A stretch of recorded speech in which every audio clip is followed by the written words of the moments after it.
Okay, we'll call the STED meeting to order. This will call our State Tribal Economic Development Commission meeting for November 15, 2023 to order. The Montana Department of Commerce records the meetings electronically and will serve as our official meeting minutes. If you are attending virtually, please raise your hand to be called upon. Please help the public by identifying yourself when you speak. Explain any acronyms that may be used in the discussion. If you're referring to a document, state the document name. As a final reminder, the recording will not be edited, cut, or altered in any manner. Now we will have a roll call. Jennifer Finley, Here. Sean Backbone, Here. Delina Cuthbert, Bryce Kirk, Here. Gerald Gray, Here. Melissa Fisher, Misty Cool, Scott Osterman. Here. Misty said she couldn't jump on, but yeah, she was gonna do it in different order, but I asked her to come on right now.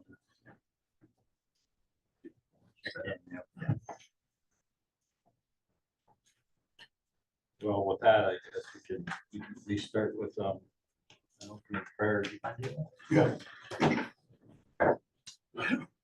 It's good to be here again. I'll open up with a prayer.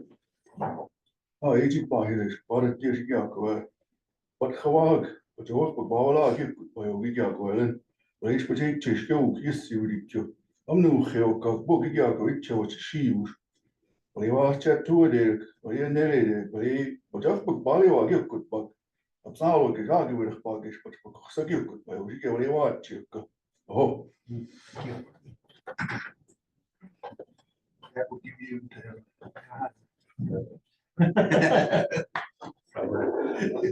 I'd just like to welcome everybody to the STED meeting. I'd like to acknowledge Mr. Terry Pitts. He's been on this commission before. I don't know how many times. Do you remember? Quite a few. A couple. Yeah.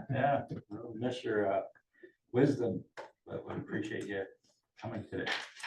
Who was Terry from? He's from CSP. You want to introduce yourself? Yeah, Terry Pitts, CSKT Tribal Council, Peterson District, now for South Bend. We welcome you. Appreciate your program. It's beneficial, helpful to all of the tribes on the reservation or in the state. I'm very excited to have Jennifer represent our tribe. She's very sharp and was unable to be here today. She's in DC. Getting all that money. Good for her. Anyway, special thanks to Chairman Gray for his commitment to this program and being involved for these many years. Wish you guys a safe journey home and thank you for the prayer. I'd also like, if we can, Ad, do you want to introduce yourself? You're the new guy in town, so. Yeah, it's good to be here. My name is TJ Altacruz, so I'm the new program manager for Indian Country Economic Development. I have a great team, as you probably are familiar with Rochelle, Marilyn, Luke Robinson, who will be joining us virtually. And then I've been here for about 2 months with the state, and yeah, really excited about just all the menu of services and programs that we offer and moving those forward. I actually reside in Colstrip, Montana, so I work remotely.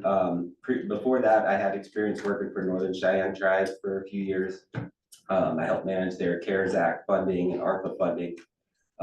Before that, I lived in Billings, and even before that, I used to live in Texas. So originally a Texan, don't hold that against me, please, but I saw somebody with the cowboy sticker, so that's, but anyway, no, yeah, definitely I'm excited to be here, and thank you for having me. So Yeah, thank you for doing that. So do we need to ask this, just make sure she's on, because we have to call to order for her. You might have to been allowed to talk. I She's still on as a guest.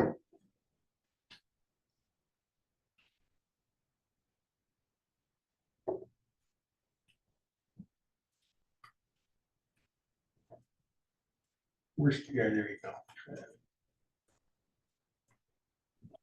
Misty, you there? Yes, I am here. Good morning. Present. We made a quorum, thank you. You bet. I apologize. I've got a tech hub meeting at 10 and then I plan on being there in person. Oh, okay. Thank you for jumping on real quick. Oh, you bet. Okay. So Misty, are you gonna be, where are you taking the Tech Hub call? Here in Polson. I'm staying in Polson. Great, that's fine. Thanks. I'm there with you. So now we have a public comment on non-agenda items. Do we have any public comment? Just real quick, Mr. Chair, I'd like to introduce BJ Johnson. He just got elected on our tribal council back home. He also sits on the finance, the economic development, but also one of the main things is he sits on the Fort Picking Board. Fort Picking Board, they established the different AA programs and stuff that we do have on our reservation. So like the ANS industries and things like that, that's the board that he sits on. So he brought him along to start getting the hang of things, because maybe one day if I get too busy, you'll be the next one to jump on. But in our elections, it shows that 2 people are elected for this position. It's for us, just I may be an alternate or whatever, but he also got selected with me, so he just decided to bring him and throw him out in the fire like I was thrown out into the fire. Only way you learn, right? So still here. Yeah. Nice to meet you. Yeah. Do we have any other non-agenda public comment? Okay, moving on. Approval of the August 2nd meetings. They're in your packet. Oh.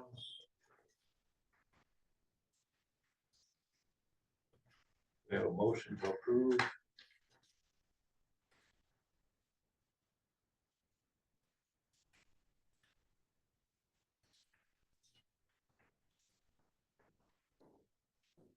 Mr. Chair, having reviewed this, I move that we approve the meeting minutes. Second. Second. Second. Crow. Any other discussion? Hearing none, all in favor, say aye. Aye. Those- Aye. Aye. Those opposed, same sign. Hearing none. Okay, so next, we have a roundtable discussion. That's what we started at the last commission meeting. Each of you can discuss what's happening in your Oh, okay. each tribe. And Cool. Want to start? Yeah, Mr. Chair, if I may. Yeah, I'm Sean Backbone, Economic Development, for the Crow Tribe. We have our economic, we had a leakage report. And our economy, so on our reservation, out of $1, only 15 cents stays. And so as of right now, it's like tourism and our economics. I run a store. That's the only pretty much the only capital that comes in and stays. All the other entities which are non-tribal don't rise up. Economics, the money doesn't spend there. It leaves at 5 o'clock when the banks, they take their money off the reservation. So there's nothing in our economy to have anything stay there.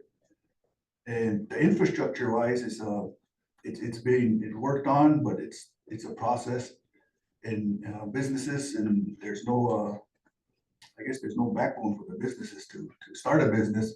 So that's where we're at. And I think some of the tribal members or the tribe, they're looking at different grants to, help out and kind of do all that, but it's a process as well. But everything went well. Crow Fair, everything is kind of a little bit of economic push there for a little bit, but then when that's gone, then it all leaves again. But other than that, it's we're trying to stay afloat there. Thank you, Chair. Yeah, thanks. Bryce or Jennifer? I can go next. So, there was a lot of, right now, we're doing our best trying to find sustainability and economic development. We got a lot of buildings and stuff going up, a lot of things going on.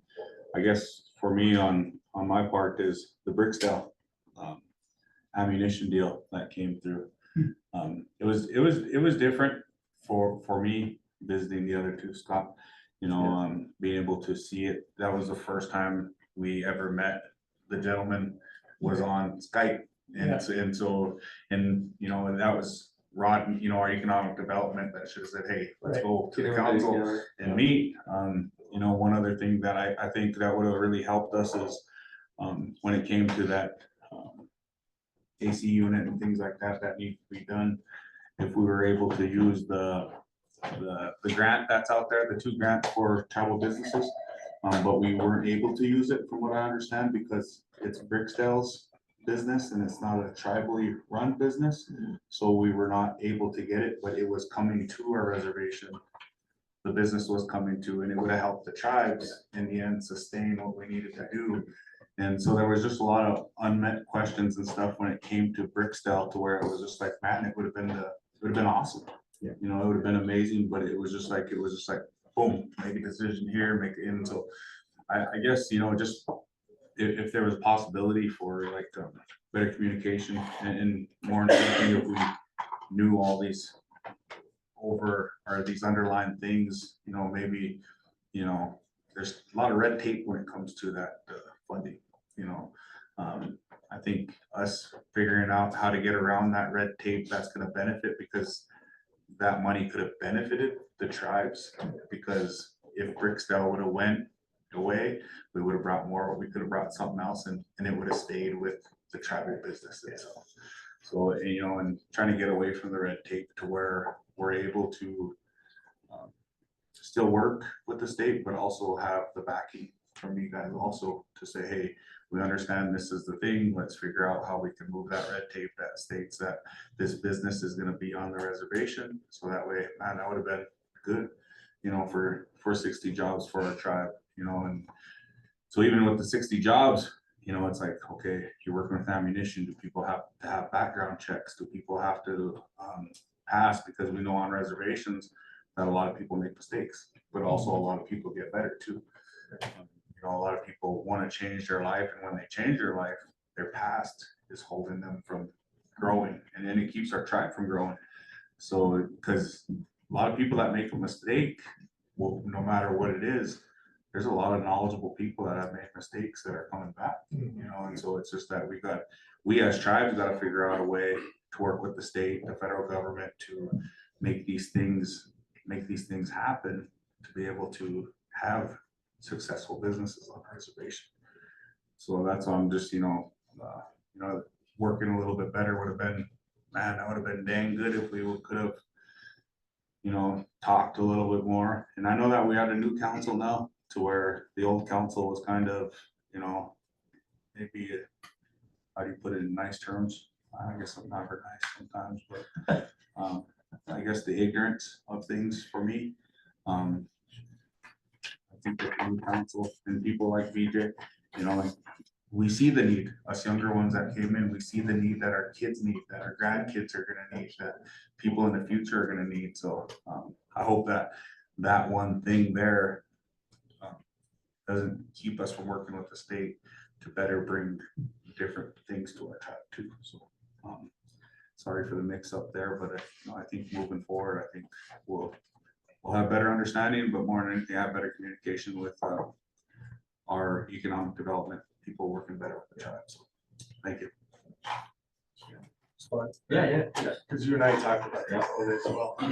So, look, Bryce, first of all, I really appreciate your voice and appreciated your voice in that call for replenishment. And, what it pointed out to me, and this is where I think TJ can be really critical, is generally speaking, it's been the tribes presenting something to STED or whatever, and then a grant coming out, right? And business attraction and business development it's kind of a foreign concept, or it's historically been a foreign concept to the state of Montana, right? So we have that specific effort going on. We do have a number of companies that come to us and they say, we'd like to do something on or near a reservation. And we have one right now that has just started to engage us. And what we try to do is we try to develop what their needs are. And we don't make choices for them at all. We try to say, okay, here's the 8 different places you can land up. Let's find out which one fits. What we lack, and this is what I would charge TJ to maybe look at, is we lack on a tribe by tribe basis not just the rules of engagement, but what the actual process is, the decision-making process in every tribe. And they may be different, right? Your economic development person may have more or less involvement in depending upon, when does council get involved? When does someone else get involved? And I would challenge us that as we start to, the best thing to learn from is actually a failure most of the time, right? And I think in this particular case, maybe it was a blessing in disguise because there was all of these other, there was a lot of, not difficulty in terms of the business, but there was a lot of hair on that deal relative to ammunition and all these other types of things. And so showing those weaknesses, I think, in our engagement process. And so I think our challenge at the state is to say, we're not going to slow down at all in our business attraction effort. So rest assured, that's not in our mind. No. It may have been for 30 seconds when we were kind of pissed, but it's not, sorry for the French, but, it's not in our mind. We still have a dedicated effort that we want to do this with every tribe. And so, but what we need is the engagement process. So TJ, I would ask you here, even on the public record, to be able to say, let's work on a process flow tribe by tribe, because we don't want to assume that one works exactly the way that another one does. We don't want to assume that sometimes tribal leadership wants to get in on something early in addition to the economic people. Sometimes they don't. Let's be respectful of the tribes and what their process is, but let's have it documented so that when the business attraction team comes up and says, hey, we have somebody that's interested and they're looking for these 4 or 5 parameters, then we can say, okay, we'll reach out to all of you and say, what fits, what doesn't, because it's as important for you to say to us, I don't think this one's going to be a fit, as it is for us to just throw them out there and let you try to figure it out. I mean, we're participants and partners in this progress.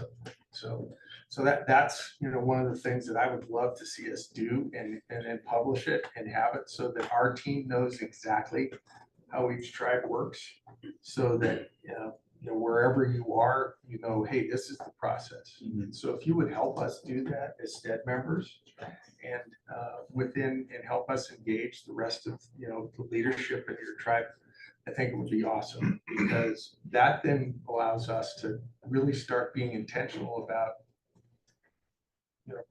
doing exactly what we need to do, which is let's provide jobs, hope in a future that and we certainly hope that the Tech Hub gives us some opportunity to do that as well, because the Tech Hub itself calls out some very specific aspects of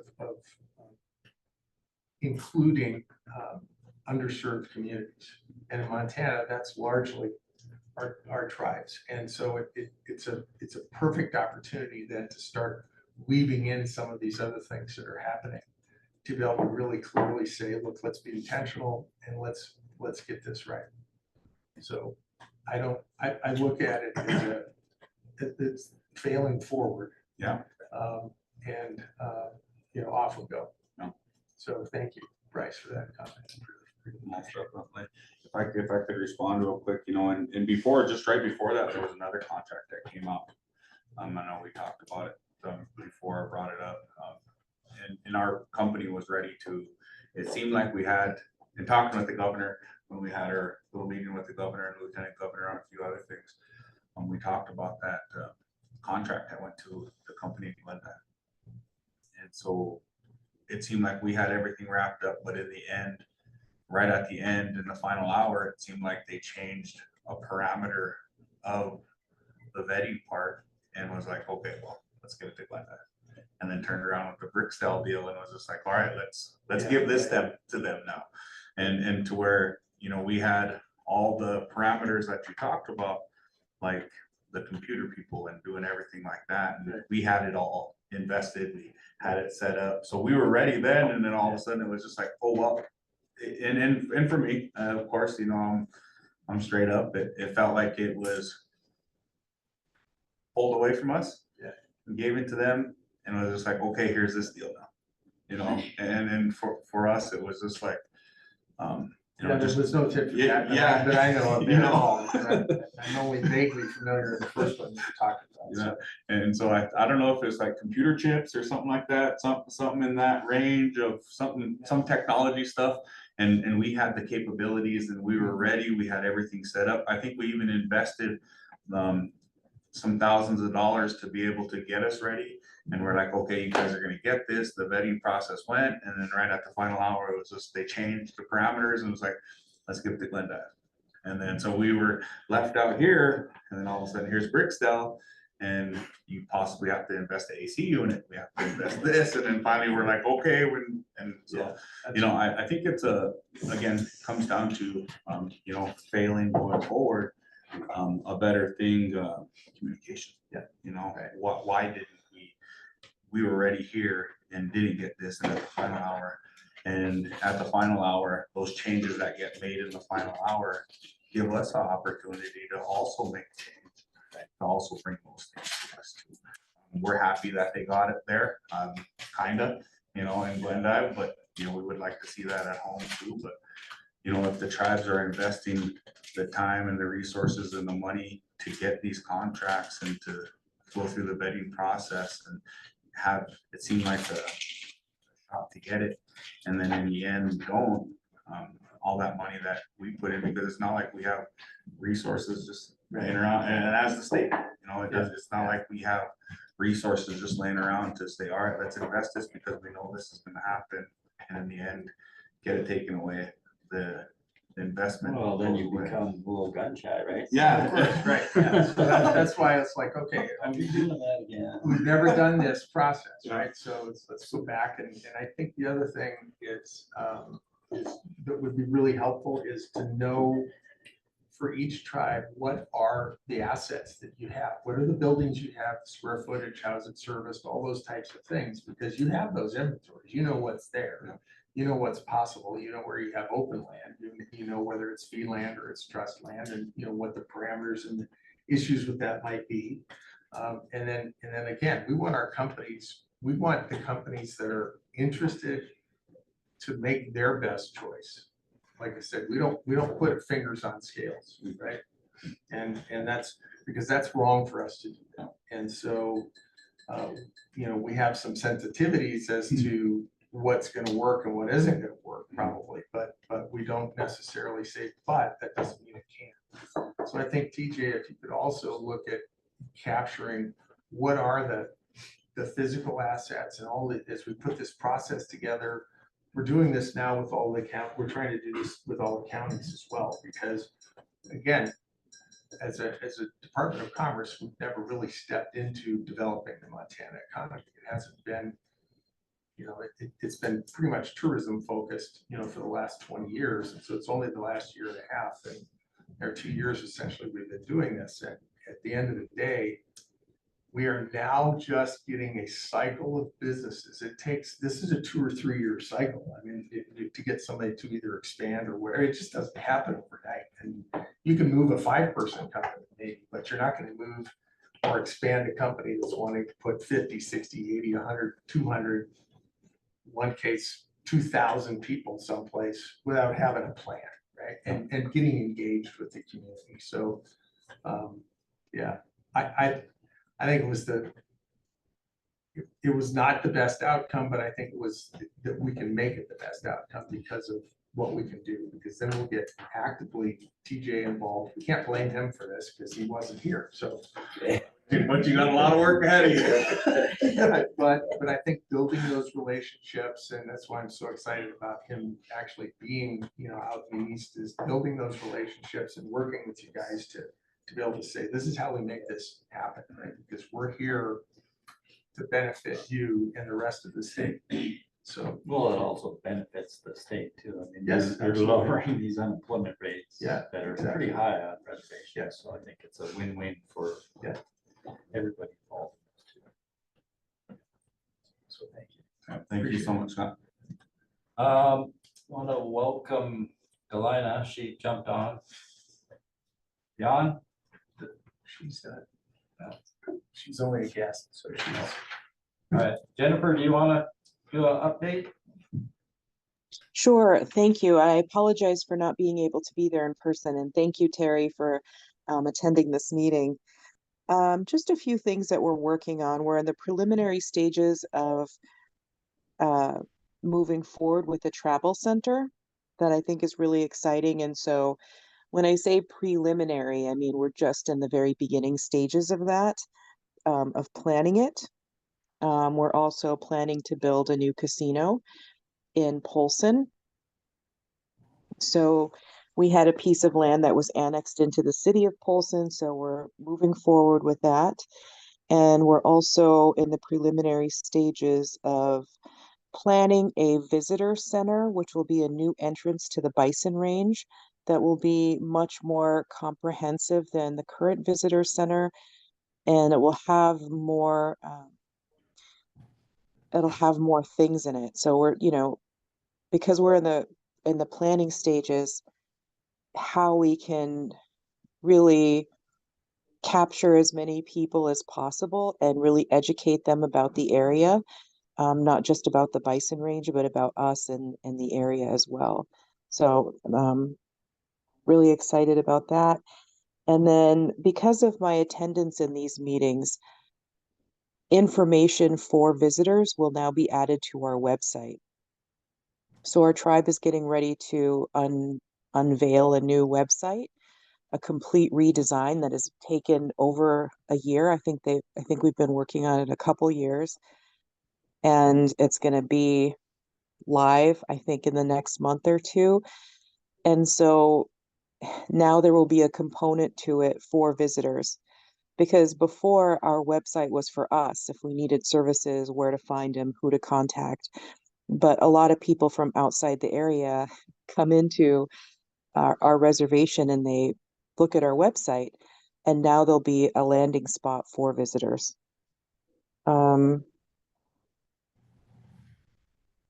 Yeah, and that's all I have right now. But those I think are really exciting things, new things that we're working on. And I don't know if Terry has anything that he would like to add. And that's it. That's all I have for right now. Thank you, Jennifer. I was thinking of Bryce's comments. When these contracts they fail, it'd be nice to have a list of why they don't fail. So TJ can look down and say, okay, we have problems here and there. One problem I see with a lot of these contracts is the first thing they come out with a 1 or 2 inch thick packet, throw it down in front of tribal people. They're offended by that. They're not going to sign a bunch. And then the people that you have on those staffs that review that stuff have to be the right people. Because a lot of times then it gets challenged, it goes to another committee, another level, and pretty soon they want so much privacy stuff that tribal people are very cautious about signing away things and trust in the government and of any sort. So I wish they could simplify things and the packs be simpler. And I was thinking Crow, I think I'm a past champion at the Crow Fair. Attended it many times, and but it'd sure be nice to have a facility there where people could stay. And the Ultimate Warrior, I've been an outrider there of that, and they bring a lot of people in. I stayed at the Peace Camp, and this gentleman came there. He wanted to get permission to write a book, and so I called my wife. I said, "You'd have to go up on that little ridge there to get the signal." I said, "So who's this Huey Lewis?" And because I told him, he said he lives in Stevensville, he likes to play, he's in a band. And I said, well, my wife and I like to dance. Let us know when you're at the bar or something. She said, no, that's not the Huey Lewis you're thinking of. So anyway, but they tracked a lot of people, but I remember he and his staff out of California had to go back to Billings to stay. And I just wish there was a place, I remember winning money at Crow Fair, and then you hope that it doesn't leave before they pay out. So usually you have to wait till after the dance and then the arbor shut down, and it's like 3 or 4 in the morning, you finally get paid. And you gotta drive all the way back home. It's a long drive. And, but I just sent a horse over to Janice Whiteman's got a horse. Talked to him the other day, he says, what do I owe you? I said, you just, whatever you can afford to pay. When the papers come in, whatever. But there's a lot of good people there. I just wish they had a facility to house people. And I know you've had some starts and had some places there, but it'd be really nice to have a program come in there and build a really nice facility, and people would stay. And it's sad. I know Brad Johnson he's from Juarez. He was married to one of the gals there, and he said, yeah, it's really nice when these events are going, but once events are over, it's kind of scary here. And not much going on. So anyway, I just wish they could make it more user friendly. And I hate to hear that this contract didn't go through because there was hiccups. And I'd like to know, have other tribes had the same problems, and do they always get stale? Do they stall out at certain? And TJ needs to have that information, see if you can make it more user friendly. But there's a lot to be offered, and when you go to those events, they're special. I mean, you can feel the power and stuff, and you want to stay there, but you gotta, your creek dries up, it's hot. But anyway, thank you. Sorry, and thank you, Jennifer, for your comments. Very well spoken. All right, is Delina on or? Good morning, this is Delina.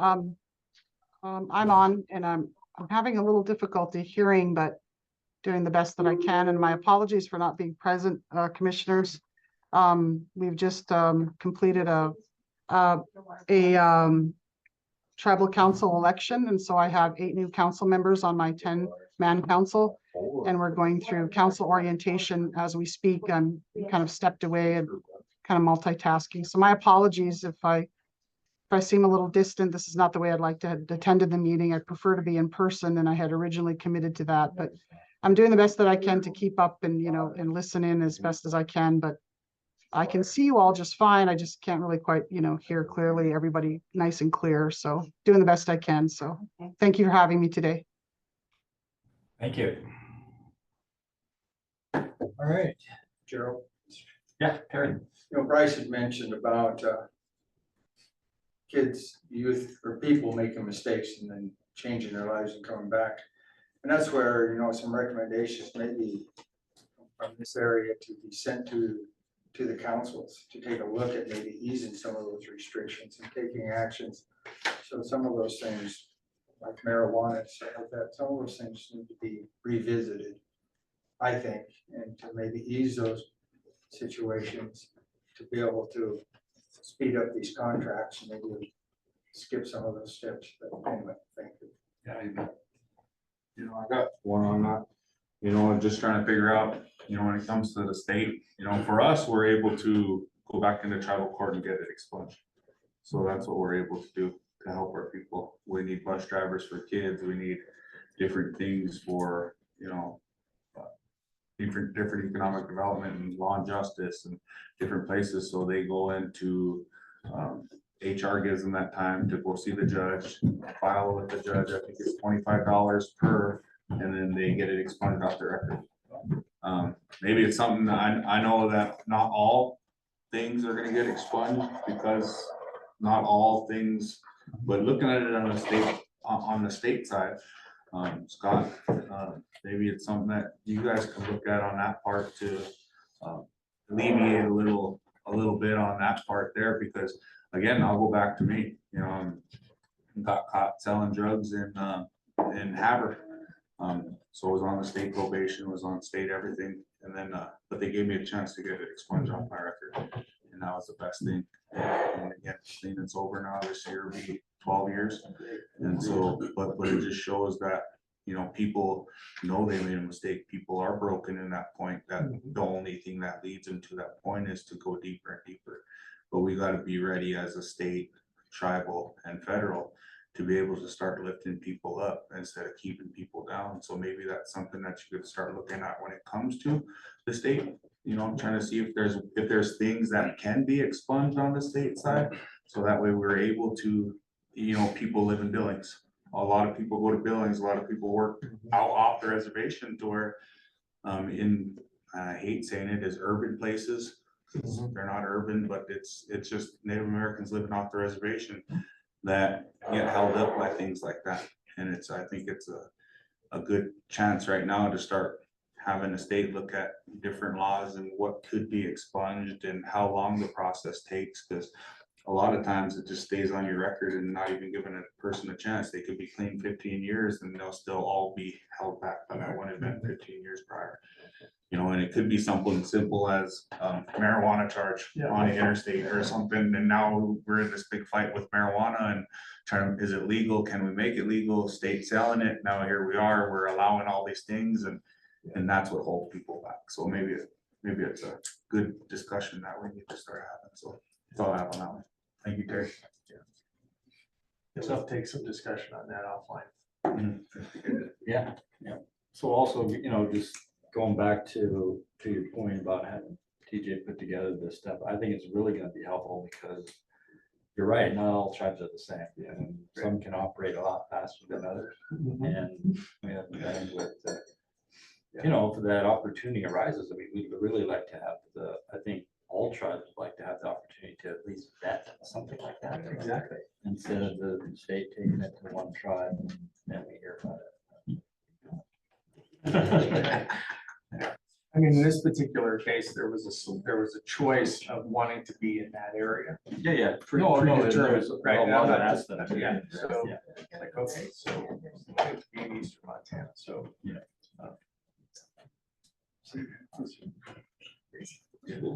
Yeah, I think that's great. With that. I think it's really, Oh, boy, it's gonna really, yeah. So with that, our guest is arrived. You take 5? Yeah, you want to take 5 minutes? No, I think, no, if he's here, let's rock and roll, yeah. Okay. Cat? I'll have to leave it. Oh, yeah. Yeah, 5 minutes before 10. Oh, Chad, you want, you're up. Oh, goody. You're Where do you want me to You're on go? the hot, I don't know. You can come hang out with me if you want. I don't bite, you gotta watch out for these other guys that are on the road. Well, then I'll stay away from you, just in case things go wrong.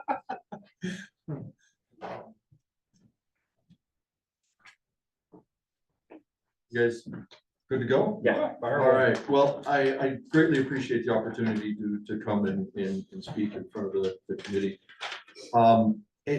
When I was asked to potentially present, I'm like, what do you want me to present? What, you know, SNK Technologies, I guess I'll start with an introduction. My name's Chad Cotted. I've been the CEO of SNK Technologies for about 6 years. Before that, I was on the board and chairman of the board for about 8 years. I was chairman for 7 and vice chair for 1. I started government contracting probably though in, it's called 1994 with a company called Tamsco, which then became DRS. And so it was around government contracting for a while and then I got the opportunity from tribal council to serve on the board, which gave me a little different perspective. My job with inside of a government contracting entity grew immensely, but I started out as an IT person, started out fixing computers, started out in pretty low level positions. And the luck, I guess, you know, it is luck. I attribute most of my career to luck. All of a sudden they needed somebody to go to California and set up satellite dishes. Heck, I can do that. That can't be that hard. Well, it is. It's really hard. But you just fight your way through it. And a few years later, there was an opportunity to go to remote Alaska by Bethel. And again, put up microwave, put up satellite. Can't be that hard. Well, I was wrong again, and it was really hard, and it is really remote, and it was really something else to see, and I couldn't possibly be more grateful for that opportunity. I think I've been in 170 villages and cities in the state of Alaska. I think there's like 300, 325 total. But you get to see so much, and you get to experience so much by simply raising your hand.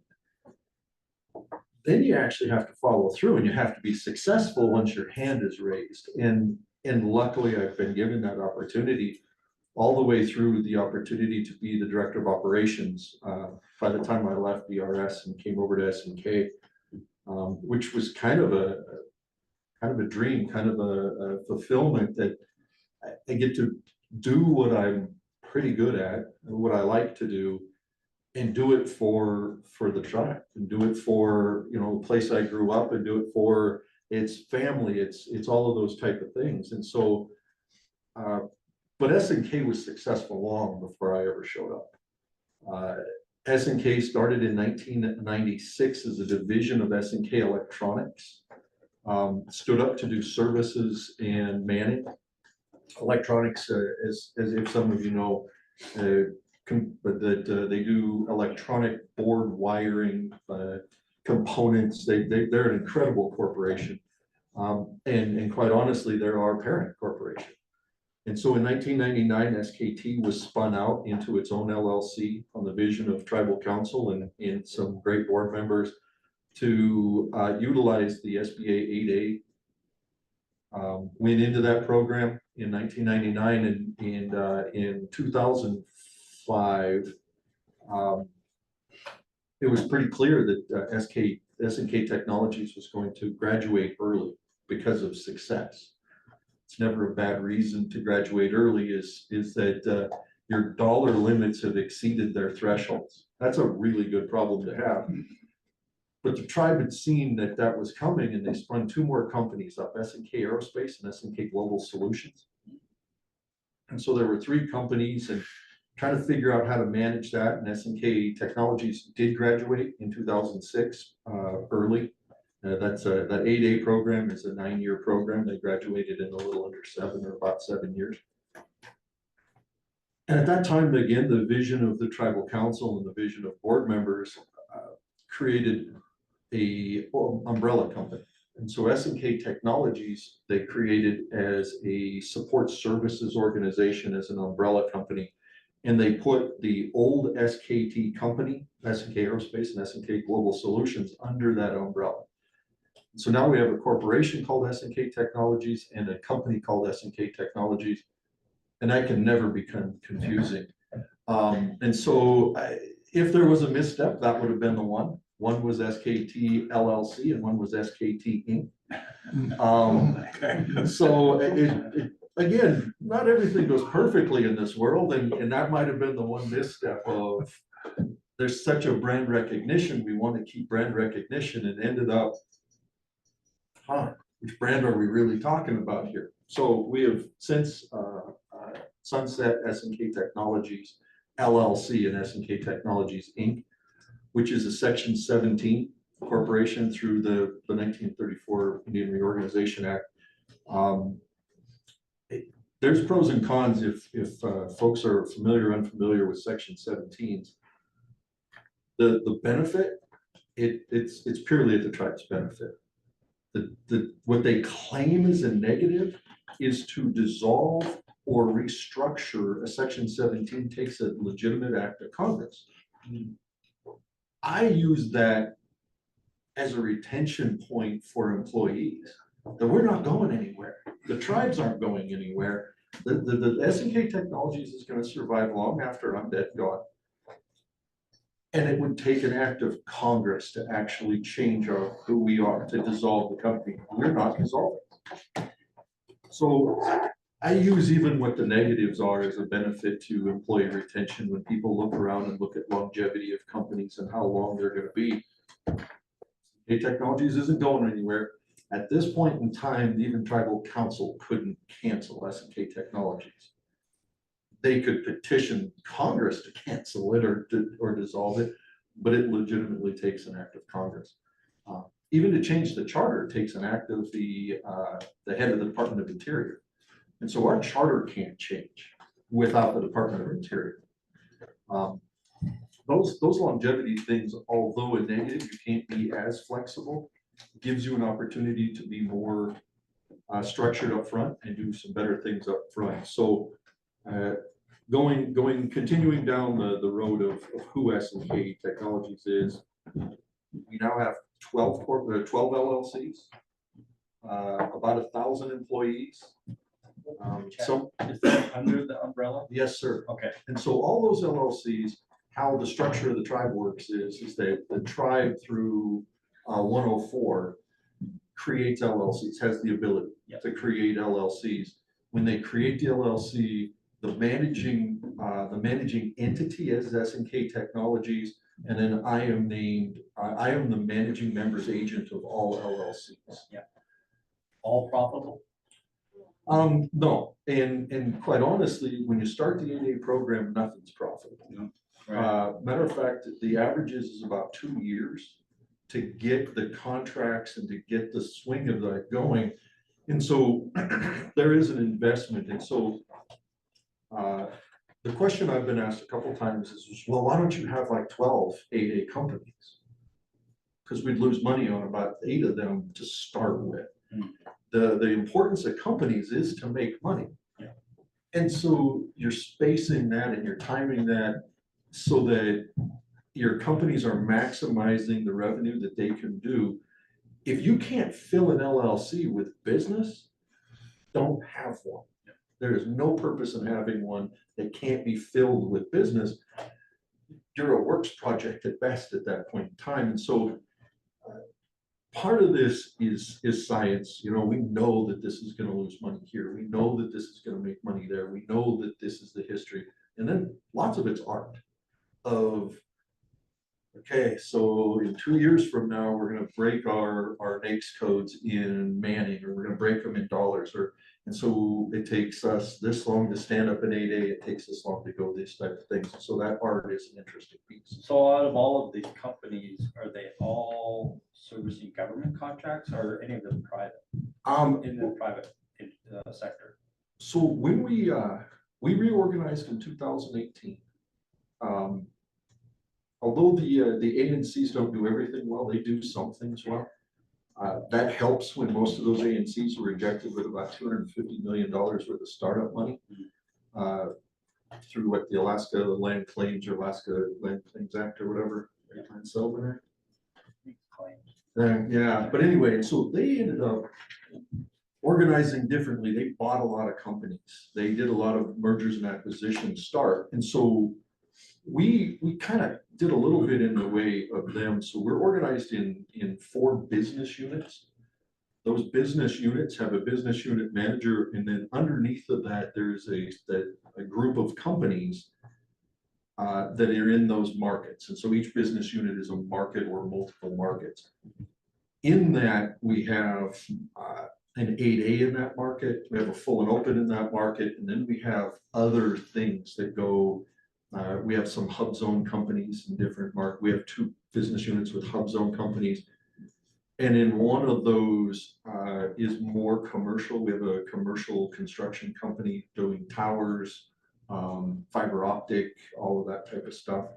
And so it's like anything else is when we do a basic business model in pro forma, can we make money?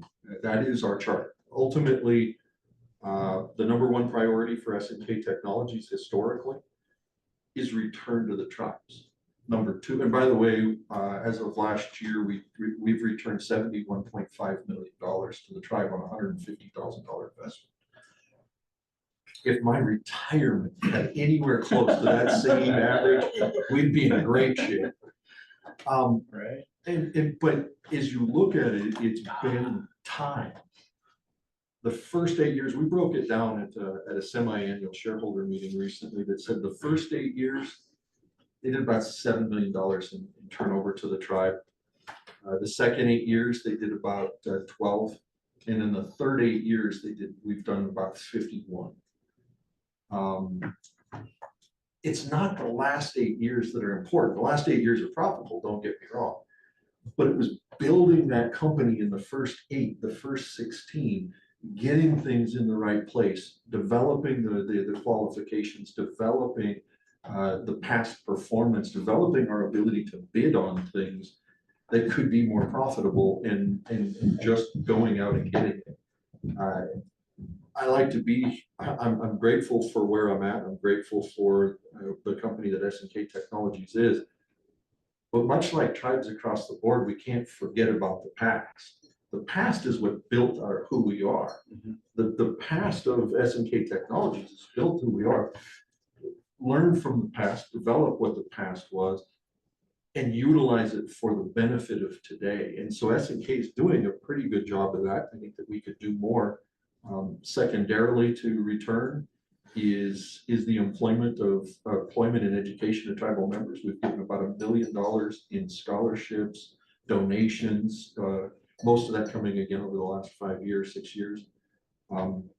It's easier to give more donations when you make more money. So do you have a set percentage that you guys aim to give back to the tribe every year, or is it just based on?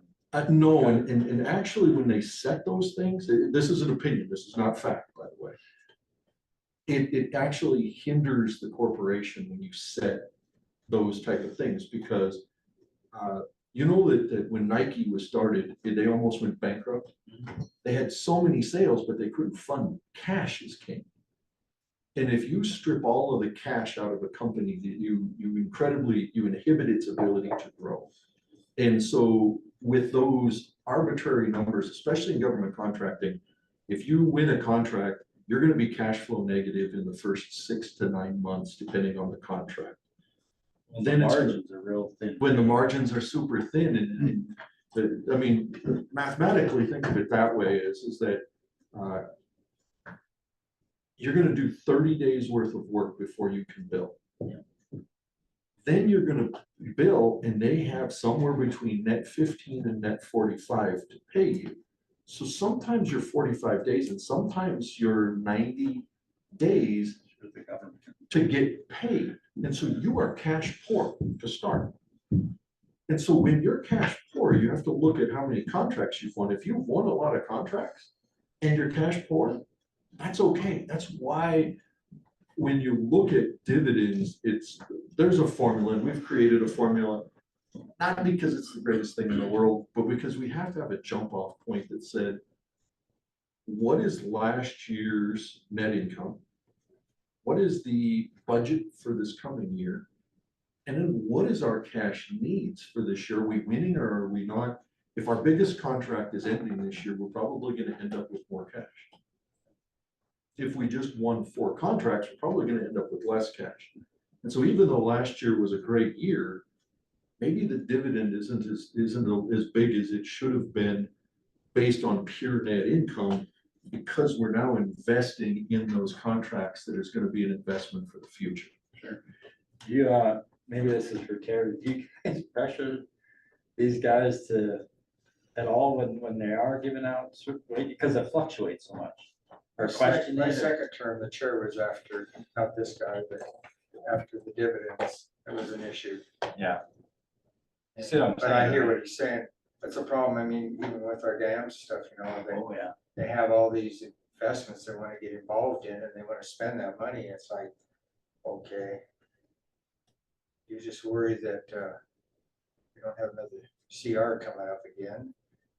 And things could go belly up. You're not supposed to say those. We don't speak of things like government shutdown. That's why you don't have a retirement.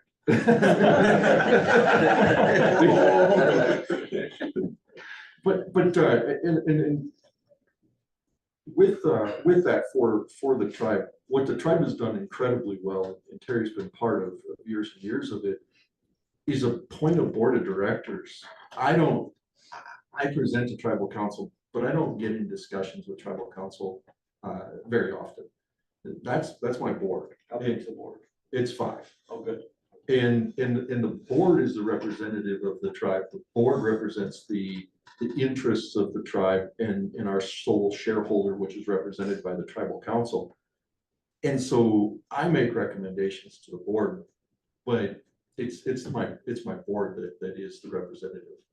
And there's a pamphlet from what, 1986 that, like it or not, says the further away from government entities are, the better operating they are. Oh, big time. Because Well, that's what I was gonna ask is, how often does the board change? Is it when the council changes or? no, ours is, so they're 4-year cycles. We have 2 people on one cycle and then 1 person per cycle. And so it's a new appointment every year. That could be the same board member, but a new appointment every year. Any And- council member? No. No. You know, again, over time and being around the company for the last about 16 years or so, 15 years, separating, you know, and making sure that you trust your board of directors, giving your board of directors the guidance that they need to do the job of the council's wishes, not the job of council, that's their job, but to carry forward the wishes of council. And so council then has to be very clear on what their intent and what their wishes are. And so far, and again, Terry can correct me clearly, but the needs of tomorrow are always going to outweigh the needs of today. Yeah. But the needs of today are pretty important. And so what is the maximum today that can be given in a dividend? This is my board's direction. What's the maximum that can be given today and still grow the company for the needs of tomorrow? And that it's more art than science. And the benefit or the bonus on that whole thing is SKT, whether it is growing, whether the SKT holds the cash for investment in internal growth opportunities, or whether it's still all the tribes. The tribe still have, if the tribe wanted to sell it, they could go petition Congress, they could sell off parts. It's still all the tribe's money. Their best interest then is how to ensure that they're making the most off of that money while getting a proper return. Again, my board is been around quite a while. They're long-term folks who've been around the tribe. They've been in several different roles with the tribe. And so it is a healthy discussion when it comes time for dividends and the needs of the company versus the benefits prescribed to our shareholders. But that's pretty much all, you know, as you look at it, I continue to be impressed with the folks back in 96, back in 1999. I continue to be impressed with the direction. There is a document that was 2006 or 2009, and then again revised in 2013, Tribal Council Direction to Enterprises document that again spells out how that relationship should work and what considerations are important to the tribe. And then we Public? That document? I don't know, is that document public? I don't know that it's private. I don't know. Be interesting to see if it is public. Yeah, I don't know. I can't tell you. I was more directed with it than having it in public reading ability. But doing those things continues to let the board understand what their role is. Continues to, and again, giving credit to the tribal council, they just created a series of resolutions and priorities in board trainings is one of them, to understand what are the guiding documents, what is the purpose of our corporations, all of those things, so that council isn't managing each of the corporations, they're managing the philosophy of the corporations and then allowing their boards to carry forward the message of tribal council. Yeah, for sure. Eric. as you can hear, we've been blessed to have Chad and Aaron in person before that. I mean, there's some bright people. And that's kind of what I was trying to say. The state needs to have the right people in those dealing with the contracts. They should work. I mean, Bryce should have a successful story here, and it wasn't. And I'm just frustrated that we have those issues come up. And if you kind of balance, it'd be nice to see a list, audit, to see how many tribal contracts fail. And I want to know why they fail. And then contracts that aren't tribal, that have, you know, there's probably quite a disparity between success and non-success, but it needs to be user-friendly. Yeah. And have the right people in those positions to help get through those glitches. Chad's very sharp and very bright, and I'm very blessed to have him here. Well, but, I mean, to be honest with you, you have to give kudos to both SK, the technologies, ARM, and then the council. I mean, always just hear good things, but it's very promising. I mean, I don't want to name names, but when I heard a certain senator say, man, that's the tribe that has their shit together. You know, so those on that, you know, and it's One pretty, of the pretty one of neat the to see. benefits that we have is we've got tribal members that have got educated in our attorneys now, our legal Right. attorneys and stuff. I too. And we hire outside, but I tell you, having your own people in there is really powerful. Oh, for sure. I think, I can't remember who shared your story. I think it was the last STED meeting that we had here at the Patuxent. I think they shared, you know, when you first got hired, you know, being in IT and stuff like that, and the vetting process for your job, there was another person with you and stuff like that. And, you know, you're from here, they went with you. And, man, I'm glad that, you know, BJ is newly elected, and explaining to him on my way here is just like, I love coming here, you know, because you see what has got built here.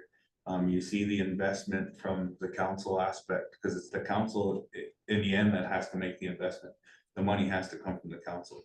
But why couldn't this happen all over Indian country? I also like the way that you say is let the boards be the boards, because I've been saying that for years at home. Let the boards be the boards, and let the council just, you know, let them know this is what we see, foresee, and work together. And man, what they built here, previously you and where you guys are at right now is, I think where all tribes would like to be. That's why I love coming. Plus I went to school here and stuff, and so it's always good. So. Terry, where's your boys at before you head out? Well, Where's Zach? he's in Kalispell, Still? turned 40, did his first MMA fight. Where's Zanen? He's in San Francisco on his way home. They went down, they were watching, Steph Curry bought tickets for his boys to watch, and Steph was injured, didn't play, and then Green and Thompson got in a fight before anybody scored and got thrown out, so. Well, tell him Bryce said I haven't seen him in a long time, so. I was thinking you're well-spoken, and you definitely need to get involved, or stay involved. Okay, good.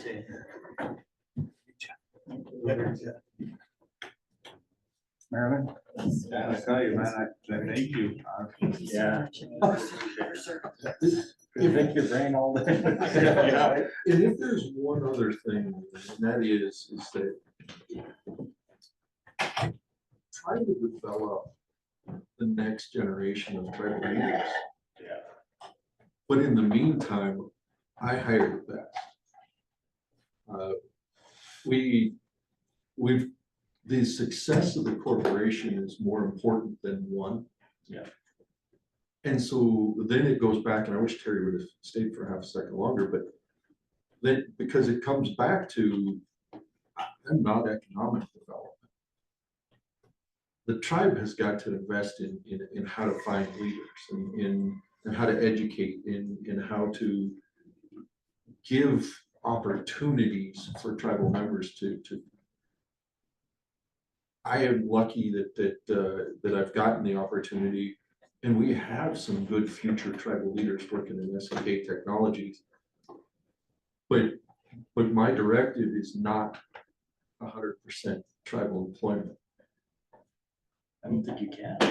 I can't. No, it's not possible. I That, members need to understand that too, because just because you're a member doesn't automatically give you a right to fit into. Because It just these can't. contracts are hard. Yeah. And then the last part is that we have an incredible base of retired military. An incredible base of retired military. You'll find retired military, they're servicemen and women. They become in service to the tribes, just like they were to the US government. We have some amazing service people that work for us. And when you give them a mission that they can believe in, they're all in. Yeah. It's fantastic. And so I don't know that I've worked with service members for years and years, government contracting. Until I took this role, I don't know that I truly understood what their service means. And when they buy in, they buy in. And they're great. And they believe in the tribes as much as any tribal member does, because that they are purely based in service. Yeah. And so, yeah,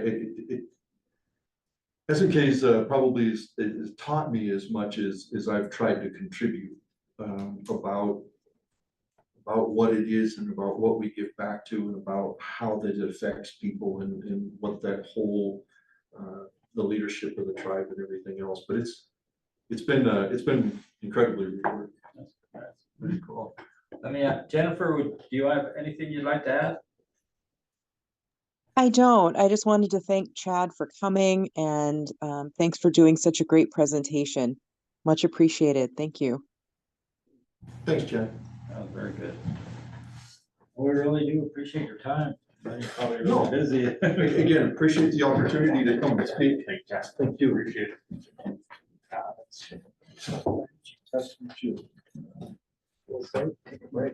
Take five, huh? Yeah. Take five. Thank you. Smoke them if you got. Smoke if you got. Are we breaking? Yeah. Yes.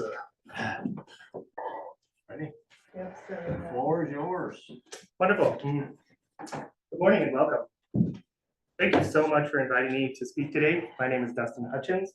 I work as the Career Services Coordinator here at Salish Kootenai College. When I got the invitation here to talk today, I thought to myself, okay, no pressure. And then I said to myself, you know, it's not like you have to work in rocket science or aerospace technology to speak to such a professional group. And then Marilyn sent me the agenda, SNK Technologies, CEO. Okay, I'm gonna do my best for you guys today. I know who your last speaker was, but like I said, I'm Dustin. I run the Career Services program with Dave over there. And I'm here today to talk about all the internship opportunities that we provide. And I'm gonna scratch that last statement of try my best. I'm gonna do my best for you guys because this is my passion. Career readiness that goes along with internships is what I love to talk about, what I love to do. And so that's what I'm here for you today. Just by a show of hands in the rooms, how many of you worked in an internship capacity? Maybe hosted an intern? Yeah. Yeah, hosted an intern? It's good to get a feel for the room. Internships. Many, this term has a negative connotation. The idea of unpaid labor, unskilled employees, and unfulfilled promises come to mind depending on your experience. Selling internships to my students can sometimes be a difficult task when the benefits to my students that I'm selling come in the forms of a good recommendation, company swag at the end of your internship experience, the possibility of snagging a donut from the company break room. But Good coffee. yeah, exactly. But what I aim to highlight to you today is that our internships programs at SKC are not only paid opportunities, but they are experiences which allow our students to apply their knowledge, skills, and abilities in the real world setting. Our interns are serving crucial gaps in the employment sector, and we are responding to community needs with innovative research and design. And when our participants exit our programs, they're enriched by their experiences and go on to serve their communities in countless positive ways. Before I go too far, I want to introduce my friends who have joined me here from SKC today. First is Dr. Marilyn Munson, who is our Vice President of Academic Affairs. an expert in her field of Indian education and a recent recipient of the University of Montana Distinguished Alumni Award. Thank you. Yep. Free tickets, you're gonna get free tickets? Yes, right? I would. I would. This weekend? Exactly. Oh, wow, big game. And Ava Orested, who is the Director of Career Services, my cohort, my teacher and my career champion, over 20 years of experience here at SKC, and a wonderful individual to be able to work with. As for me, my journey to SKC began in the Bitterroot Mountains. After working grueling yet satisfying jobs with the United States Forest Service, I attained dual degrees from the University of Montana in public administration and social work. Like any good career advisor who wants to survey the field, I jumped around between many different sectors, the nonprofit, for-profit, organized labor, and even dabbled in the political world.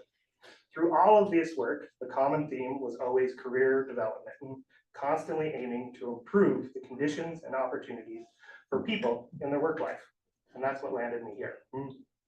But enough about me. We have a bunch of exciting material to be able to go through. And so we'll move on to the next slide.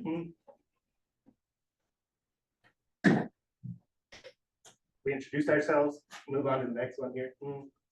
So an outline of what we're going to be covering today. I really wanted to look at a holistic approach in how we develop our internship programs here at SKC.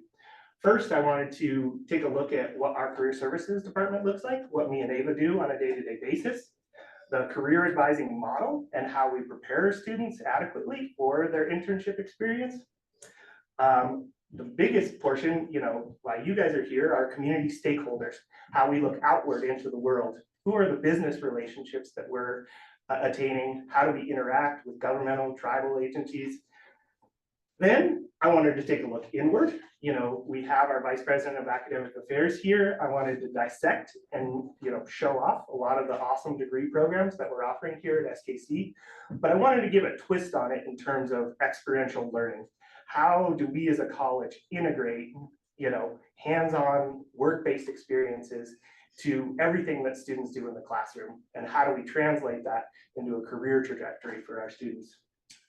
Then kind of the meat and potatoes of our presentation is our programs. We have a variety of different internship programs that we host here on campus. The ones that I highlight here are the ones that I have the most intimate relationship with, the ones that I manage, financially, or the day-to-day operations of. But I want to urge that there is so many different internship opportunities here on campus. There was many different people who couldn't make it here today to speak on, the true intricacies and benefits of their program, but I'm going to do my best to give a broad base and what I know of the opportunities that exist here. So then, they gave me an hour long to give this presentation for you folks today. So I look back to you guys for hopefully some rich discussions, some areas of collaboration. You guys are doing amazing work on all across the state in many different levels. And I want to hear about what you guys are doing, what internship models that you found successful, and hopefully that can lead towards some rich discussion for us. All right. So first, our career services department, a department of two here on at SKC. We're across the pond over here in the Robert Depeau III building. We are huddled up next to the student union. We're near the bookstore, admissions, so we get a lot of student traffic. We can interject students, talk to them about their career trajectories, career advising on a daily basis, and it's a wonderful, thriving part of the campus to be in. At Career Services, we have, many different aspects of our work, but I broke it down into three of those key aspects here at the top. Career exploration and planning is, our first line of career services work. When students come to us from all over the state, we've had 52 different tribal communities come to SKC. They're fresh, they're a little wet behind the ears. Some of them come with, a great career trajectory. They know exactly what they want to do. They know what they want to make. They might even have a job already lined up, but they need the educational standards. Others come in, very fresh and needing some guidance. And that's where we come in terms of the career services department. And career advising is my passion. Coming from the social work world, a lot of times career advising looks a lot like case management. where we're meeting the individual where they're at. Let's look at your strengths. Let's look at your values and interests and align that with where you want to go in your career path. The second part of it, which is the basis of our discussion today, is the student employment and internships, which really takes up the majority of my work. You know, a lot of times I'm wearing many different hats. Sometimes I look like an HR manager, pushing through I-9 forms and getting people hired all across campus here. But the really rich experiences is where I'm making intrinsic connections, going across the street, figuring out what community needs are prevalent, and being able to design internships and experiences for our students that not only enrich them, but serve a broad base of community needs. Here at SKC, we, on an annual basis, we host between 150 and 200 student employees. So truly, these are the folks that keep the place running, from the maintenance department to folks working at the bookstore, to high-level tasks, working within departments, assistants. I know Michael can relate to many of her assistants and interns that have done awesome and beautiful work for her. And so, you know, it is a big job, but we love doing it, and we know it gives back to our community as SKC and the broader community at large. So then, career preparation, which is what people often think of as career services. You're reviewing cover letters and resumes. You're helping people project themselves. They're taking that academic knowledge and the skills and abilities that they learned, hopefully an internship opportunity that they've gained along their experience. And how do we tell that story? How do we project ourselves out into the world in a positive way that is going to get you hired? Yeah, that's the point of being able to come in here to school and go out into the world and get hired. And all of this is kind of wrapped up into what our bosses tell us is the job of career services, which is career readiness. What does career readiness mean? The National Association of Colleges and Employers definition of career readiness is a foundation from which to demonstrate requisite core competencies that broadly prepare the college educated for success in the workplace and lifelong career management. Wow, a lot to chew on there, for sure. So it's our job to be able to take this broad definition and meet the student where they're at and figure out, you know, what are the values and interests of this individuals, what opportunities exist out there, and how do we blend the two together. A little quick question. What about placement? After all of the planning, preparation, readiness, That is that a comes, separate office, or does it fall under you too? Job search. yes, Huh? the job search kind of falls under that career Oh, okay. preparation portion. Yep. So you guys do So- all that too then? Exactly. So making relationships with employers out there, you know, putting connections together and making sure that the, you know, the candidates that we're supplying companies are qualified, that they're ready for the area. So Actual placement. yeah, exactly. Okay. Yep. So let's dive a little bit deeper into my favorite portion, which is the career advising. The state of Montana provides us a plethora of amazing tools in terms of career advising for our students. The MCIS system, which is constantly updated, is a great deal of work that you guys do up in Helena, and provide this tool free to our students and any resident of the state of Montana. Super powerful tools for students to be able to go in, you know, put down what their interests, what their previous positions are, and, you know, it gives them options. It's nice to have options. It's nice to look out there and see what opportunities exist. The other part of MCIS is that you're constantly evaluating the job market. School can be a long-term commitment. If I'm going in for 4 years, I want to know that there's a thriving, productive job market on the end of this experience that is going to hire me. So I'm not going to go too much further into the systems that you guys provide. I wanted to put a unique lens on this, one that was provided to us by the American Indian College Fund. Jack Soto, who is the career readiness guru from the American Indian College Fund, did a couple different seminars for our staff and faculty this year. We had a faculty fall in service, which was extremely productive, where he introduced these concepts. And then we had a working meeting a few weeks later where we were able to take a really deep dive into what does Native American career advising look like? And how do we, you know, put a particular lens on our students to be able to highlight their strengths and their unique experience. That comes in at its core about reciprocity. Reciprocity not only for oneself, making sure that my values and interests align with what's gonna, satisfy me in a position, but reciprocity with my community, with the world. So a constant reevaluation of that reciprocity. We get to look at things like values and service, which is so connected to the 4 C's of Salish Kootenai College, that we have cultural competence, communication, critical thinking, and citizenship, which is our favorite part. How do we give back to our world, which is service. Service, what do we want to give back? And then it also looks at maybe some of the most important things in terms of, longevity within a position. How do we, choose a career that's going to satisfy us over a lifetime? I mean, the average person changes careers 3 times.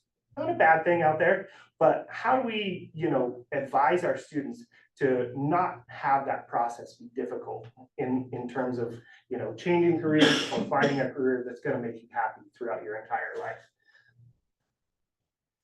So they use a really awesome slide when it comes to the ways to think about this. And like I discussed previously, the most important parts of this area is connecting student interest and values with their career path. And at the center of this is all about reciprocity. And as we move throughout this circle, it's a constant reevaluation of reciprocity to oneself, our community, and what we give to our world. We start up here at our ways of being. So this is as students come to us, previous experiences, whether through work, their community, volunteer experiences, and family. So we're establishing agency through self-awareness and curiosity, learning how an individual is showing up for the world. And sometimes, that can be a difficult process to tease out for our students. What are your main interests? What are your values? Learning to be honest with oneself, understanding or beginning to understand what values are important to yourself. Connecting interest and values to establish or to define or uncover a career path. And these are questions that a lot of folks, maybe through job service or previous education experiences, they haven't asked them these questions. Let's take a deep dive into you. What makes you tick? What are your values? How do you get connected to those values? Is it your family, your tribal community, your elders? The next part of this is our ways of knowing. And I kind of look at this as what we do here. We explore ways of knowing. We are in academia, we furnish mentors, we increase knowledge for students. So we're linking worldview to experience to service, understanding, compassion, knowledge sharing to edify self and an audience. So what can we share?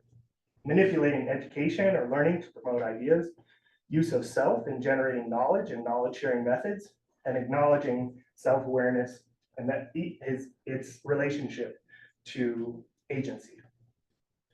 So as our student is moving along the path from establishing our ways of being, understanding our ways of knowing, and increasing that ways of knowing through their experience, this is where we come to our internship relationship, relationality, our connectedness to others, our professional relationships.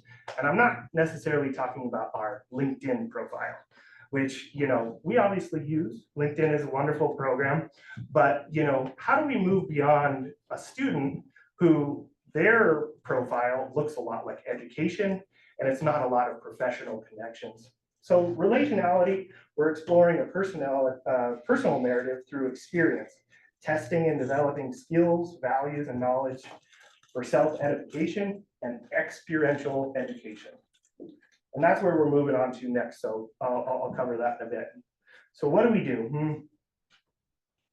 What do we want to understand? Again, being honest with yourself, learning how to learn, and integrating reflection into decision-making, trust building, and trusting others as well, because that's a part of it. You go back to the last one, sorry. Yeah. And then we've created this wonderful, being that's self-actualizing. They understand their ways of being. They're gaining an educational experience and ways of knowing. They're, learning to trust, creating relationships through this sector. We're constantly going back and reevaluating that reciprocity to oneself and one community. And when we have the finished product, It's how do we tell our story? And there are these accepted ways of telling our story through traditional methods of resumes, cover letters, how you give an elevator speech. But we want to, we're shifting self-narrative from accepted one to a determined one, being able to share that narrative comes in a variety of formats. What is the story I'm telling and sharing now? What is the story I want to tell? And sharing my future self. What do I want to share in the future? Any questions on this format? On to the next. So diving a little bit deeper, we talked about, what my bosses over there expect from us in the Career Services Department is that we want career readiness from our students. And we look to institutions outside our campus to say, what are these career readiness components? And what are the competencies that we want our students to be able to develop? So this again is from the National Association of Colleges and Employers, who put together some excellent work in terms of what these competencies are. How do we use these competencies? Well, it's something more than just reminders for our students. You hand them this page and they're like, wow, this is great. It's got some icons and pretty flashy, but how do I actually apply this knowledge? We integrate these competencies into the internships that we provide here on campus. So when I have a host agency who, we're either developing that relationship, they come to us and say that they want an intern. One of my first steps is this host site orientation. And if they want to have a call or a Zoom call, that's okay. But me, I'm a person who likes to meet face to face, sit down with somebody, talk about this experience. What's it going to be able to provide for our students? What's it providing for your organization? And I'm going to put you on the hook for something, because a lot of these internships, as I discussed before, are paid by our grantors, by our organization, by tribal affiliates, by governmental. And so these supervisors, they're not just getting free labor. We got to develop these individuals. We got to look at these career competencies and how do we go from beginning to end and to be able to invest in our students so that when they exit this internship experience, that they're gaining through it. So I'm going to go through these pretty quick, but career and self-development proactively develops oneself and one's career through continual personal and professional learning. Awareness of one's strengths and weaknesses, which is a really important part. This is a learning process for our students. They're interns. Navigating of career opportunities and networking to build relationships within and without one's organization. So that's our biggest hope. Retention. We're providing a service to people where you have someone coming in who's trained, who, you get to feel out for that, probationary period, as we call it. And you're bringing in this person, and hopefully that's our dream, is that it's going to lead to hiring through these internship experiences. If it doesn't, because either the intern or the employer doesn't feel it's right, we want to make sure that they're developing throughout the process. We go down next, communication. Clearly, respectfully, and effectively exchange of information, ideas, facts, and perspective with persons inside and outside the organization. Skilled communicators connect with people through spoken, written, media methods that effectively convey content, knowledge, individual values. So such a critical component that we see in the workplace now. And I tell you what, Gen Zers, they've got a leg up on us in terms of some of these communication platforms, some of the technology areas, social media, those type of things. And not so much verbal. Yes, Yeah. it's true, it's true. Yeah. They talk in almost a text language sometimes. Yeah, I hope I'm not doing that today. And then critical thinking, which is one of our 4 C's at SKC, is to identify and respond to needs based on an understanding of situational context and logical analysis of relevant information. Critical thinkers validate and reflect on their thinking, consider the validity of information sources, context, multiple perspectives, and apply both logic and traditional understanding to make decisions. What you guys do in here, oh my goodness. In governmental, agencies like yours, you have to be critical thinkers. And we're building at SKC the next critical thinkers for today. how do we adapt to a changing environment? How do we address problems with, community-driven solutions? Equity, inclusion, and cultural understanding, also another 4C of our core competencies here at SKC. Demonstrate the awareness, attitude, knowledge, and skills required to engage equitably, to include people from different local and global cultures, engage in anti-racist practices, actively challenging the ecosystem, structures, and policies of racism. It's a big thing for us as SKC because we're interacting with so many different, tribal and non-tribal. I have conversations, just last week with the city manager at Meese up in Polson, and we were talking about just base level internships and what opportunities that we could provide. But then we start to look at what the bigger picture is. What does it mean to have more tribal individuals working for city government? How does the relationship between the tribe municipalities increase by those relationships? We look at leadership, recognize and capitalize on personal and team strengths to achieve organizational goals. That was pretty self-explanatory. Professionalism, also a hard one to quantify a lot of times, but if you don't teach it, if you don't reflect it, if you don't mentor, people are not going to understand it. So knowing work environments differ greatly, understand and demonstrate effective work habits, and act in the interest of the larger community and workplace. Teamwork, build and maintain collaborative relationships, pretty self-explanatory, and technology. That's the component that Gen Z might have a leg up on us, but how do we develop all these other ones, right? So moving on to our next slide here. I got a question. Yes, please. The last one. How do you, on their equity and inclusion, how do you talk about racism? If that happens, like insensitivity to the Indian In an individual, in work environment. in a work environment. And, there's certain things that just I do not stand. I am here to protect my interns and make sure that they are in a safe and educational workplace. And if there's a detriment to that in terms of anybody, acting, in any situation that is unprofessional or, degrades my intern, I would immediately pull them from that situation and, not further that relationship.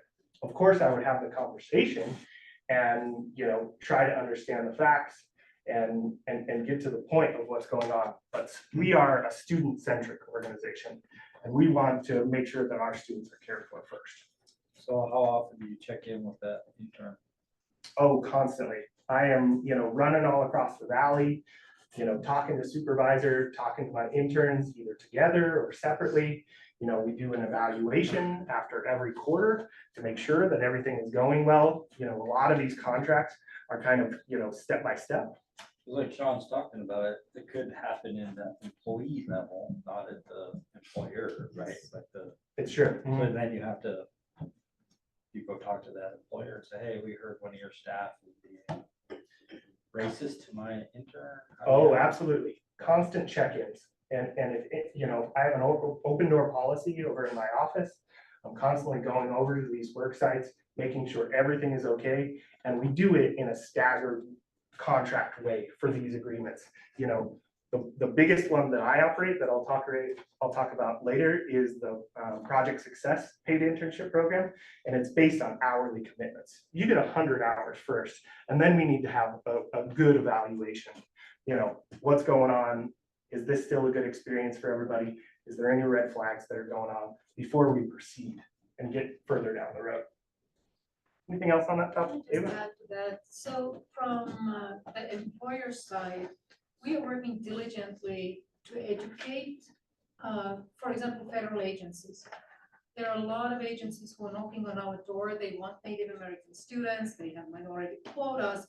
And one of the first conversations we have is what kind of culturally competent mentoring and onboarding practices do you have in place? And so this is the first conversation. We do not even allow them to talk to our students before we clarify. And there are federal agencies that really take it to heart, and they have put together workforces to figure out how to provide appropriate training to their mentors and then appropriate culturally rooted supports. We serve a very particular population with very particular needs, and federal agencies don't necessarily think about that. So we do a lot of education with almost all of our federal agencies and local employers as well when they are new to our cohort of host agencies. There is a big orientation component to talk about, for example, when students have emergency in the family. Native American students go home. Different, yeah. So we have these conversations ahead of time to educate them. These are important values, and these are really something that you have to consider how to work with.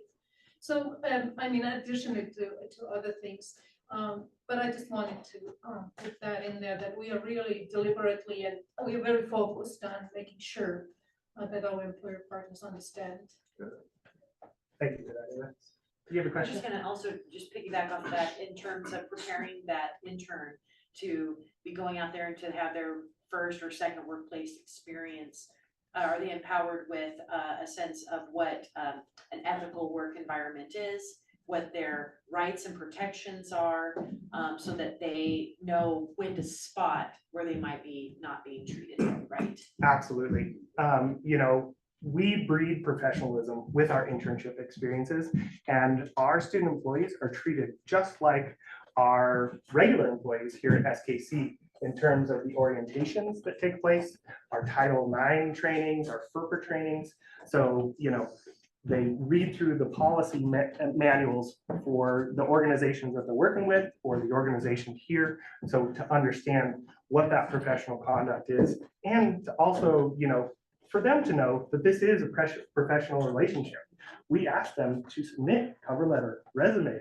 We have an interview process for each one of these positions for them to go in, not only for them as an educational opportunity, but professionalism breeding for sure. Yeah. So we'll move on to the next slide here. So like I said, we're going to look outward now to our community stakeholders. It is my job to help prepare students for successful careers and to help them transition from the world of academia to the workplace. However, career services only plays a small role in this process. Preparing high quality new generation of employees and helping organizations to meet their workforce needs is a collaborative effort involving all stakeholders, lawmakers, industry leaders, university faculty and staff, employers, students, and of course, our funders. It also requires various strategies, approaches, and techniques. Internships have been identified as one of the high impact practices for successfully training, recruiting, and retaining the workforce. Hands-on work-based learning in the form of internships, externships, clinical work, student teaching, and practicums has been an integral component in many academic programs for years. Our future educators, social workers, nurses, office professionals, and dental assistants have had the opportunity to apply classroom knowledge to the workplace, gain practical experience, build professional skills, network, and pave pathways to lasting careers. So this is kind of a broad perspective on our next slide here. But once again, it does not include all of the different relationships that we have. I know we're in kind of small type here, but just to give you an idea of who our massive number of host sites are and stakeholders that exist within our realm. Next slide. So now we looked outward. I want to look inward a little bit, and hopefully our Vice President of Academic Affairs will chime in if I screw anything up in this regard. But just a graphic here about all of the plethora of options that students who come to SKC have. It's broken out into our graduates by discipline, the number of majors who exist within those departments, some of them being CTE programs, You know, as you're driving in across the street, you see all the heavy machinery over there, our truck driving, our heavy equipment school that we're awfully proud of. We have, you know, a thriving Native American studies. The business department, social services, our education, which now has 2 graduate programs involved in it, and our STEM degrees, including our natural resources division, which has a graduate program as well, is graduating awesome individuals, and our big block of the nursing and allied health folks in dental assisting. Next slide. So I show you this because on a selfish side, from the career, you know, building and career readiness side, we really wanted to look at how these programs are integrating experiential learning into their programs. And how do we do this? Ava over there, a ton of research. She is a data queen. And if you don't have someone in your department who loves data, I feel sorry for you. I like data. I don't love data like Ava loves data. And so she'll do the work. She gets out there. She dissected our entire catalog. She was in and out of classrooms, talking to faculty. How are you integrating work-based learning experience and embedded career preparation into our classwork? Because we can only do so much as career services. I can tackle people in the hall and do as much as I can to try to get them into internships and things like that. But where is the base level work going on here on campus? It's in the classrooms. They're relating with their faculties. They're the ones who are going to give them a grade at the end and not me. So how did they do? They did pretty great, in my opinion. Embedded career preparation, 93% of our coursework had embedded career preparation as a portion of their work. This is the one that we love, of course, selfishly. Work-based learning and experiences. Did you have an internship, externship, practicum, fieldwork, or student teaching as part of your program? 57% of programs here at SKC. But maybe that's not perfect for every single degree or discipline out there. Professional projects. How do you project what you're learning? We have wonderful events all around campus where students are sharing what they've learned. They put it together in a nice package. We bring in employers from all over the area and they say, wow, what you guys are doing here at SKC is not only exceeding the standards of education, but it's in an Indigenous perspective. And we love the strengths perspective that is provided from that. And then we have our portfolios, 19 programs, 34%, a lot of our arts programs, digital design, who are integrating that as part of their work. Next slide. Okay, I promised. That was the background, and now we're on to the real meat and potatoes of it. Do you have any questions or comments before we get on with the programs here? All right. So this is our Project Success paid internship program, the one that I have the closest ties with, the one that I manage students on a day-to-day basis. Funded through the Ascendium education groups, we get $50,000 per year to be able to place our interns in tribal, governmental, community organizations here on SKC. And the goals of this program are to increase student retention and graduation rates, which we are the leading TCU in the country in terms of that number. We increase students' career competencies and employment outcomes. I have told you all about those different portions of which we look at, but I haven't talked about this yet. Decreasing student debt burden. It's a hot topic out there. Our president has done a lot of work to try to reduce student debt because it is a major problem for our generation. People are coming out of their supposed leg up to adulthood with this burden of student debt, the inability to pay down those debts, unbelievable default rates. And so this is part of our package as well through federal work study, our internship program. Let's put some money in the pocket. Let's make sure that when you come out of SKC, that you're not burdened by debt and that you have opportunities to be able to expand your career and not have to work 4 jobs to be able to do it. A part of that too for SKC is that we have a 0% default rate on our loans, which we are also very proud of. Yeah. So moving on, looking at our PSI internship program by the numbers. This was from 2007 until last year.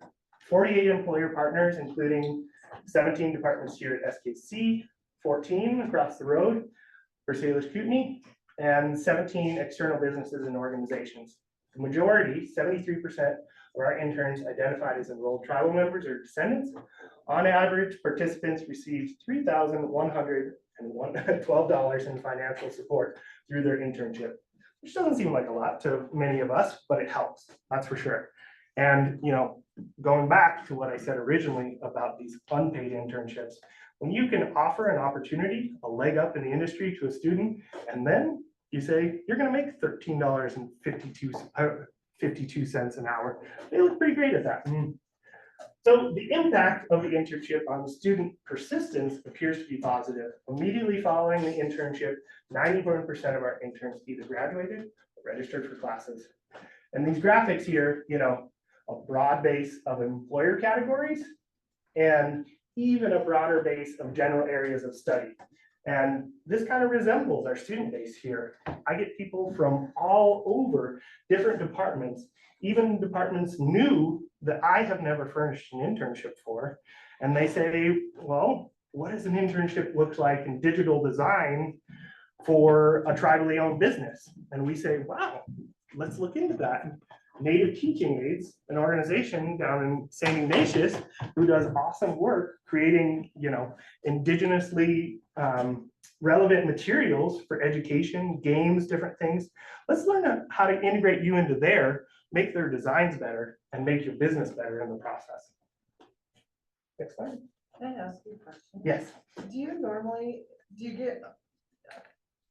you get more people who come to you to offer internships, or do you guys reach out more? I mean, what's the most? You want to answer that, Ava? That's the one that I Yes. was thinking about last night. Uh-huh. So it goes both ways, but really what we are focusing on is student-centered placement. So every placement is designed for that particular student, for their learning goals. So we did early years, so 2017 is when we started receiving the funding from Ascendium. We had employers send us job descriptions and all of that, and we advertised. And what we found in the process was it still had to be renegotiated because they didn't align with what the students need. So, and with other tribal colleges, we have had these conversations too, and they say, well, we send students there and they don't persist. Well, because it's not aligned with what the student wants. So our focus really has been to make sure, usually every intern has to have a faculty mentor. Bring the faculty mentor, the student, and the employer together in the room to have the discussion. What do you need? What skills and strengths do you bring to the table? What are your goals? And how can we now design a placement that basically meets in the middle? It has been a powerful, powerful tool. And that's how we approach almost every internship.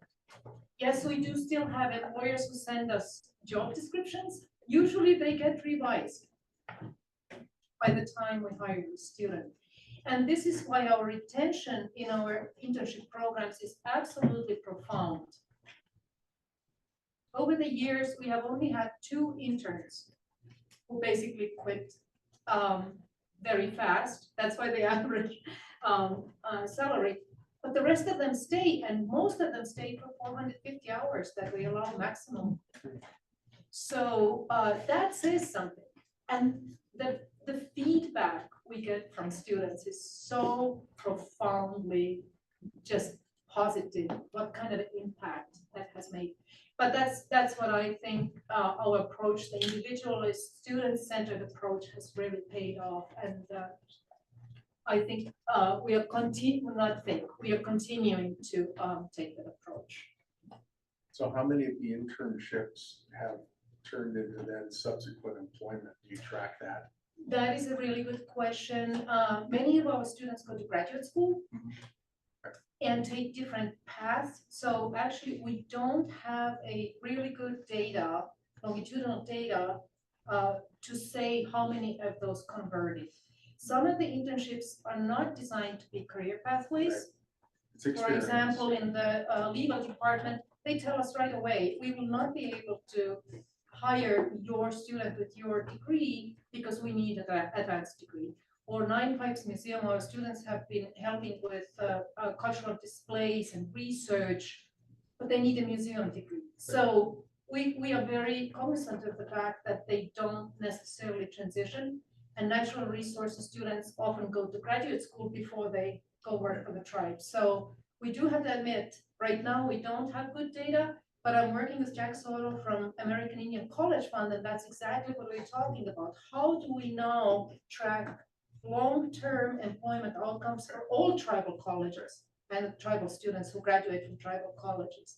This is a big project that they, Ascendium actually is funding. So American Indian College Fund will be working with all tribal colleges to figure that piece out because we don't have good data nationally.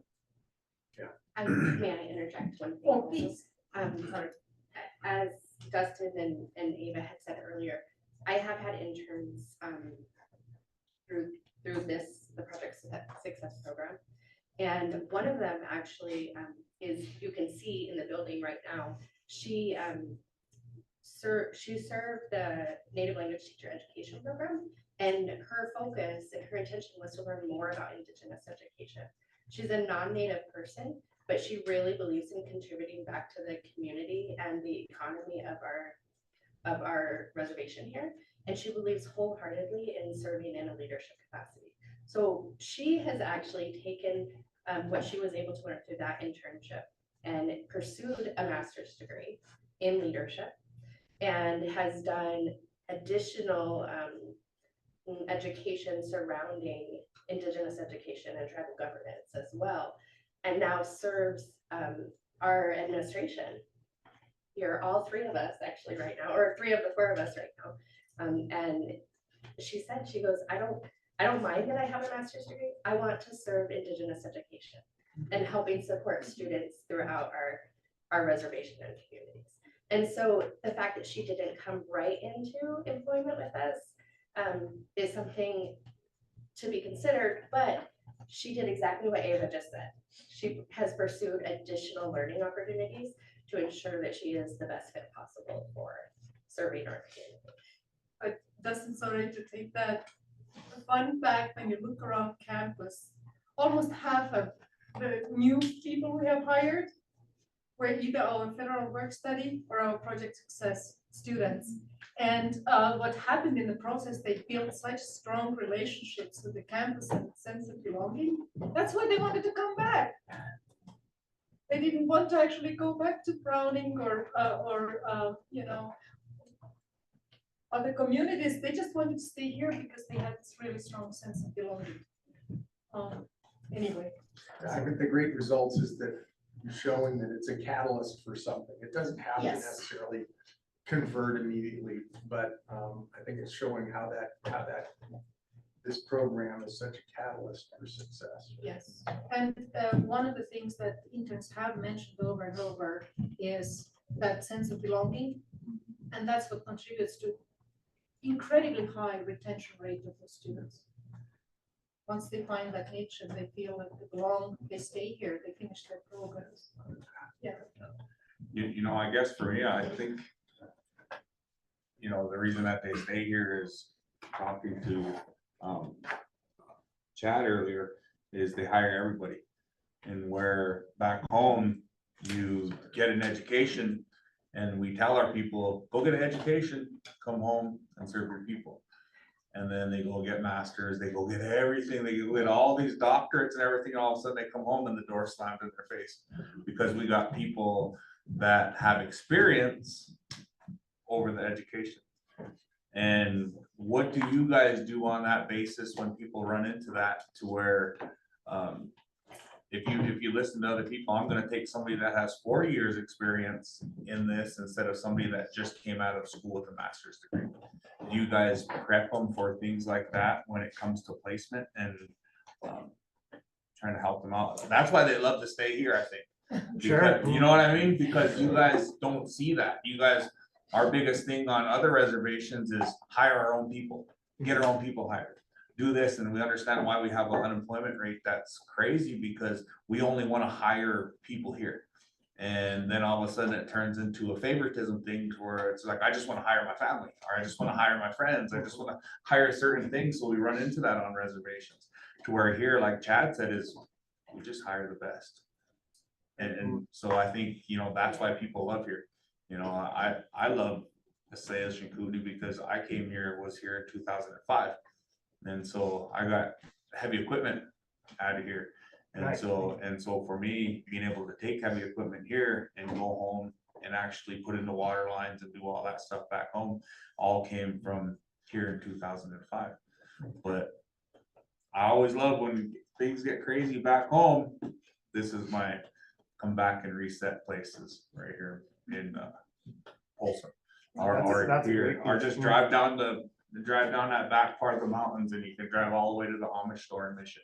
You know, and just different things like that, you know, and it's So just, true. but that's why people love to stay here because it's open to, they don't get door slammed in their face. They have a master's degree and they can use it here. And I think, you know, for us in Indian country, I think we got a lot of work to do to, again, trying to be more open than we are trying to be closed in. Sure. And because we only hinder our own people when they go out and get educations. So It's a great perspective. And one of the reasons we are really advocates for internships is the experience, but also we support students going back to their home communities and doing internships there for precisely the same reason, building the relationships, getting in there, getting the experience. And Dustin will be talking about the BIA Pathways program shortly here too. Again, this is only one of the very few internships. But that is what we talk to students about. This is your opportunity to go and build those relationships. So you're not a stranger when you show up and you're not just, now I have a degree, I'm a cool shot, so you have to hire me, right? That's not how it works. And we talk to students about that. So The really important thing I think here at SKC and among the tribe is that our priority is to hire our own tribal people as much as possible, right? But if we aren't able to hire somebody who has applied and fills those needs, then we have worked with many other people as well. And hopefully we can fill the needs of our communities in the best way possible. And that's okay too. and there's nothing wrong with that. but any suggestions you may have of how we can maybe support students better who come from other tribal communities? I think that would be a really powerful, to give us some feedback. Maybe we can embed some politics in the workplace. Actually, we have talked about it. How do you embed those conversations about very complicated relationships within different tribes? And every tribe is very different. But maybe this is something we need to consider, how to have those conversations. Yeah, any suggestions from you? You know, as a college, you have so many, you have a vast majority of tribal members from all over Montana, Washington, everywhere else that you guys have. You guys look into reaching the kids when it comes to that? Because, you know, because that's a big thing. Because then we go back to making mistakes. Kids that grow up into broken homes, they make mistakes of falling into that path that their parents have went down. So then that mistake will hinder them the rest of their adult life. So it's like, for my wife and I, my wife has a business back home, and these ladies came and seen it, and she helps young ladies, young people in high school and junior high, and an internship way to help them understand business, help them understand work ethic, help them understand that, you know, you're not who your parents say you are. You know, you can be bigger and better than where you are at right now. And so it's just empowering youth to understand that, you know. And now there's adult people who have made mistakes that come to work for my wife in an internship basis, but still they're able to still get a job, take care of their kids, and work a flexible schedule that is able to still pay them minimum wage. And so it's just being able to be more open-minded, because at least with those kids that are in there, you know, just for instance, I'll take a young lady that came to work for my wife. She was gung-ho, everything was fine, and then all of a sudden she come in there and she was doing not so good things in my wife's shop, and my wife was like, hey, you know, you can't do this. And she's like, well, my mom and them do this, and, but we're trying to get them out of the mindset of that. And so just that one little instance of, then in kids are fight or flight modes in them, to where just that little thing, that little girl was 13 years old, and now she's back drinking, now she's back doing drugs and everything, but now she's starting to come back because she knows the structure. Every kid wants structure. So, you know, when it comes to internships, and you guys have so many Native Americans from all over the place here, I think trying to figure out and open the doors to internships for younger kids and give them that, let them be that for you, because they see that and they're like, man, one day I want to be vice president, or one day I want to do all these things, one, you know. And so it's just reaching even farther than we're reaching right now. So. Yeah. Yeah. So is there an engagement with sixth graders, middle schoolers, or whatever? Absolutely. That's very, maybe even purposeful. One of the things that we're talking about with the Tech Hub is it's oriented towards photonics, and, you know, where, I mean, electronics was in the 20th century, what photonics is going to be in the 21st century, and the revolution that sensing is going to, and quantum computing is going to bring.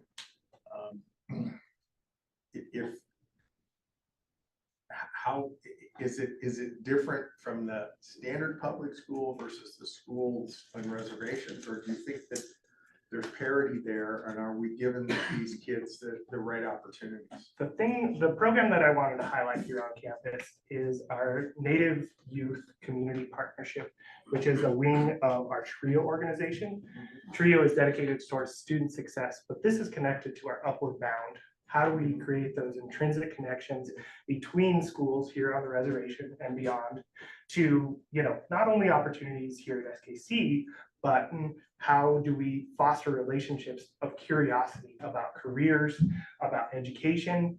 And they're doing some of the most exciting work on campus. They're over in the schools day in and day out. They just hired 13 new individuals in either mentors, coaches, or instructor positions with this grant.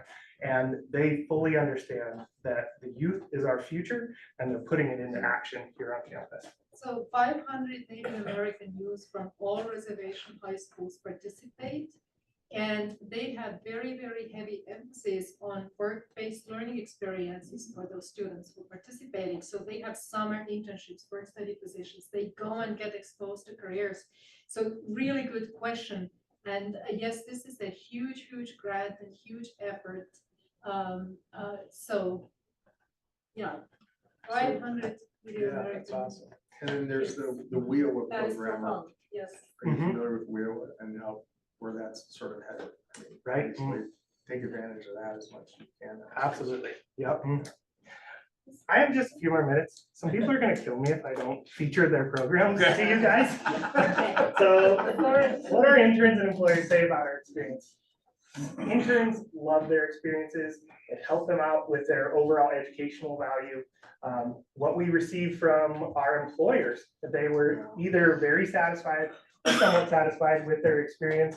And then I have a nice quote from one of our interns talking about those ideas of you bring in your strengths and your weaknesses, working with the individual for personal growth. Next slide. So our Native Fellows program, we have so many different STEM related programs here on campus. This is one that we're recruiting for currently. The Native Fellows program goal is to increase Native undergraduate students' access to authentic, culturally relevant service learning activities and field research experiences in the geosciences that will increase student engagement and retention in geoscience degree programs. The reach of this program, we have had 8 to 12 participants per year over 10 years.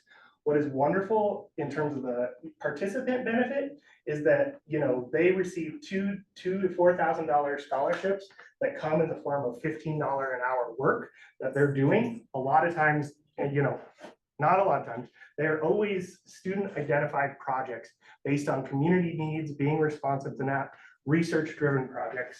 And support throughout this time, you know, Ava spoke to it before with our PSI. These are mentor based. We pay the mentor as well to be involved in this process from the beginning to end. So how does the Native Fellows, what's their approach? It's this idea of integrative learning, service learning, which will develop skills and teach values, a lot of things that we've talked about. High quality service, student service and field research will respond to an actual community need. This is the biggest component for our Native Fellows program. They're going across the street, they're talking to community members. What is the need that we have out there? And how can our research students be able to address that? Collaboration, each student service project will engage in a diverse array of partners, and all partners benefit from the project and contribute to its planning. So that reciprocal relationship, the student voice, which I discussed, and the civic responsibility, promote students' responsibility to care for others and contribute to the community. These research projects do not exist in a vacuum. We're talking to community members, we're being responsive to them. Next one. I want to feature our student clubs here on campus, which we're extremely proud of. The American Indian Business Leaders, which was the first place winners down in Las Vegas last year for their conference business plan competition, where they come to this competition with a formulated business plan, presented to a big group. We were first place last year. I've been sitting in on the student meetings every week, and they're formulating a new plan, and I swear, it's a good one. We might be reoccurring for sure. We have our ACES, the American Indian Science and Engineering Society. Just this last October, we were involved with a project here, the SKC Borealis Eclipse Team, in coordination with the Montana Space Consortium and NASA, where individuals, it was 8 individuals from our campus, part of the ACES group, part of the STEM education programs here, going down during the annular eclipse that just occurred and studying gravitational waves. These gravitational waves, they're telling me about it, but it's a better understanding of climate change models, understanding weather. They're going again down in the spring for the total solar eclipse. But what an awesome community of individuals, you know, tribal colleges, other colleges here within the state and nationally, doing actual science work and making the connections between, you know, governmental organizations. And then our seeds, our ecology club, going down to Costa Rica, doing research down there, and an initiative that Ava hosted last year, you know, making sure that folks within our programs and our internships are properly supported, especially those who come from kind of the non-traditional groups. So, you know, not a lot of women in forestry and fire careers. So how do we set up programs, peer support networks, you know, talks, all these different things to make sure that these people are properly supported in the workplace? Next. Can we keep on going? You guys? Yeah. Okay. So I got a little video here from our SKC Trees program, which is in our Natural Resources Division. They can speak to this program better than I can. So they don't speak, it's just a music. But I can talk about it as we go along. So First in the Nation Natural Resources Program out of TCU here at SKC. Extremely proud of this program. And what came along with it is partnerships with BIA through their Native Pathways program about how do we get qualified individuals trained here on SKC campuses, and how do we get those professionals then working in tribal communities out across the nation. So there's 2 different subsects of the trees program. There's a forestry side and there's a fire management side. This, you know, they host a massive amount of internships here on campus, and it can work in a couple different ways. You know, students come here and have a small amount of experience in this field, but we're going to provide scholarships. We're going to provide travel stipends, you know, everything that they need to excel professionally in these natural resources careers. We have some of the best faculty on campus, our forestry department, our wildland fire. And it's the true integration, you know, a wonderful program that takes all the education that they're learning here, the job placements, getting out into, you know, tribal communities all across the nation and giving back in a really substantial way.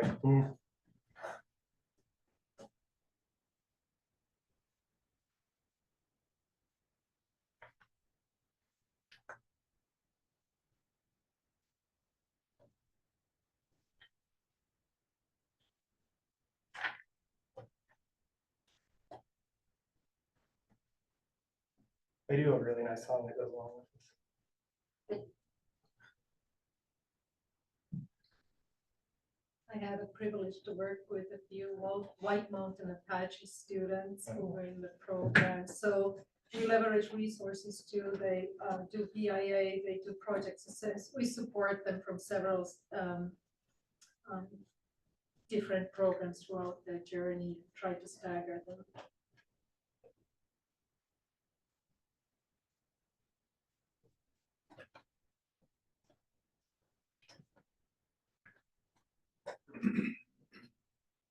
Move on to the next slide there. So like I said, this outlines the mission and vision. They have a really awesome website if you want more information about the Free Trees program. Like I said, the forestry management, wildland fire. Next slide, please. And then our newly, just in the last, how many years? 5 or 6, our graduate programs, Michael? I don't know. This is a new world for us, I'm still learning. I'm still learning. I have been faculty on campus for almost 9 years, but I don't know about every program yet. I'm still learning about every program. So excuse me. Fairly recent. Yeah, just since August. I just began. So we've been working with a collaboration with the University of Minnesota on the sustainable land and water resources. This looks a lot like the Native Fellows program, where it's community driven based on community needs. These are much more developed projects, as you would see from a graduate university. The biggest statistic there, I think, is from 2011 to 2020 in these partnerships, 162 students, 77% from underrepresented groups, and the majority of projects driven by tribally determined and tribally led questions. And then I had an awesome meeting with Georgia Smize yesterday, who works in our natural resources division, talking about an awesome project, a little case study that she does. Not only being a faculty member here, she runs the company Springbrook Consulting, which they do water quality analysis. She works strictly on tribal reservations, doing water quality work. She has taken on quite a few graduate students under her wings. And right now she's working on a water quality monitoring plans.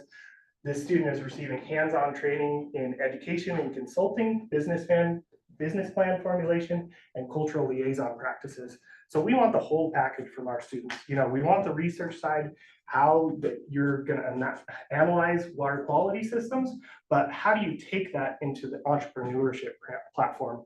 How do you start a small business? And how do you take the strength of your education and your experience and use it in terms of a cultural liaison position for tribal entities or a broader community? So. And her work is directly tied to brownfields management and EPA grants. So this is one of the big things we are really focusing on, how to support the tribal EPA related work. Thank you so much. I felt like I had to speed through the very last part, and I appreciate it. And we're around. We live and work here. If you want to have a discussion, I would love it. And I know you guys are getting to lunch as well, so. Yeah, one of the things that has happened in the last, I guess, maybe 3 months, I had the opportunity to meet with the tribal college presidents down at U of M whenever we was together, I think, end of August. And I was approached by some relationships that I have in USAID to basically say, look, we want to create connections and programs with tribal universities, because everyone, I think we have Native students will have a cultural sensitivity and a cultural capability for working in USAID field, service offices all over the world. And so they'd like to leverage that. So you guys might be, because of all your programs, to be a foreign service officer, you have to have a master's degree. But since you guys have those programs, and some of the other universities or the tribal colleges do as well, I think it'd be, who should I connect them with? Because they want to start to come out and tour, but I think you might be great. Absolutely. I'll leave my card with you, and academic affairs. Yeah. Yeah, perfect. we love that perspective, you know, what strength and advantage we're giving our students compared to other universities. Obviously, we live in a bit of the shadow of University of Montana. They came up and met, brought 30 people the other day, just for a discussion about how, you know, they could help us, what was going on here at SKC. But we had to remind them that Highway 93 runs both ways, and the talented students that we're providing, the perspectives that we, you know, provide our students are valuable to that organization as well. Yeah. It's awesome. Yeah, on your, I like that Borealis kind of, because it's on your, so when you do that, it's kind of interesting in the state of Montana. I think all the tribes, but we're at the Crow tribe, we're a lunar tribe. We're lunar. And we've got that, when you say the lunar eclipse and all that, there's a word for it, you know, the sun died. And we don't want to take part in it, in death. So it's kind of interesting on how. I talked to our students about that and their relationship with the Navajo and Dene, who have similar So practices. it's kind of, And so we're lunar. We were Right. lunar right from the get-go. And there was people, they were calling, in Novo, that was their job. At night, they check things out and see, like, everything, how it turns, and so it's interesting. I love that Kind of, piece. yeah, so I did a presentation at Helena, at the is it that ferry? They have a big old scopes and stuff, so this past summer I did a 2-night workshop there, and man, it was sold out. It was, so I talked about the stars on how we are, on how we're here. How wonderful. Yeah. So it's interesting. It is, yeah. They have a whole website too, to just find out more about their work. I'd love to share with you. Yep. That's why the Crow, we don't have a god. Right. Yeah. Thank you for sharing. Interesting. Yeah. Well, thank you guys. Really appreciate your time. It was great. Our pleasure.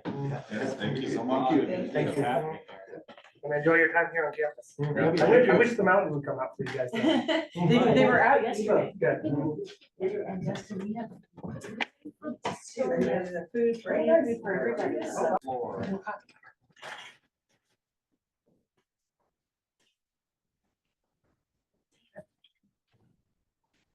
Good afternoon, es Sinyakupe, as we say in the Salish. I want to, first of all, just and acknowledge Councilwoman Jennifer Finley as well, Luke Robinson. Good afternoon. My name is Charmel Gillen, and I am the one of the 2023 grant recipients for the Indian Equity Fund, and I really appreciate being invited here to, first of all, be able to tell you in person, thank you, Lemlech in Salish. So I shared a card with you, and I just wanted to just say, you know, just an opportunity to say a formal thank you is really important. And I really didn't expect this chance to do that. So I appreciate that Marilyn reached out and invited me to come and spend some time with you. I figured the best thing to do, considering you have a full meeting, is to just keep it very simple, and so I didn't really prepare too much for you, but my understanding is that you wanted to be able to meet one of the recipients, and then hear a little bit about how the award has benefited my business. So I'm happy to do that. So a little bit about me and my business, I guess, just to start off with.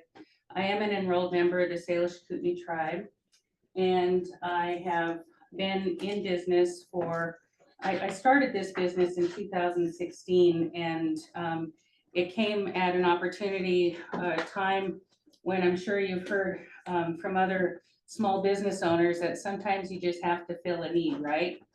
And so I had just stepped away from a full-time corporate executive position, and I was kind of in the place of really looking for my next career, feeling like I wanted to do something similar but a little bit different. So that's how I came up with the concept of Eagles Wings LLC, and my motto for the business is strategies for your success. So again,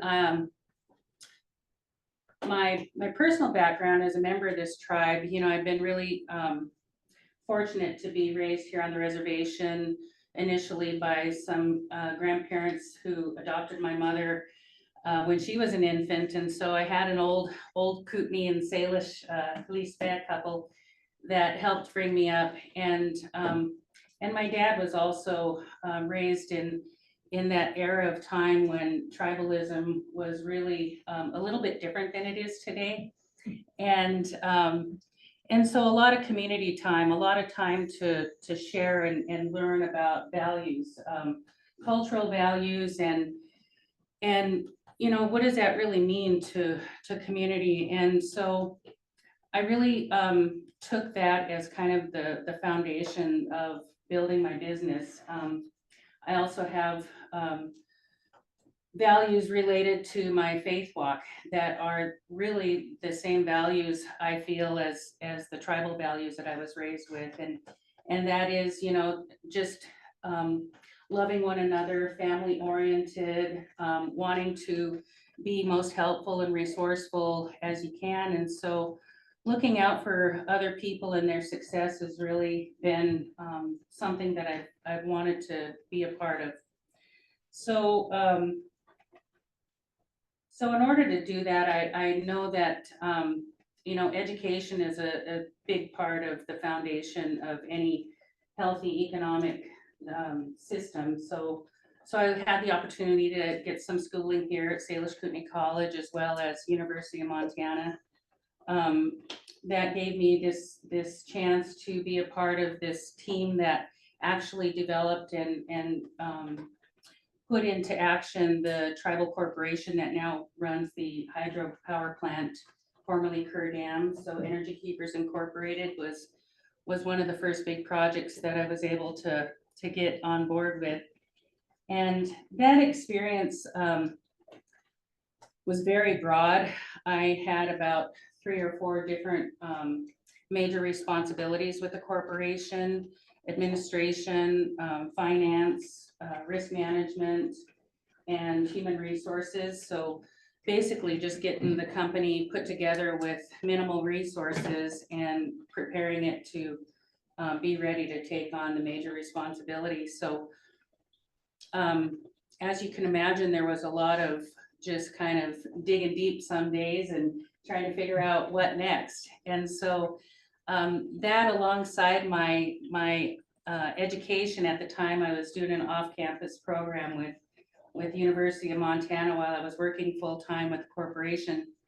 I really got interested in strategic management and that sort of discipline of basically just trying to help people visualize what their goals are, understand, you know, if it lines up with their mission, and then trying to figure out how to put that into meaningful and actionable steps, and, you know, measure, giving them points of measurement and just able to implement their goals and their plans. So that's what you would have seen encapsulated in my grant application that I submitted, is kind of an overview of what the company was created to do and how it was set up to do that. So I was fortunate enough to receive a full award from the Indian Equity Fund, and I appreciate it. I was very surprised, actually, and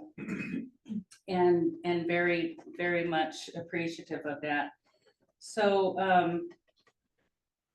so one of the things that I would say, first of all, the current status, let me tell you, the plan that was laid out in the business plan that was eventually awarded was a plan that was designed to assist my company to have a place in the marketplace, like a physical place. And my company was initially created in a way that was designed to be a virtual presence in other people's companies. So I recognize that there are a lot of entrepreneurs and small business owners, especially in this rural community and on many reservations that, you know, they're good at what they do. They have a specialty.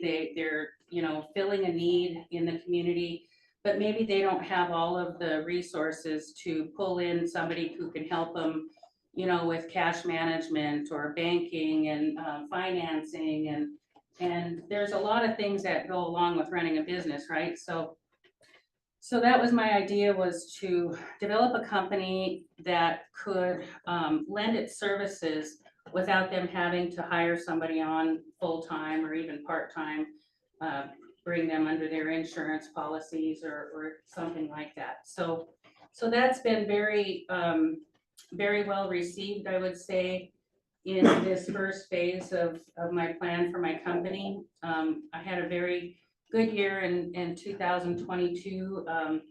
That was my first full year of operation since 2016. I took a hiatus and did a few other things between 2016 and 2022. So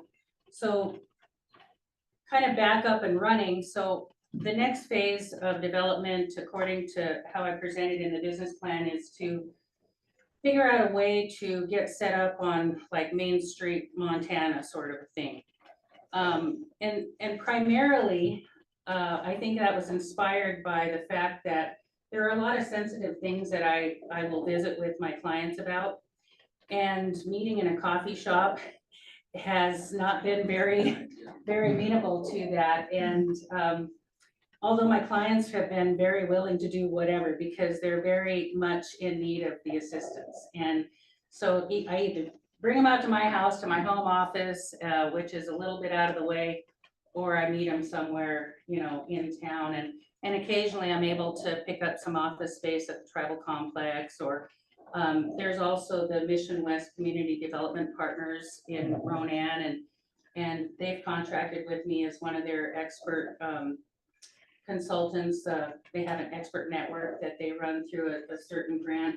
And so I'm one of their generalists. So I've had several clients that I'll meet with them there. But basically I know that given the opportunity to set up an office space and have a presence was a part of it. But what I also feel is important is that I want to be able to present sort of a hub, a business hub, like a professional center type of an opportunity for other startups or individuals who just need a place to kind of come and get some support, maybe even just coffee breaks where we might talk about some of the challenges in the work environment, maybe some of the issues that we've overcome that we can kind of help and just be supportive. So that's the idea with getting the building.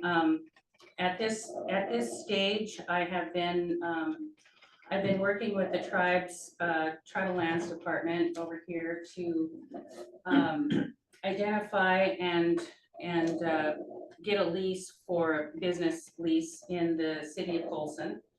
I have a location identified, and the technician is still working on making sure that the services are available, water and sewer and power. We pretty much have it nailed down, I believe, and I think this will be a really great spot for facilitating kind of the business hub idea because of its location. So overall, I guess I would say that the way that this award has impacted me, and I'm sure every other recipient that has received this, has been in a very major positive way. I mean, when I do the whole estimate of what it's going to cost to get that building put in place, I have a building.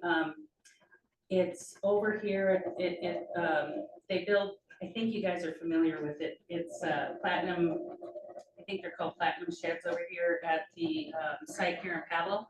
And so they've been doing a lot of building. They have really good materials. It's more than a shed, you know, type of a structure. They have these designs where, you know, they're using like 2x12s on the shed roofs, and they're doing great insulation, and they have really good materials. So I've been able to get a plan for a 16 by 36. I've changed the size a few times, just trying to decide on future development and additions, but I have a building plan narrowed down. We're working on the lease and the connections, and then we should be able to get it set up and in place. So when I do the estimates of what all that's gonna take, and what I presented in the business plan was basically the cost of the shell. And then the additional money that I would put in through financing and my own personal investment. This grant represents about 18% of my overall plan to just get it functioning. So then I can get all of my equipment in there. I can get my internet service provider, established and get all of the things in motion.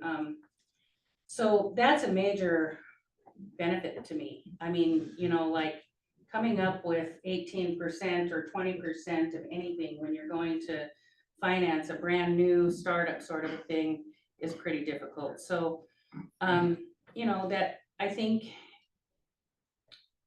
according to the people that I associate with and the clients that I have, it's very, and me personally, it's very difficult to come up with,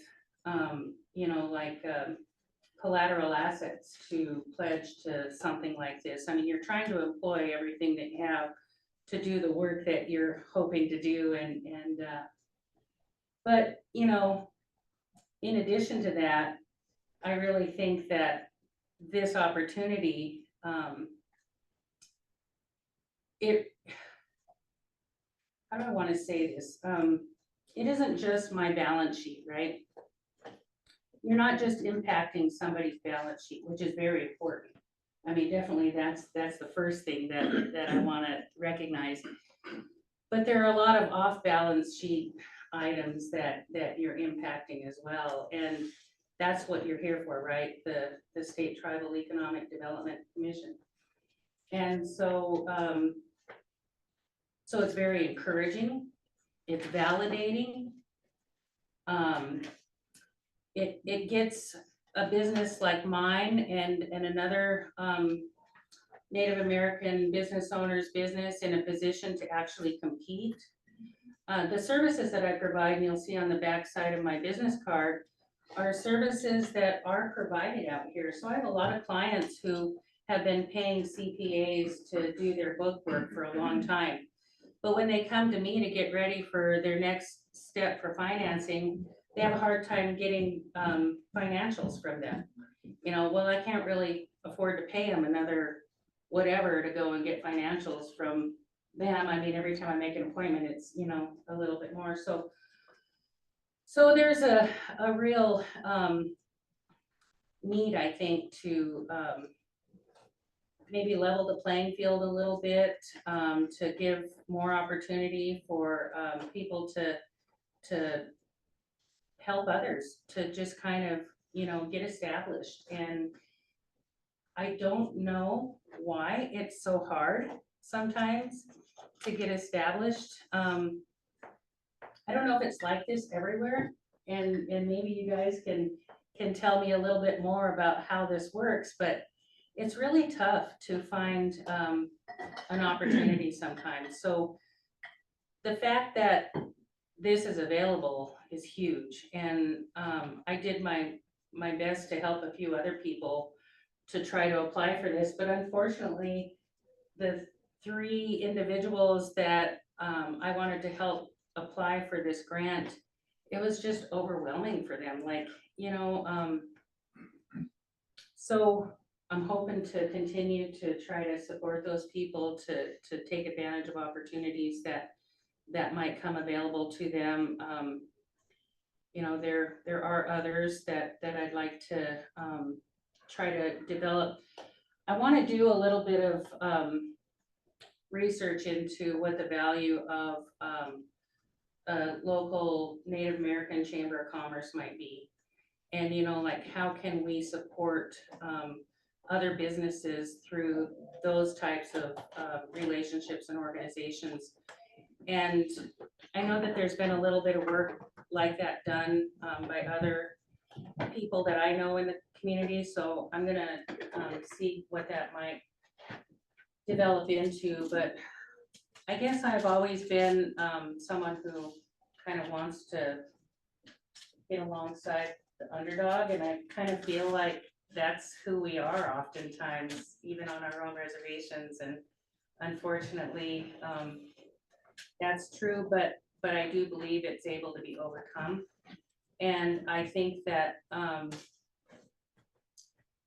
if I can continue and we can continue to put ourselves into a position to help somebody break that cycle, I think that's really important. And oftentimes what I've found in working with the clients that I've worked with, I've had about probably nearly 30 clients in the last couple of business years. I think oftentimes what I'm able to help them realize is that what they think is the insurmountable obstacle really isn't as big as they thought it was. And I think being able to communicate with people in a language and in terms that are a little bit more understandable, I've been able to kind of help them figure out that they have what they need, you know. And that's what I generally like to encourage my clients, is that they're really capable. They're really equipped. They're intelligent. They are, they're serving a need, and they're employing people. These are such important things. And sometimes it's just a matter of assisting them with, you know, their revenue cycle, helping them understand what that does for them, helping them understand what cash management means, and how you can lay that out and see where the lack might be. And then how do you figure out how to fix that? Like you have two levers here. You have your revenue and you have your expenses, and let's just really look at that. And so, you know, when you break it down into the simplicity of that just basic formula, sometimes it just kind of, you know, starts to click for people. And so that's been my real reward, is getting to that point where people feel like I am a successful person and I'm doing it, you know. Like maybe it isn't exactly what you had hoped it would be in this first few years. I mean, I stand in those shoes myself. So, you know, you always just want to keep doing what you can do. So I don't know if that answers kind of what you were hoping to hear, but that's it in a nutshell. Nice. Thank you so much. You're welcome. I don't know if you have any questions for me, but I'd be happy to answer. I have lots of questions. So you left the corporate environment. Yes. For you, I mean, at least you were still home. Yes. What was your biggest challenge that you realized as a new entrepreneur versus living in some people will call it the corporate cocoon, sometimes it's an MMA ring. But what was, as you well know, what was your biggest challenge in terms of that first, let's say, 90 days to 6 months of, oh my goodness, I didn't realize this, or those biggest realizations, and how do you relate, how do you take that experience and transfer that to your clients, because they're obviously, some of them, going through the very same thing. Well, you know, for me personally, and probably because of my makeup and my, you know, linear way of thinking, sometimes I really didn't have much trouble outlining and kind of laying out the plan. So, but I think the biggest thing for me was having the courage and having the willingness to believe, I guess, that it could be possible. it was hard for me in the beginning to try to imagine that I had something to offer that, that could be purchased by somebody. And so for me, that was probably my biggest hurdle.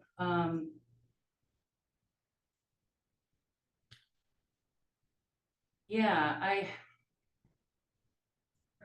think that was my biggest hurdle, because the comfort zones of, you know, the full-time job, or, you know, just being under somebody else's organization, that can be a lot of comfort. I just spoke to someone today who husband lost their job, and a couple weeks ago she lost her job. And so, you know, it's so hard to be without that security. And so some of it's just, you know, faith in that you have something to offer, and that if you just keep pushing through, you might be able to get there. But, you know, there's also a lot of help and hope in having a network around you that can help you see things that you can't see. Because when you are under that type of pressure, you know, you can really be in the tunnel. Right. So encouragers and healthy support systems, I think, was really important for me. Yeah, and this new building will give you a chance to actually have your clients experience that with each other potentially, right? And to Yes. meet, and to have, to give some encouragement, hopefully. Yeah, and really, I think that's probably one of the reasons why I envision that is I really think that community and community's shared values are important, and that if we keep reminding ourselves and each other of, you know, what those values are, that we can continue to support one another and find ways to help. And so it's not always a financial issue, you know, for a business owner. Some people are willing to just scrape by financially and just know that they're helping others. And I guess I've been in that place a few times myself. So I do a lot of in-kind stuff just because I think it's important. But I do think that the hub, the business hub, a place where people can obtain, you know, like get into the Wi-Fi system and sit there and be able to work uninterrupted, maybe have a little quiet time if they need to meet somebody in confidence and, you know, get something done. It can be a place where somebody can just kind of hang out. Bob Gochi is one of our tribal members who you probably know, and he has the Ronan Professional Center in Ronan, and he's been really supportive to my business as well. And he's allowed me to use his conference room and meet with clients and go through their financials. And so he's really inspired me to try to come up with a opportunity in Polson. So, yeah. Yeah, Bob is the Indian housing guru. For sure. Yes, he is. Always got a wealth of knowledge. So you said that you were trying to help 3 people with this equity grant, and, you know, kind of make some, you know, shy away kind of from, what would you say is the biggest hindrance to it? Is there anything that, because you see small businesses popping up all over any big country, and people needing that help that this offers. Is there a main issue that kept the 3 from, did they put in for it? One of them may have, but it would have been with the help of another individual. I think she had a family member who was coaching her a little bit about this is what you might need. And I'm probably a little more particular. And so I was saying, well, that might be good enough, but I would recommend more. And because it is a competition, and so that might have been a little more overwhelming. And I think that's what I found with all 3 of them, actually, with 2 of them for sure. those individuals expressed a little bit of anxiety about like, I'm not sure how to write. I don't know how to put that in words. And I said, you know, just basically what you just told me you're doing, just write that much and then I'll help you, you know, create more around that. I like to write, you know, and so I can coach you on how to write.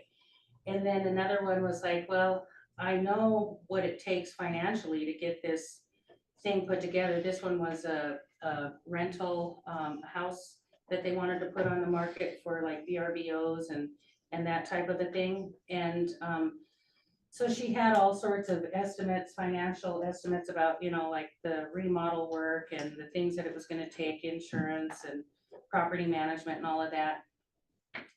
But I couldn't encourage her to, let's get this in the format that it's gonna help you with. So sometimes the hindrances can be, you know, just not having the time outside of their full work, you know, their jobs that they were working, not having the confidence to write in a way that they felt would be promoting themselves well enough.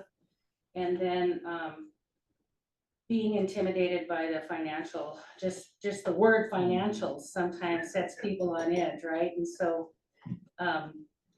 yeah, I was like, well, you already know all these numbers. We just need to organize, and it's just a matter of organizing numbers to help, you know, tell the story of what you're doing. And so those were just hurdles that primarily I would say time, and then just being overwhelmed with, you know, the prospect of Everything else. yeah. So NADC does it over in northeastern Montana for us, right? NADC kind of helps. with So it. the novice. Yep. Do they Yep, have, they're one of the novice. do they have one here? Yes. Yes. And SNK Every Business tribe. Services is our local, and I'm sure that they probably help people get in this year. Yeah. You guys have one. I'm sure. Then, NBC. So I feel like, Great Northern Colorado. I hope I don't sound discompassionate. I navigated that application process just to see what it was like. I've sort of marched that against, you know, what the SBA requires and other federal, and I feel like our application process is actually quite pretty easy to navigate, actually very easy to navigate compared to the federal stuff. And so I'm just wondering if a person, a fledgling entrepreneur, if they're struggling with our application, if maybe they're not prepared for the requirements of owning a business with, you know, taxes and profit and loss statements and balance sheets and so I think from what I'm hearing you say is that your business center might actually provide an opportunity to help people get those building blocks so that they can complete that application. I'm a big fan of Versus. I mean, I don't think it should require a PhD to fill out any application offered by any public agency. But I think ours is at the place where, how about leveling people up so that they can navigate that better? And I'd be really interested in exploring that more with you. I want to give you my card. Appreciate it. Yeah. No, I do agree with you. It is a much more simple process to apply for this grant.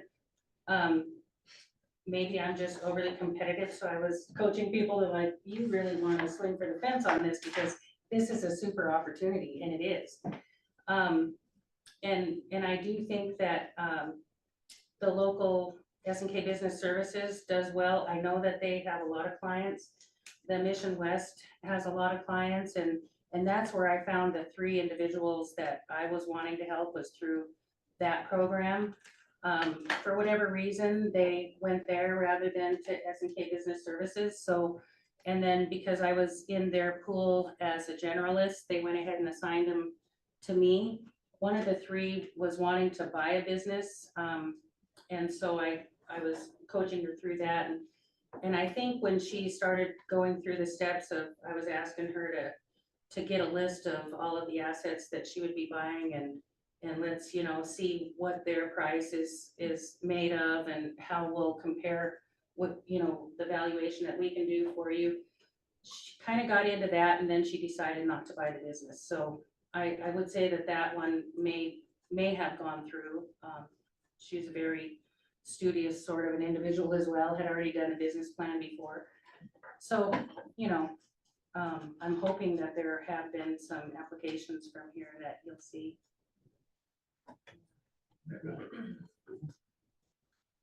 Well, thank you for your time. Thank you. I think these success stories like yours help validate the need for this program for sure. Thanks. Very good to hear this. Yeah, well, I again, I definitely appreciate and hope to send you an invitation to my little building opening. when it's- Please do. Yeah, that would be Yeah, great. yeah, that would be great. One other thing, I was able to hire one individual this past year, part-time, and she ended up leaving me for a full-time job, but I count it as a real win because before I hired her, she was a graduate from this institution. And she just didn't have the confidence to go out and try to get a job. And so I was able to get her on.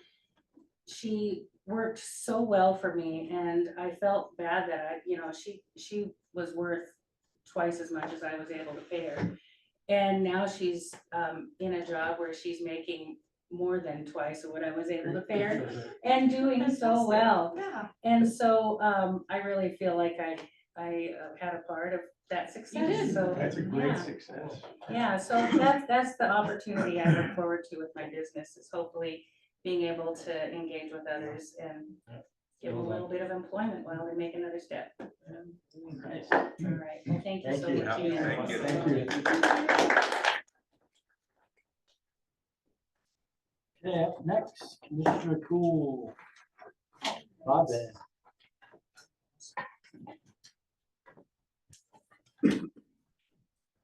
Okay, is here fine, or do you want me up front? Whatever Chairman? Okay, thank you, Chairman, and members of the commission. So I could talk for a week about broadband or a couple minutes, so I will try and sort of aggregate all of my experiences over the last few months into a few minutes, and then hopefully there will be some questions. So super basic stuff is that Montana, we're in the final phase of our application planning process. And what that means is the state of Montana received $500,000 to cover the state, survey people on needs. The goal of this broadband money is strictly intended to provide connectivity to unserved and underserved populations in Montana. With that said, if you look at the FCC map, it might make you cry or laugh until your sides hurt, because according to the FCC, what's underserved and unserved is very much different than my experience anyway. I know for darn well that not everybody on Fort Belknap has, I think the goal is 25 megabytes per second. I think it's actually higher than that. I'll have to look it up, but and so $500,000 planning. The first draft of the application rollout is available online at connectmt.mt.gov, connectmt.mt@mt.gov, and I can get everybody that information.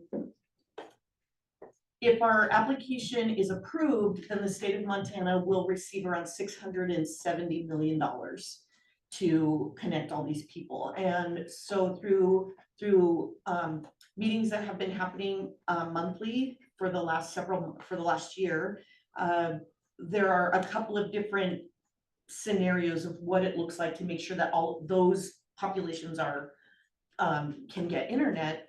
But the bottom line is that's not going to get us across the finish line to get those communities served.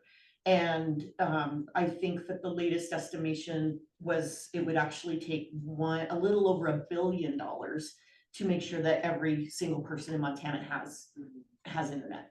So they want it. And as you all know, some of those barriers are, particularly to Indian country, just the geography. You know, you can't lay fiber in granite. Rights of ways is a huge issue, you know, jurisdictional, it's pretty convoluted. With that said, tribal consultation is a requirement of the BEAD process, which I'm really grateful for that. I don't know that any administration has made it, or it's always been a suggestion or a guiding principle, but what I really love is that it's actually a requirement.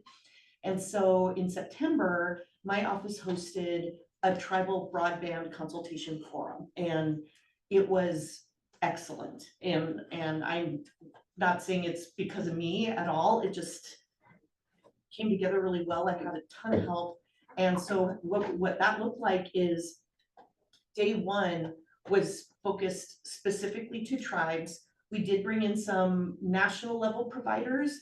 I intentionally chose not to have local telecoms participate because sometimes those relationships can have had a history of being a little bit fractious. And so we worked with some national providers that have specific experience and have worked really well with Indian country across the United States. So in the morning they presented, and then in the afternoon we kicked everyone out who wasn't tribal so that people could speak freely. My only disappointment really is that we had a very, very good number of people register, and only a small portion of those folks actually showed up.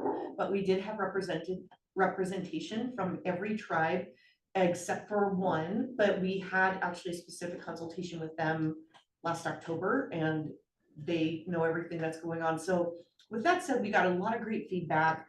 I am actually as we speak, finding out what how that feedback has been rolled into our proposal, and that's where we're at. So the application is due December 31st, and our goal is to have it in a month early. So hopefully putting the finishing touches on the application, the proposal, within the next 2 weeks. So in fact, I will cover the tribal consultation summary portion of the proposal myself, and I hope to have that done tonight. But that's what I got for now. Are there any questions? It's huge. It's been a part-time job, but I'm very, very grateful that you know, we wanted to ensure that tribes, we weren't checking a box like, okay, you know, we sent them an email or whatever. And the NTIA has been extremely specific about what this looks like. So tribal letters had to go directly to, you know, tribal leaders. I called each one. I had a conversation with Chairman Gray, and fortunately we had someone from Little Shell represent who was also a really good participant in the consultation piece. There were high expectations for what consultation actually meant. And I think that we had 3 people from the NTIA, which incidentally, I had to learn this, stands for the National Telecommunications and Information Administration, in the room. And they said it was one of the better consultations that they've attended.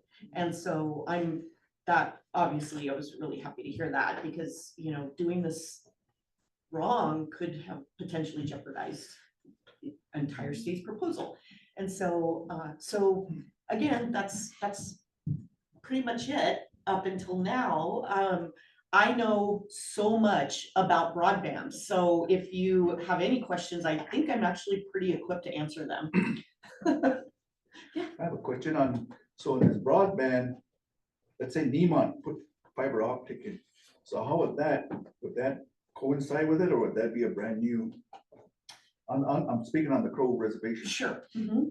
So stop me if I'm not answering your question. So what this would look like once. Stop. I knew you were gonna do that. So once the application process is open to providers, tribes can apply if they have an ISP.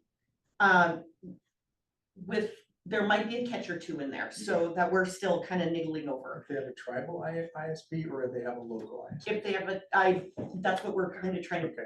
sift through. My educated guess is it's going to be their own ISP, because once word gets out that tribes can qualify if they have a local, Yeah. then I'm afraid that there will be some predatory action on Yeah. behalf of providers. Yeah. And so what it would look like is Nemont would submit a proposal to the state of Montana asking for X amount of dollars to cover this, a very specific geographical region. And then the state of Montana would take a look at that and march that up against the map, which I want to stop really quick and emphasize this. Please go on to the state of Montana's broadband website and look at our map. There will be a challenge period after the application invitation goes out. And it's really important that we all challenge that map. So, oh, sorry. Can I add to that? Yes, please. I think in terms of that, and I would encourage everyone to look at that, because you can go onto the map and you can actually challenge at a single delivery point, like your home. Mhm. Yeah. And if everyone could do that and challenge it, as long as they know how to, properly get their internet speed and everything else like that, it would be hugely beneficial for the tribes. To us, yes. And to that group to know that. The biggest problem with maps is in the mapping process, they use what's called census tracts and other aspects, and there are certain requirements and or allowances that basically says it's getting better, but it used to be if you have a gigabit delivery point somewhere in a census tract of 1,000 locations, you can consider that area gigabit served. When in fact, you could have 999 others that have no service. So it's a difficult thing, and a lot of it was done. I'll tell you. I mean, you and I think have had discussion about Pro and that sort of thing to get people to respond and look at that map. I mean, that's so vitally important for the tribes. Well, and what's even better is there is actually a speed testing capability on the website. So log in, test your speed, see that it's like nonsense, and then report it on the map. Because even the internet's on Indian time. Yep. No problem, and we pay a lot of money for it. Yep. You know Oh, what I'm yes, saying? So yes. it's not like this. Yeah, the bottom line is, if it's fiber and light travels the same speed any direction. So you should have it, or if you're not, then there's something else going on. Well, and underserved also means very low speed. So it's not just, this house has it and this house doesn't. It also means that, well, we have internet, but it's the same speed as dial-up or a, Pony Express. But, so back to your question. So Nemont can submit that plan and it can include Indian country. It was proposed at the consultation that any provider that wants to include any part of a reservation in their submission would have to have through resolution or your economic development office, whatever, would have to have the blessing of the tribe. Some participation and Yes. acceptance. I'm finding out if that's part of the application process yet. So is that the tribal ISP would be considered it then? Or is it like you have to do an MOU with the provider like Nemont? Like they would have to, so if Nemont applied, what behalf of the tribe. was proposed is that, yes, they would have to have like In other words, we have to have our own provider. Is that a tribal provider? that you would So have we to have go your start have our your own ISP. By when? December 31st? No. The application process will be open for several months. We won't start seeing money coming in on this in Because I don't know months. how many, I know Blackfeet has their own, but does anyone else? You I guys don't don't have any? CSKT does. See, we're starting, Not everything. we're starting our kind of broadband and stuff, but, you know, I guess the frustrating part for me too, when it comes to Nemont, because we have Nemont. Nemont is Hampshire, kind of everything. strangleholding your ability Yeah. of establishing your own ISP. So are we gonna be, so when do we finally get out of that part of, Nemont and give the tribes the opportunity to make broadband something for themselves? I can't answer that question, but I can put you in. answer all the- Well, The answer, I don't have the answer. Come on, Scott. But what I mean by that is that really is a consultation Yeah, I question know, that I know. but what I wanted to follow up with is I can put you together with people that can help you, and I want to. Yeah. Help put you in touch with folks that can help you navigate that process. I'm rooting for any tribe to have their own I do. ISP. That would be Always. awesome. Yeah. You know, it would, But probably it's- shouldn't say this while we're being it's a recorded, lot. but you know, there is talk, I can put it this way. There have been burgeoning conversations about tribes purchasing network and joining forces and having a co-op. Nice. And being, so that serving natives and non-natives, and they're the provider, and our neighbors are subscribers. So the other question, it has nothing to do with it, but it kind of goes Did I back answer to your first Nemont. question? Yes. Okay, good. Yeah. So I talked to Sheldon King from Northern Cheyenne, they're doing solar. And they was out, because this Bighorn County hamstrings us. And he said, that's the hurdle you gotta go past, the STEM guys, the sun is free. But they run the electric and we have to get permission from them to do that. And that kind of gets you, gets in my crawl. The co-op? Yeah. Okay, So it's kind of Let's like talk what more about Nemont's that. doing. See, they Yeah. hamstring that. Then the other one, they hamstring the Bighorn Electric, hamstrings everything, can't even use, but they're working on it. He said, you have to get, there's a hurdle there that you gotta get their blessing or something, but. let's talk more about that. So it's just interesting, yeah, because- so it's kind of. Well, there might be an opportunity through, so the EDA is, and USDA, they're rolling out tons of money on tribal electrification programs or green energy or whatever. And I'm wondering if there are opportunities for the tribe to obtain leverage through EDA or USDA funds and that would be helpful with incentivizing the co-op to work with the tribe. So Director Osterman and I have helped CSKT in this process, and we'd be more than happy to see what we can do for you guys as well. Right. Yeah. Thank you. Thank you. Yeah, of course. Anybody else? Is there Did I confuse anyone else? Is there a way for us when we come up to Helena to meet with people that can answer that question when it comes to consultation and stuff? I will actually get you resources before that. Perfect. Yeah. Because I know that we're going with a Starlink kind of thing, Yeah. to where we can shoot satellites off one and the other, so we're trying to do that, but it seems like the funding and stuff that we're, because broadband right now, it's, with Nemont, I could sit at home from my mom's 3 blocks away, and I could call my mom in her house with the cell phone and stuff, and they'll talk 15-second stop, then you'll, oh, did you hear me when I said that? Cut off again. And if they're getting these millions of dollars to bring services to the reservation, but when we go to Scobie, Scobie's fine, everybody in Scobie's fine, but that's where they're at. But they're the main ones putting lines in on the reservation. Well, so I'm from Fort Belknap, Yeah. and when we moved back to Montana in 2016, we lived in Malta. And it's really interesting how Triangle in Malta, we paid like $120 a month because we also had to have a landline, and then you go on the res and they're paying like $200 a month. And so there, and again, that's one of the reasons why I chose not to bring in local providers to the tribal consultation forum, because of, you know, there were some bad practices there in the last big build out, which was around 2010-ish, I think. And that was brought up many times during our consultation forum.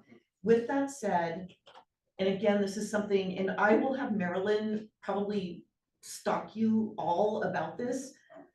The challenge period is so important because, and this, according to the BEAD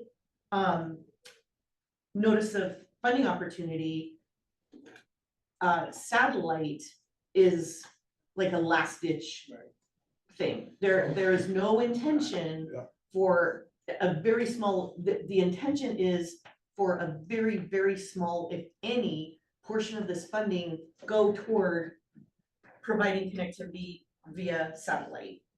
And I personally feel that that might be a bit unrealistic for some of the areas that we're talking about that are target areas. So this money, to the best of my knowledge for now, like none of this is gonna go to Billings or Great Falls, or these have to cover ground in Webo, Fort Peck, many, almost all of Crow, the northern portion of Fort Belknap. I mean, you know, Dodson, I mean, because rural also has, you know, that's right. Cause right now, for my cell phone and my wife's, and I buy it the cell phone outright, so we don't have to pay the extra $55 a month. So for my wife's cell phone, my cell phone, internet at my house, and internet at my wife's house is $535 a month. And you just told us a lot about your. Yeah, you know, and it's just like, and so it's $535. So, you know, trying to work that all into everything. That's crazy. And it's like, holy crap, when are we gonna see, and that's what goes on with the service. Well, Justin told me he has two phones because one's for Nemont when he's on the reservation, and one's like Total Wireless or whatever when he's off the reservation, and this is 2023. But with all that said, that's the intention of BEAD, is to level the playing field for everybody when it comes to connectivity. Perfect. So when that consultation was pro-tribe at the table? No.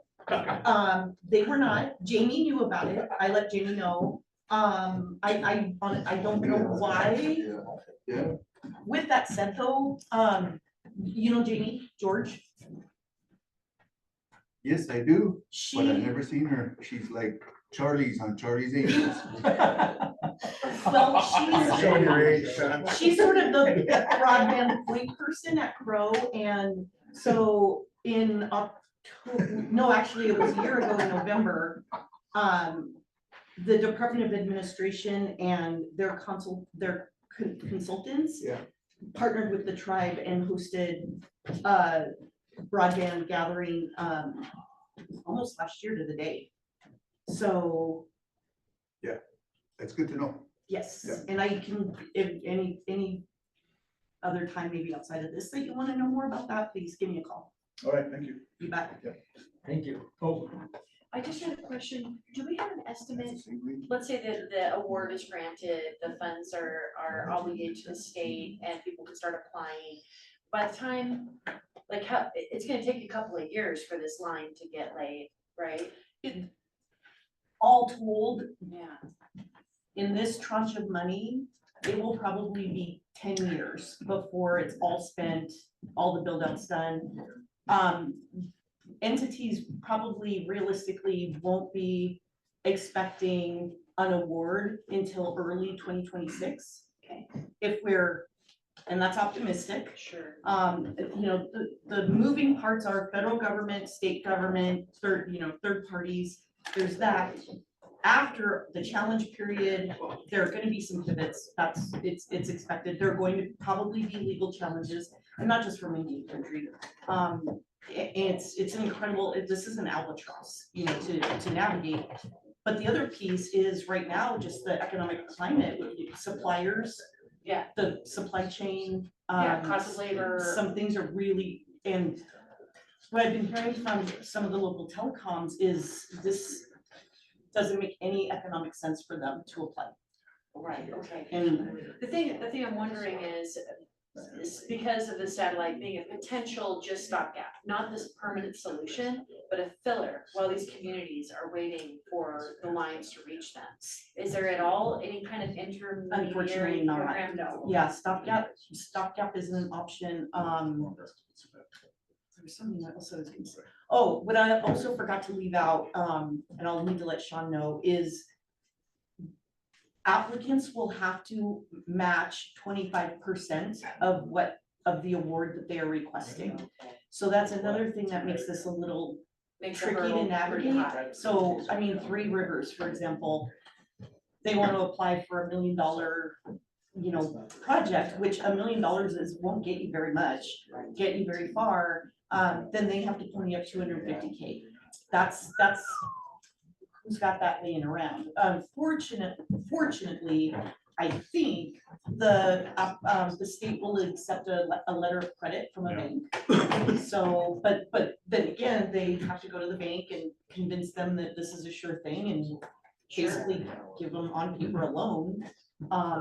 So There's a lot of moving parts, a lot of things to consider. Yeah. How do we get out and get our own ISP? And we do our business instead of you. We're gonna talk about that. Okay. Yes. Okay. Yeah. Michael, no, what's his name? Your project, he came to the consultation. Melvin? Melvin, yes, Melvin Scott? yes. Okay. And, we had a conversation about that, so, yeah. Cause I was just texting the IT committee and was like, hey, how do we do it? What's hindering us? Cause I know it's something that we always wanted to do, but Nemo was always right there and be like, well, you can't do it, and this is just gonna cost you guys so much. So they were telling us to stay away from doing it because of the money, just so they can keep the monopoly aspect. So to set expectations, I think it's very important that I note that it was discussed at the forum that the state would require applicants to have had a footprint in Montana for at least 2 years. So now I'm literally finding out as we speak. I was on the phone about this when I pulled into the parking lot. If there's a possibility that there can be a waiver for that, for tribes. And the reason, and I tend to agree, the reason Montana has that, it's a safeguard really. Otherwise, Montana would be like a gold rush of internet providers. And we really want, there do need to be some safeguards in place because some of our communities, and I'm not referring strictly to tribal, are unsophisticated.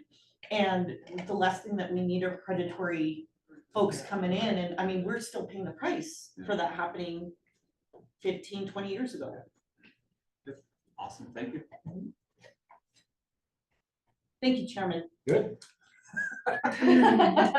You did it. This I is did it. perfect timing too. Great. Right on time. So Luke just made a posted up there. He said a decade ago, I helped Northern Arapaho Tribal Industries lay fiber backbone out on outskirts of their reservation. So another resource.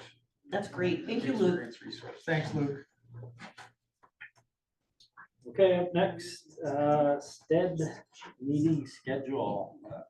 You put me down, but. Yeah. It's you. Well, this is for our 2024 meeting schedule. When you guys normally set your meeting dates in November for the following year, which is crazy, 2024. So locations and dates. I don't know if you guys want to kind of keep it in the middle of the month, so 3 months and. Yeah, I think that worked good. Yeah. Well, So you're That's a thinking maybe February. February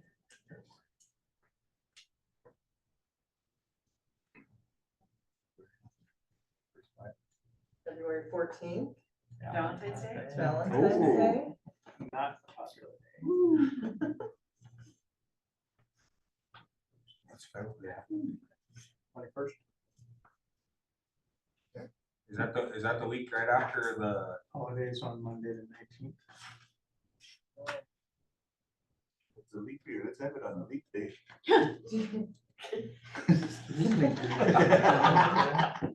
What about February 7th? What was wrong with the 21st?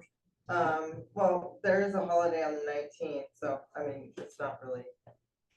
What's that holiday? Oh, something to do with it. Yeah. Yeah, it's President's Day. 21st works for me. I think there's something like the weekend. Yeah, good. Jennifer, 21st work for you? It works for me. Work for Miss P. Jennifer. So Jennifer, and I've got her as a panelist, so she can just talk freely. Okay, where at? What do you guys wanna host it? Oh, just to let you know, Chairman Gray and commissioners, we were invited, well, the STED was invited by the Center for Indian Country Development at the Federal Reserve Bank of Minneapolis. They've invited you guys and said, hey, we'll host you if you want to have a meeting in our facility. So that's an option too. That's in Helena. Yeah. And that's in Helena, yes. 21st? Helena. Right on. I thought we were in Minneapolis. I was like, what, Minneapolis, holy crap. Mileage, that's all I got. Mileage, roads, Mall of America. Yeah. Mystic Lake. Oh, Mhm. I think, you know, one thing that we need to start figuring out is who's gonna be here from Rockywood and Blackfeet also. And then we need a vice chair. Jennifer is, Jennifer is, Oh, okay. Mhm. Oh, good. they voted, at the Billings one. Mhm. Oh, good. And Richard was the new chairman on, that's what, here. Rocky Point. No, I'm just joking.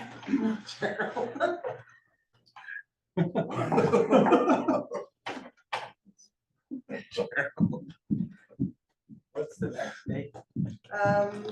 Sometime in May, so. We got the 8th, 15th, 20th, I'm just choosing Wednesdays, if you guys, whatever days Wednesdays you work guys for would me. like to do. May 8th? I think there's some complications you get later in the month. Yeah.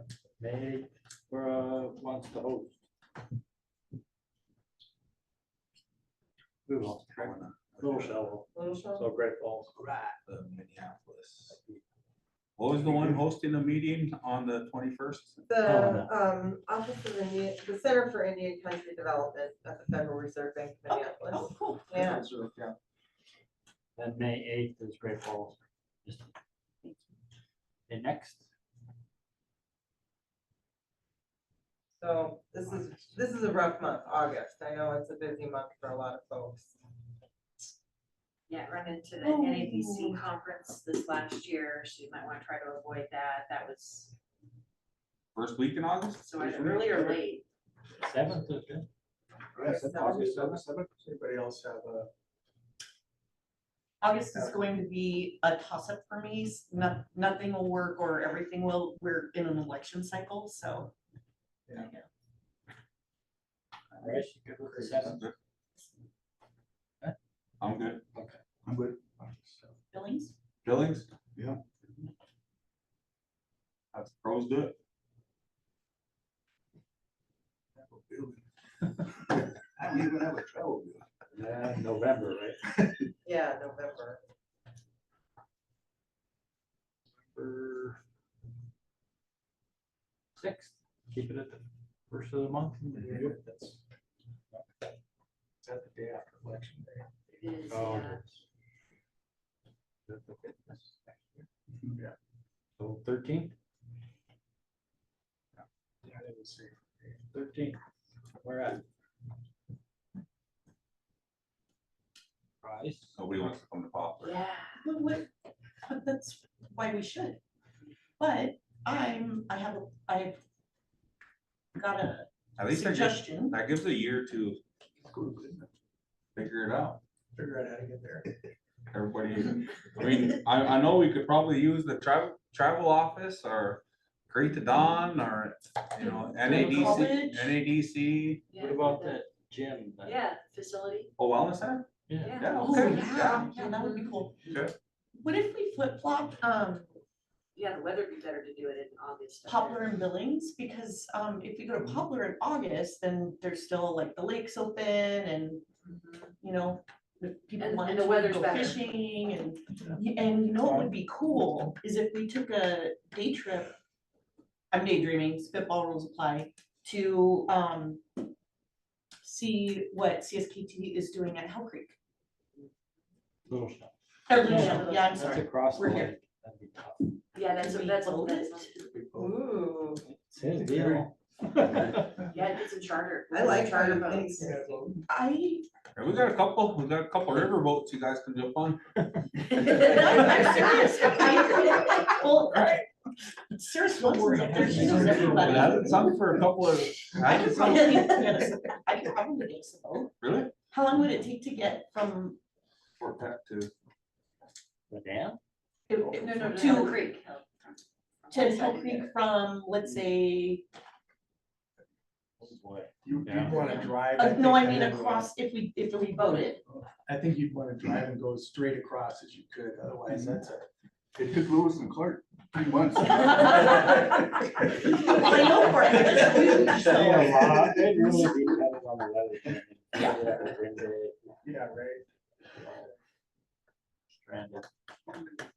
So what we could do, August, yeah. August, and we'll figure it out. Yeah. Fort Peck, yeah. Okay. Cool. I just coordinate with And then Billings in November. TJ. Or you wanna come in midwinter? Well, something else to consider is this year Metro Park is hosting a powwow on the 25th and 26th of November. It might be interesting to find out if they're doing it again next year, and we maybe March, like, schedule our meeting in Billings. I mean, in November one Mhm. for that time. They're doing it right before Thanksgiving. After 20 5th and 26th, oh, what? next week of Oh. November. No, I 20 mean, next this- year. Oh, next year. I Yeah. don't know if it's Oh, annual. oh, okay. I think this is, Trial. I think it's a trial run. Yeah. Well, I mean, we can always change things as we get into next year. Sounds good. All just written on paper, right, Marilyn? Yep. Okay. So, TJ, you're up. Drum roll. There you go. hang on a second. First one. First one, yeah. Out of the year.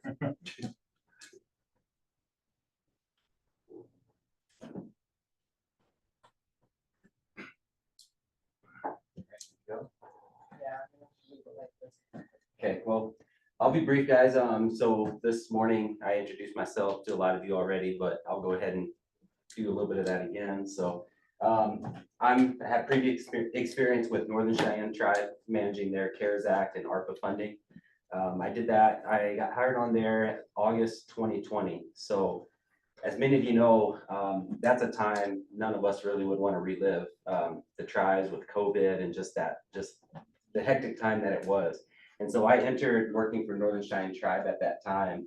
And I know with Northern Cheyenne at the peak, it was a 4% mortality rate on the Northern Cheyenne Tribe. And so that's, you know, in Indian country, I know there's big families. And so 1 out of 25 people, you know, succumbing to COVID. So just a terrible time, but it was a busy time, but also what I felt like was very productive for me as a program manager during that time with CARES Act and ARPA.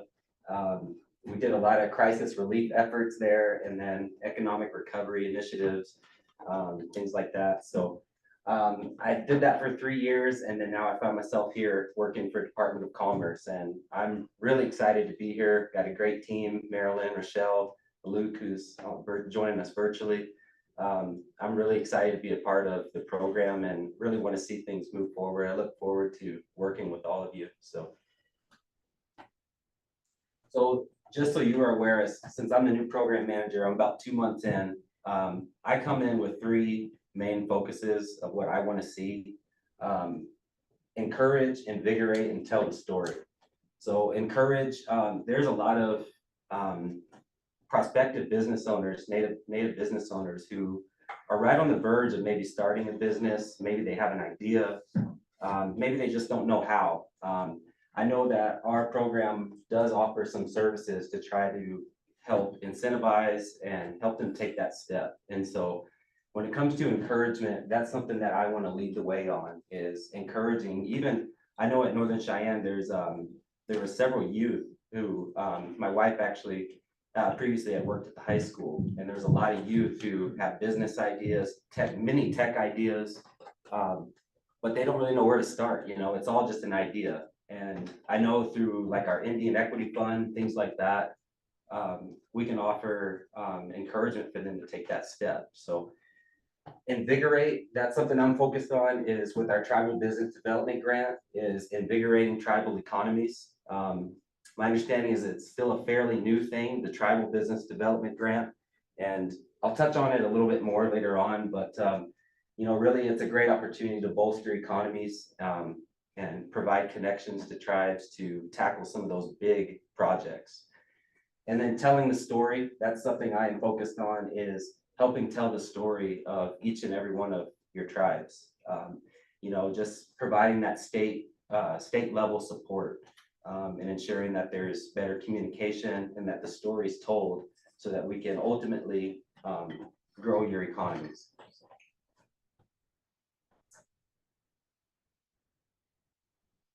IANTA Tourism Conference. Has anyone ever been? Have you ever been? It was a great event. My colleague Luke Robinson, who's on the call, him and I, we went October 2nd through 5th down in Durant, Oklahoma, Choctaw Nation. So was it iced, or Dad used to send Oh, really? whoever wanted to go from each tribe? Yeah. Well, Because they felt it was important to the tribe. It's a great event. I know Luke's been before. It was my first time going. It was their big 25th anniversary, so they really went all out. It was really nice. Learned a lot. There was a lot of data, a lot of positive data about tribal tourism. Definitely would encourage you to go. One thing that was notable for me while we were there, their theme was "We Are Still Here," which I thought was very powerful.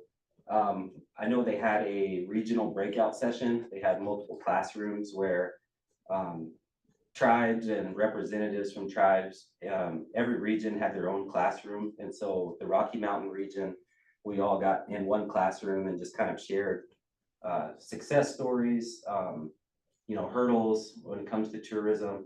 It was more of an intimate classroom setting, just to kind of brainstorm ideas of way we can help tribal tourism. So it was a really good event. I can't wait for next year. Definitely put it on your radar. So I heard some rumblings with IANTA. Okay. That their focus is a little bit too heavy on the southeast and southwest. And the plains and Rocky Mountain region are like, hey, we're still here. Yes. So we'll get to that in my presentation, but also, did you go to the regional Yes. breakout? Yeah. Maybe that- you can share some insights from that. Yeah, so one thing that came out of that regional breakout was the fact that, like you said, I don't know if they've ever had an event held in Montana, or I think it's. They did in Billings. Did they? Yeah, Okay. years back. Years ago, but Double Tree? was it in Billings? Yeah. Oh, yeah, yeah. But yeah, they, I would say they're overdue for coming to this region. So that's something I think that was relayed back to the board chair of IANTA, and something that, even I myself, I don't mind sending an email and reminding them that, why don't you guys come up here, let's have an event up here and come see what Montana is doing as far as travel tourism. So keep reminding them we I are still I here. will. We are still here. So, I think Rochelle's probably gonna get into this more, but I'll just touch on this briefly. Website views for our Indian country programs. This is just 2023 year to date. You'll see at the top there, the business MT division just over 83,000 website views. And then underneath that is a breakout of all of the programs under the OICE office. And you can kind of see the center column, number of views, and then the percentage that makes up of the total business MT. So one thing to highlight, which is really great, is their Indian Equity Fund, making up 6.5% of total views. So that's a strong number. I it'd be great to even see that go up from there, but I know Luke's doing a good job with that. It seems like it's the most popular item right now on our as far as within our program. And so, yeah, it's a cool little metric, some data to see that, I'm glad that people are aware of that program, and, we want to continue to get the word out of all of our services that the state offers Indian country. So keep in mind with that stuff too, when you want to advertise it, send us a link, because we could put it on our social media sites, and that's where it garners a lot. of interest.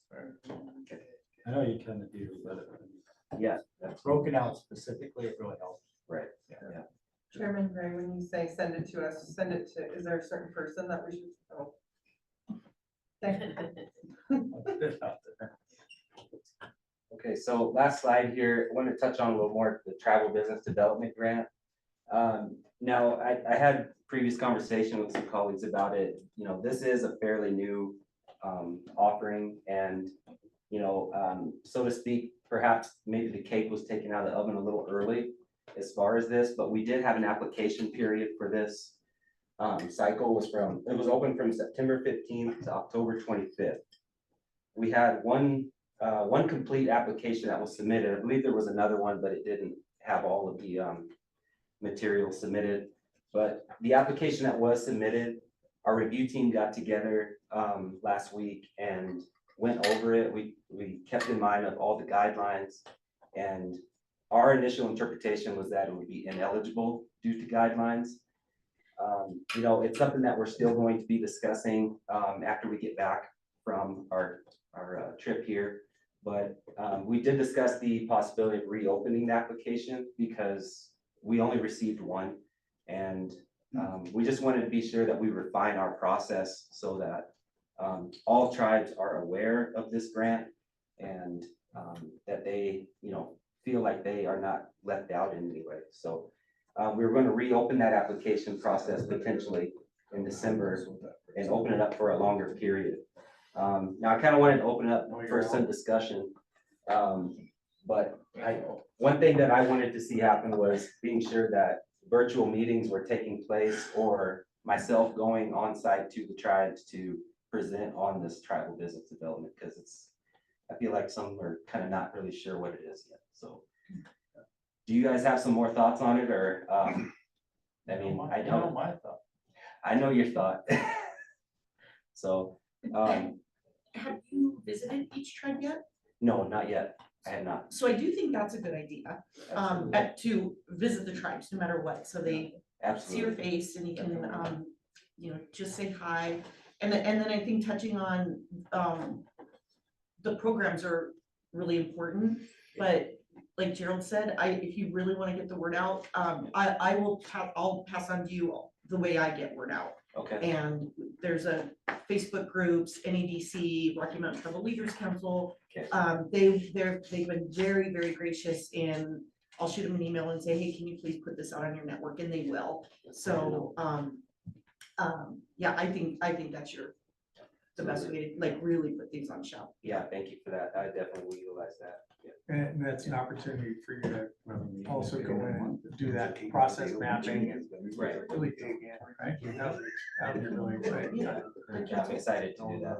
Yeah. Thank you. That's all I got. Yeah. Thank you. Thank you. Welcome Yeah. aboard. Thank you guys. Appreciate it.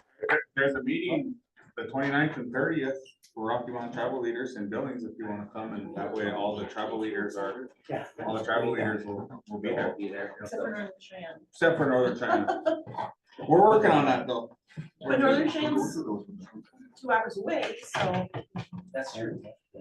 They know you down there. There you go. Closer to Colesburg. Okay. He lives there. Yeah, it is, yeah. Actually, I have a question for you when we're done.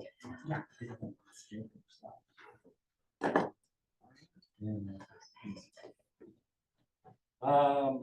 Luke, you're up.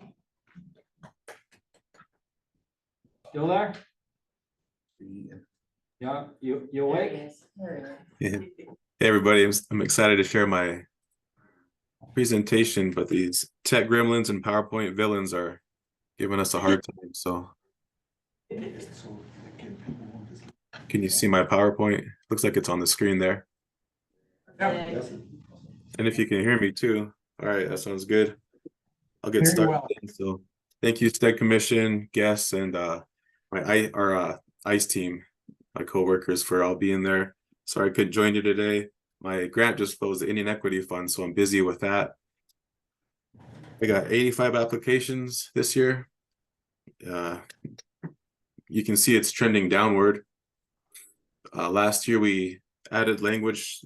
What discriminates this year from last year is they added that language that you can't, get the grant if you're off res last year, but this year we kind of changed it to be a point system that you get more points for being located on the reservation and helping out business and commerce there. So I got a lot less applications, but we'll see what happens next year, I guess. So here's the breakdown of who applied, though. You can see one of the NABAs over in Chippewa Cree was doing really good. Joel LaPlante, he was just so busy. I did not see him at any of the conferences this year. He was just busy helping with the applications, Indian Equity Fund, and a few of the other just outfits, banks, and other economic development corporations help out with the Indian Equity Fund grant too. I meet them at conferences and they say the same thing too, that they help out with whoever they can. The big disparity was Crow Tribe too. Last year they had about 26 or so. They have always been just stellar, the most competitive. And then this year, once that language came out, I think they have a big reservation. So I think that language kind of had them drop off, but feel free to jump in if anybody has questions or comments as I'm presenting. Hey Luke, this is Yeah. Rochelle. Do you mind just expanding on the eligibility or the point benefit, the 50-mile perimeter that we talked about? Yeah, excuse me. Yeah, thanks, Rochelle, for bringing that up, because some good things came out of my first IANTA with maps and just data. So Michelle had an idea of basing the eligibility with a parameter, because a lot of those border towns on the res may get less points, but they might be right off the res and they're still populated primarily by natives and underserved. So we're still giving them more points with the radius about 50 miles from each border, besides me and Sean's res right there, because they border each other. So, and Little Shell, excuse me. So Little Shell still has no reservation or no land based primarily. So I'm just saying, yeah, besides Great Falls. So we're just doing those with the maps for the other tribes, and yeah, that's good. So here's a breakdown of the Indian Equity Fund, how it's spent each year. And those are just wanted to show you the map too, to reiterate how the funds are going to be spent and where they're going to go to. So just, yeah, imagine the 50-mile radius. Rochelle also worked with another guy who's doing data, and he put together these physical maps, printouts, and digital maps so we can provide those and update the site. We took instruction from Director Osterman to streamline the processes for NABAs and Indian Equity Fund like that. So there will be updates coming forward. Next year too will be really, really good too. I want to echo, I'm glad that TJ is there. Everything has been a lot more smooth this year, so having him at the helm. Those are the NABAs. I want to note though that the only NABA that I do not have in place is Fort Belknap. They've had someone abandoned their post kind of, and just had some turnover with leadership there. So I'm I think that we're going to have to do that ourselves in terms of picking the awards for the Indian Equity Fund. And just want to side note too that this also does show you the process too, that the Indian Equity Fund application gets help from the NABAs. And then I get all the applications in submittable. The NABAs have helped them with the application. Then I assign labels and sign which review committee that the NABAs have put together, consisting of bankers, professionals, other people on the local landscape there. So that's my first line of defense in protecting the Indian Equity Fund asset from being compromised in any way or spent improperly or made bad decisions. So adding these NABAs back this year will help legitimize the Indian Equity Fund again and help me to spend my time better. Last year we did not use the NABAs, and I'm still trying to clear up some things this year with the Indian Equity Fund that has just taken unnecessarily longer, just some avoidable things that we could have allowed the NABAs to give them a small grant to administer for $20,000. So like James Bible there in town too, he helps out as much as he can, but that is just one person for 20,000, splash in the bucket compared to his overall budget for the S&K Business Services and all that they do there. And likewise with all the other native CDFIs and SBAs or SBDCs, excuse me. But my goals remain the same, just to increase cash flow and commerce. And there's a lot going on with the state too, with film and technology and stuff like that. So there's some grants going on too, and Rochelle's working with me on that for tourism, media, those type of platforms. And last one is technology. I just went to another conference and Misty was there too for the Scaling Montana Summit. And these were some good takeaways that I had too. There was this outfit called Natives Rising from California, and they were featured in Entrepreneur Magazine, TechCrunch, and I don't know if I can open those at all right now, but this gentleman here had started a STEM camp for for the youth, and it's open nationwide. He takes them to DC. There was a pretty good constituent that went over there and learned and just increased their interest in technology and STEM like that.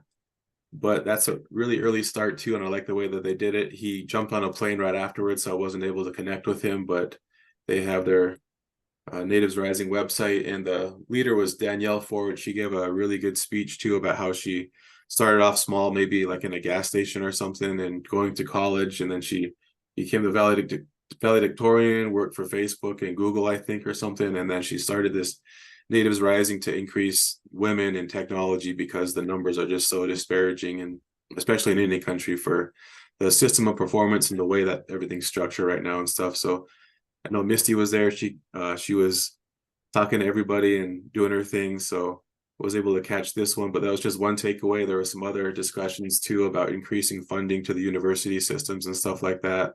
Just a whole good thing that Jenny Graff invited me to come to. So it was over in Bozeman. Hey, Luke. Yeah. I was there, actually. I met Danielle 10 years ago at Facebook, and that's why she was brought to the summit. Yeah, okay. Is that you, Misty? Yeah, it'll be calling me out on stuff. Can't see you there. Stop. Quit while you're ahead.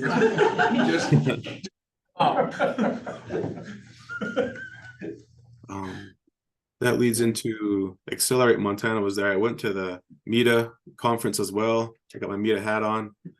But I was on a panel over there. I was able to talk about their new data that they're coming out with, and I also discussed the disparities in my personal experiences with microaggressions in the bank world and bank systems when I worked in the banks, and had a good audience there. Consisted of the economic developers all across the state, so that went well. But this one I want to talk about too is Accelerate Montana's new study they came out with the Women's Wellness Center et al. There's a few others, I'm not sure who they are, but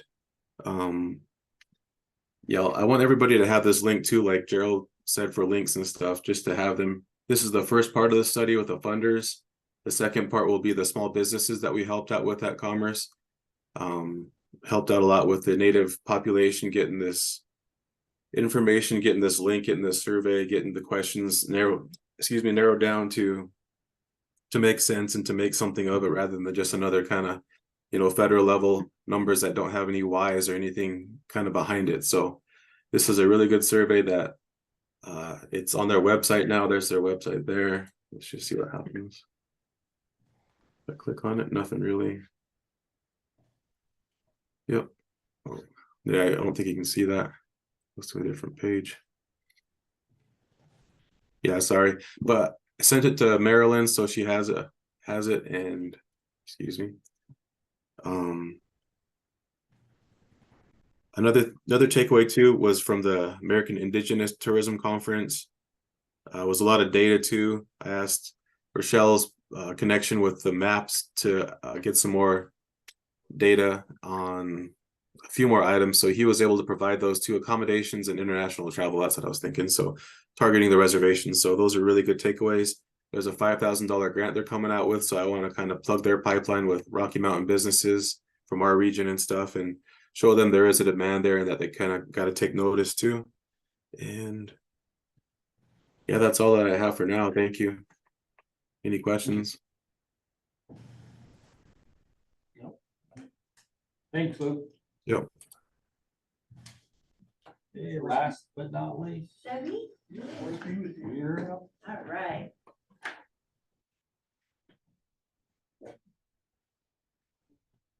Thanks, everybody.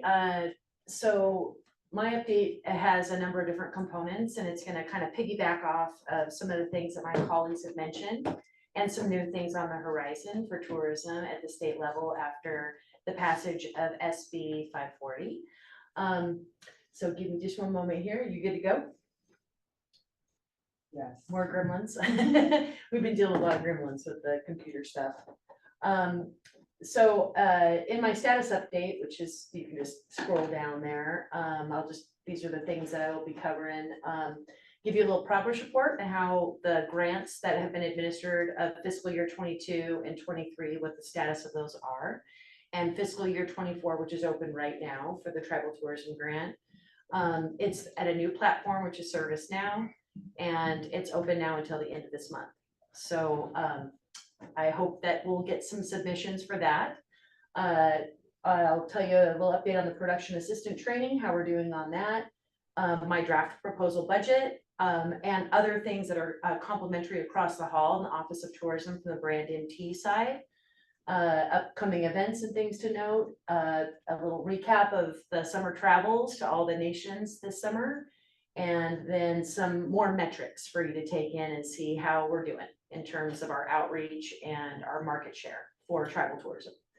So this is our little grant summary. You may recall that we were given the privilege in 22 to get out over $1 million in grants to 7 of the 8 tribal nations that applied for it. That was $1.106 million that was obligated and awarded to the tribes. So far, you'll just kind of see a little breakdown here. For PEX projects, they've been paid out $192,000 plus out of their $194,000 award. So, and that's closed now. So there's about $2,000 not spent, but essentially everything has been awarded on that. Blackfeet also did pretty well, almost was able to expense and spend out all of their award. As well as spent out their full award for their rodeo race grounds project. That was the $50,000. Chippewa Cree, they were dispersed their full award for the tribal enhancement grant, as well as their the typical cycle for the tourism grant cycle.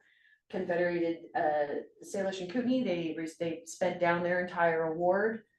Crow also spent down their entire award, and this is a picture from the company that they started that received those 2 tour buses to help get the fleet up to 4 buses. And a note on that is with the closure of the Little Bighorn battlefield, you know, the actual battlefield being closed for 2 years for the renovation that they're doing. Basilica Tours will be the only way for people to get into the battlefield. So that'll channel a lot of business to them for the next couple of years. So that's going to be really great. They're well positioned now to be able to be that purveyor of choice. Then we've got Little Shell. Little Shell's contract for the TTEG, the enhancement grant, it closes at the end of this month. And so I know that the staff at Little Shell are working to get the last of those funds expensed and put towards continual enhancements and support structure for Hell Creek Recreation Area. Northern Cheyenne, they were dispersed their full award. We've got, so Fort Belknap did not apply for the enhancement grant, and it was very quick. It was when I first started in 22. But they did apply for the fiscal year 23, my normal cycle tribal tourism grant for 40,000 for a rest area in the Mission Canyon. And I was able to go see that. They got that done really fast. So that's in operation, and it's an important asset in that very delicate ecosystem of the Mission Canyon. And then Blackfeet was awarded 50,000 for their for a new comfort station at the Chewing Black Bones campground. I had some pictures of the existing thing, and I decided I would hold off on those because it's pretty rough. And what I'd really like you to see is when that project is completed, you can then see the before and the after. So that they were just awarded, you know, in fiscal year 23. They still have the rest of this year, you know, the rest of it into like the end of June to get that done. So they still have time for that. And just a reminder about my current cycle, fiscal year 24 is open. I've got $120,000 available, $50,000 award per tourism enhancement project. And if you have any questions about that, or if you're wondering if I'm seeing anything in service now, and I'll let you know if anyone's got anything in draft or if they've submitted anything. So a couple more weeks on that. So just a quick question. So travel tourism, so we got our little museum. I don't know if you checked it out with everything that we've repatriated and stuff from. I only saw that you guys had the pop-up thing when you brought some items home, but I haven't visited anything. Yeah, we have a nice little museum, but we're like in need of like different cases and stuff. To protect it from the lead that they use to try to protect the items and stuff like that. Mm-hmm. Is this absolutely anything that has to do with anything that supports tourism, that enhances an asset or something that people that it does need to be open to the public? No, it is. Yep. Yeah. Are you familiar with Sleeping Buffalo? The resort? The Rock. No, I'm not. So when you pull up to the resort, there on that corner, there is a little, it looks like a shed, and inside it is a very, very large stone that looks like a sleeping buffalo. Wow, okay. And it's sacred to the Aani and Dakota at Fort Belknap. Mm-hmm. There are preliminary talks of moving it, and regionally people are pretty upset, native and non-native, about it. Fort Belknap would like to explore whether, if it does get moved, if there's a possibility for it to come back to the tribe, and you know, it would be open to the public, but it would also be more accessible, especially to elders. Yes. Would something, you know, if once they get figured out what that might look like, could that be a potential project that would be eligible? It would of course be up to whatever the submission is and how they make that argument. Okay. But is it when it's being discussed as an item to be moved, is it in a place that's on private property, or do you know any of the background on it? No, it's a little controversial right now, but okay. So it used to just sit there. It was, you could just drive right up to it. Okay. And but now there's like a little protective fence, and then like I said, what looks like a shed, and the shed's been sort of breaking down over the years since the new owners took over Sleeping Buffalo. And this is third party information, by the way. So apparently they've been complaining about the traffic that it draws. It is a tourist. Absolutely. Everybody stops at Sleeping Buffalo. Sure. And so they've been complaining about the traffic that it draws. They are claiming that homeless people sometimes sleep there, there's trash. Basically a bathroom stop. It can be. So the BLM gave us a presentation, 'cause Mhm. we're involved in it too. Oh, okay. And they're looking at moving it just north of the hot springs on BLM land, a place called Creek Crossing. Mhm. So it's a really good presentation that they're proposing. So BLM is involved. Yeah. So I'm hearing all of this from the MDT side.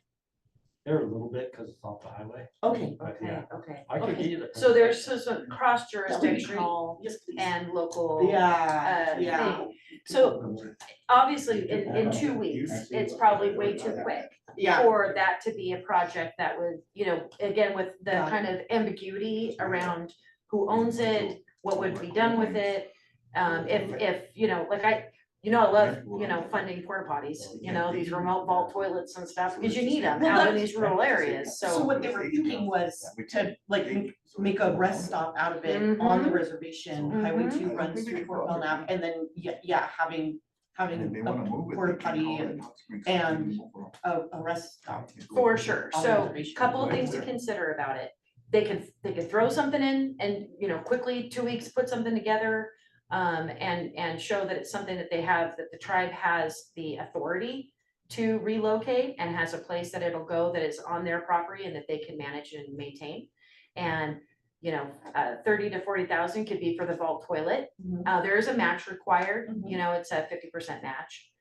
So then signage, picnic area, something to protect it or have it in a place that it's not gonna get vandalized or cause any problems. So it could certainly be a project that would work.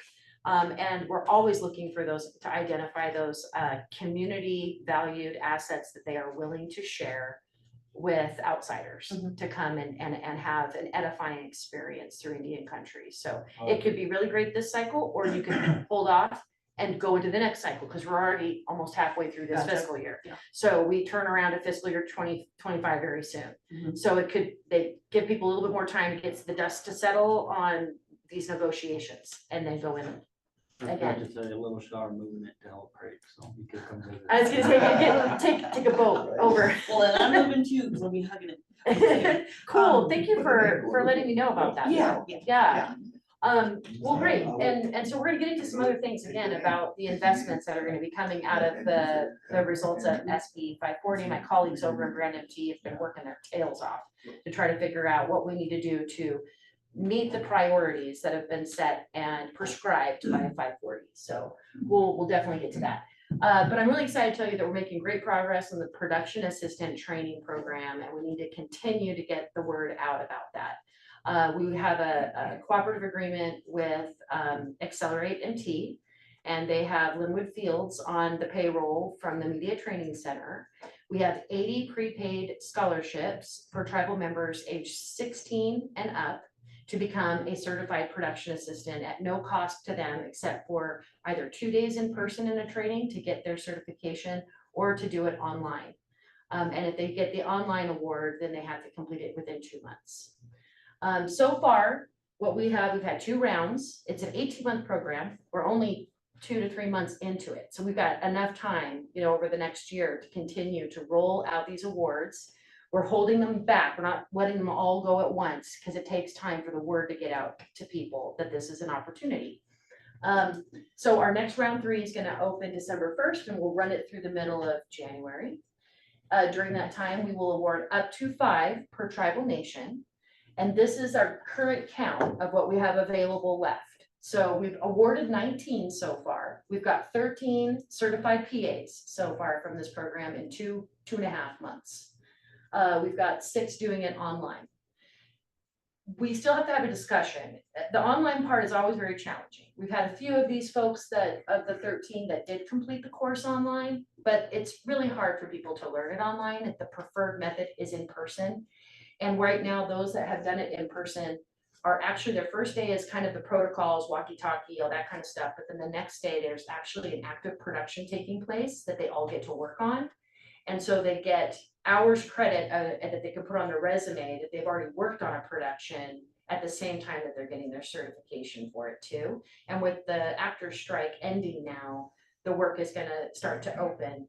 And this aligns with our goal about uplifting the tribal community to let them know that they are valued, their voices matter, that we want them to be represented in front of the camera and behind the camera. And to hopefully, if they're there putting these shoots together, they're working, they're interacting with the talent and the big money makers, that it might open additional doors and opportunity for them. Or they might see a future for themselves, like Scott Smoker from Smoke Signals. That's an Indian Equity Fund recipient and has his own production company. So we've got 10 still for Fort Belknap. So I've been trying to get the word out to my contacts, but anything else, 16 years old and older, costs them nothing. And they'll bring the course to them. They can go and do the in-person course, or they can do it online. If you could send me a flyer in JPEG, we'll do Great. the Chairman Gray route of putting this out on Shout. All right, that'd be amazing. That would be amazing. And so again, in this round 5, so we still have, of the 61 available, we will only award at most 40, but we're averaging around 12 to 15 awards per round. So we've got, I'll tell you, Fort Peck came out strong. So we've got 5 already out the door. We've got 5 left for Fort Peck. Blackfeet's got 8, Chippewa Cree have 8, Confederate Salish have 6, 7 left for Crow. Little Shell's got 9. So we did have one Little Shell tribal member that came to the last training. And then we have 8 for Northern Cheyenne. Does it have to be, or let me put this a different way, would there be an opportunity perhaps in the next cycle to invite, like, broaden the age range? I think that there would be a more success potentially for perhaps older members or citizens. Yeah, so the minimum 16, because they've got to be legal working age, and especially for liability on sets and all that kind of stuff. And we want them to be able to drive potentially.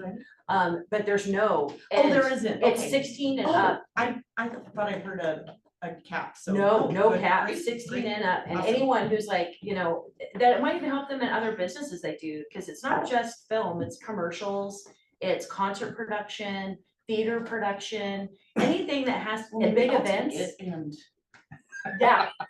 And I mean, fall in love with a new career. there you go. I mean, it's available for anyone. It's another, and especially, with tribal members that have to kind of piece their work together. So there's seasonal work. This is stuff, it's gig work, they can decide what they want to do. It can lead to something really big in a full career, or it could just be a supplemental option for them too. Great. So I yeah. got something real quick, Rochelle. So it closes the 15th of January, right? Round 3, Okay. but I'm doing successive rounds until all Until of until all the around. awards Yeah, are never mind. issued. Yeah. Because I was gonna say, so what if, and you're only doing 10 per tribe? Right now, it's the only money that we have is 10 per tribe, 80 total. Okay. So, and it's not an ongoing program unless we can show some success, and then perhaps leadership will say, that was really great. We want you to do another round, or we want you to expand it, or maybe training that is in lighting or something else, makeup or costume. Because I was thinking, just right there is Salish and Kootenai, what if they run out of all theirs and Fort Belknap still at 10, and you're waiting for Fort Belknap to do something, Yeah. but there's more Salish and Kootenai people that are, hey, I want to get That's right. involved in this. That's right. Do you, without ruffling feathers, I guess, to a point that Okay. you Look, we have it in give the a meeting. couple spots Thank to you. somebody else? We have it in the contract that at the 1-year point, because it's an 18-month program. So June of this summer, if we are not making any gains and we're holding on to these scholarships and they're not being utilized, we will open it back up again. Another thing that we're going to be doing at that point is determining whether or not we need to expand based on each tribal preference into descendancy. Right now, it's only for enrolled tribal members. And each tribe has a different perspective on whether or not descendancy, like I know Little Shell's expressed that they're okay with descendancy. Other tribes, like Confederate Salish and Kootenai, said at our last meeting, they really want it to be enrolled members only. So that's where we revisit that conversation. It'll probably be at our May STED meeting, where we can say, hey, this is where we're at. do we need to make some, we need to open it up, do we need to change it or adjust anything? So we have the flexibility to do that, but we want to give it at least a full year to see how we do. Perfect. And we're only 2.5 months in, so I think we're doing pretty good Awesome. where we're at. Thank you so much. Yeah, thank you for your questions on that too. And so this kind of leads into this part, which is Senate Bill 540, which was to take the portion of the bed tax that Commerce receives for marketing and grants and things that are tourism-based investments.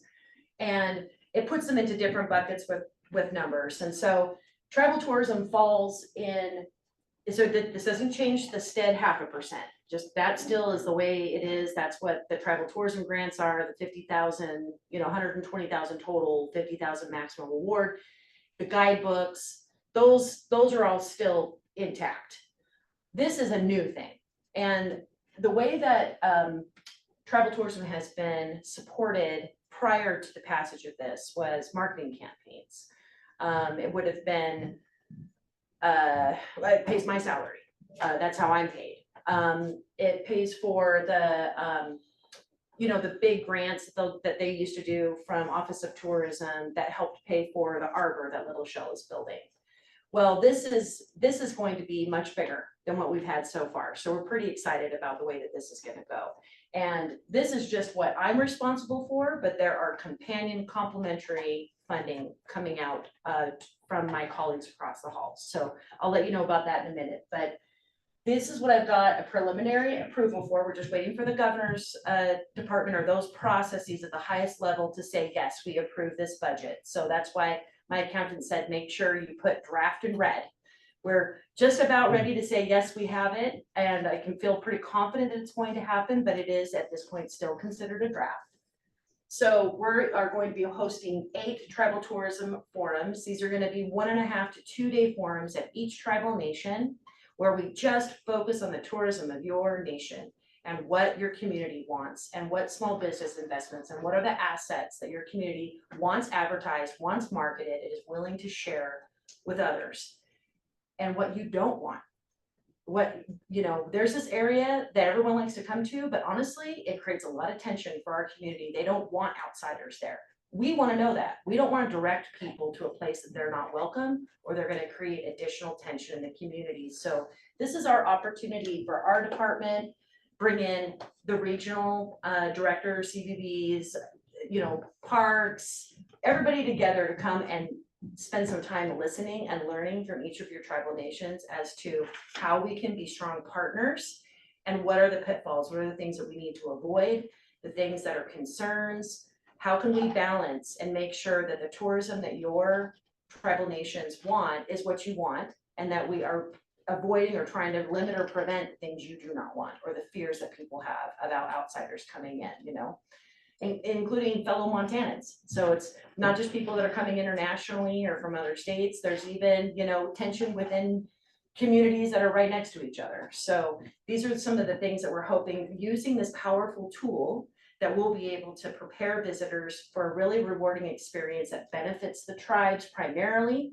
and that person can feel like it's okay that they are welcome to be there. So I know it can be very difficult, but we're getting ready to plan these out starting in the new year. And we're hoping to do 2 a month so that we can get the first 4 done before the end of fiscal year 24, basically trying to get it done before May, because everyone gets busy come June, July, that's the high season for tourism all across the state.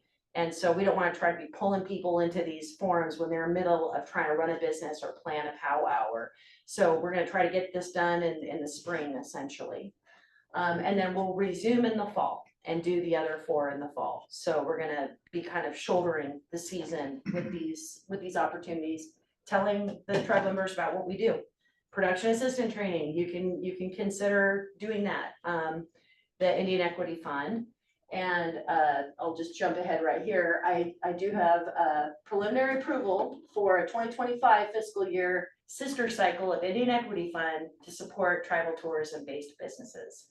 Pop-up vendors, people that want to do an Airbnb, that want to do tours out of their home. They want to do night skies, indigenous ways of knowing. any of those kinds of businesses, that's where I'm really excited. These will be smaller awards. The Indian Equity Fund is at $14,000 max. Mine will start at 10. But once we can do proof of concept and have more businesses and more small business owners, operators out there, we can show that there's a need for it. As you can see from those metrics, Business MT, Indian Equity Fund is blowing all the pages out of the water. Everyone's looking for these opportunities. I So, think somebody has a question. oh, great, great. Luke, was that you who had a question? Raise their hand. Is it maybe Jennifer? Let me know. No, Oh, you're- it wasn't me. Okay, cool. I hope I'm not talking too fast. I'm trying to speed through this.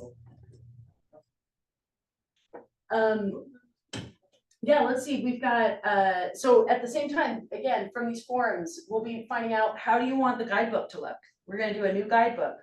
That we've got our current one, but we've been kind of rolling on that for a number of years. And I feel like it still isn't too inviting. The pictures are more like, oh, it's a beautiful scene, but a family can't really see themselves in it. And so we'll have conversations, and we've got some money set aside to start, paying for photographers to come and get photograph the nations as the nations want them to be photographed, and the events that they want to have captured. Oh, okay, and then, so I've got, basically it's 100,000 split between 2 fiscal years. So we're gonna be hoping to get the first folks out this summer, capturing stuff this summer. And, then I've got the money for the next summer as well. So we're looking at that new guidebook to be ready for fiscal year 26. And then short films. This is really exciting. We've got money set aside, 8 short films, $30,000 a piece. We want to have it as a part of each of these individual $30,000 3 to 4 minute short videos to replace the videos that are currently at Visit MT that are now over 10 years old. We need new ones, and we need them again to be informed by the communities and have them decide what they want to share, where they want to encourage visitation, and then hiring as many indigenous and local tribal production folks, people that actually are like Scott Smoker, who's behind the camera. We want to try to get these jobs in those hands and have them hire 1 or 2 of our certified PAs that have just completed the production assistant training. So we're looking at trying to have these kind of cross-pollinate. Last thing, a couple things here are the conferences. We've got the International Roundup that's coming up. We're looking for 1 tribal business operator that is ready to book international visitors. And we're going to sponsor them to come to the International Roundup conference in Casper, Wyoming. And then next year we'll be sponsoring 2 tribal business operators that are ready to book international visitors. And then we've got the Native American Made in Montana trade show. We've got money to support vendors that are going to be in the pavilion there that are members of Native American Made in Montana. We already have Elisa from Little Show is one of our 4 so far. And she's a member and a fantastic silversmith and makes jewelry and bracelets and all that kind of stuff. So that's pretty cool. So essentially we're looking at around $500,000 for each of these years, just within the programs that I will be administering. And I needed to mention about the real big dollars, and the real big dollars, and perhaps Director Osterman may have something to add to this, but rather than doing a whole bunch of small little grants that the Office of Tourism had done in the past, they're combining these funds into large amounts. And they're called pilot program, pilot community investment program for tourism assets. There are 6 for each of one for each of the tourism regions, and then the 7th is for Indian country only. And they're broken into, I believe, 4 cohorts, but they're going to start with these first 2 cohorts. If a tribal community is ready, they have a project, maybe you've already invested in planning, you've done research, you've got something that, maybe it's a water park. Let's just say Crow has always wanted to have a water park, and it's already ready, you've already done planning, you already have a site for it, and then you could apply for this, and the award is $2.75 million. And it's over a 5-year period from start to finish for the project to be ready to go and be able to be available to the public. So once the uppers approve the budget and we know it's for sure, we gotta rush to get this first cohort awarded before the end of June. And then we'll turn around and open it again for 25, and that's a longer time frame. So if you're not quite ready to apply for the 24 cycle, you could apply for the 25 cycle. But I'm really hoping that someone might have something in mind for the 24 cycle, especially because all this funding is based upon what kind of bed tax we collect. So if we fall off and don't collect adequate bed tax, those budgets will fluctuate. And so we're pretty confident we're gonna have the 2.75 for at least this fiscal year and probably next fiscal year, but it's really hard to look in the magic ball and know what's gonna happen beyond that. Cool, so okay, I'll try to wrap it up here. Thanks for letting me kind of carry on those lot of details, but we're gonna be busy. We're gonna just try to do the best we can. So the upcoming events, this is the trade show. This is in the beginning of March. We'll be sponsoring exhibitors there in the pavilion. The Governor's Conference on Tourism is in Missoula this April. And the call for speakers closed. We did receive, I think, 4 or 5 submissions for Indigenous presenters at either do a panel or be a keynote. So I'm not on the committee right now for reviewing those. I might get invited. And then, like I mentioned about the scholarships for the international roundup. So if you know of someone that has a business, tourism business, that is ready to take international travelers, and they'd like to have an opportunity to sit in front of all of these international booking agencies that set these travel plans for people from Germany, Italy, France, this could be a great opportunity for them to get into that international market. And then the start of our summer travel. So Marilyn joined me on our first trip up to, we went to Hell Creek and to Fort Peck, and we went to the Red Bottom celebration. It was a really fantastic trip, and this is the business that Bryce was mentioning, his wife and her tea location there, the Energy Teas. A lot of energy there. That was just really, really fun. And when I get inspired by things like that in terms of what we need to hope to encourage and support with our Indian Equity Fund dollars. So that was that trip.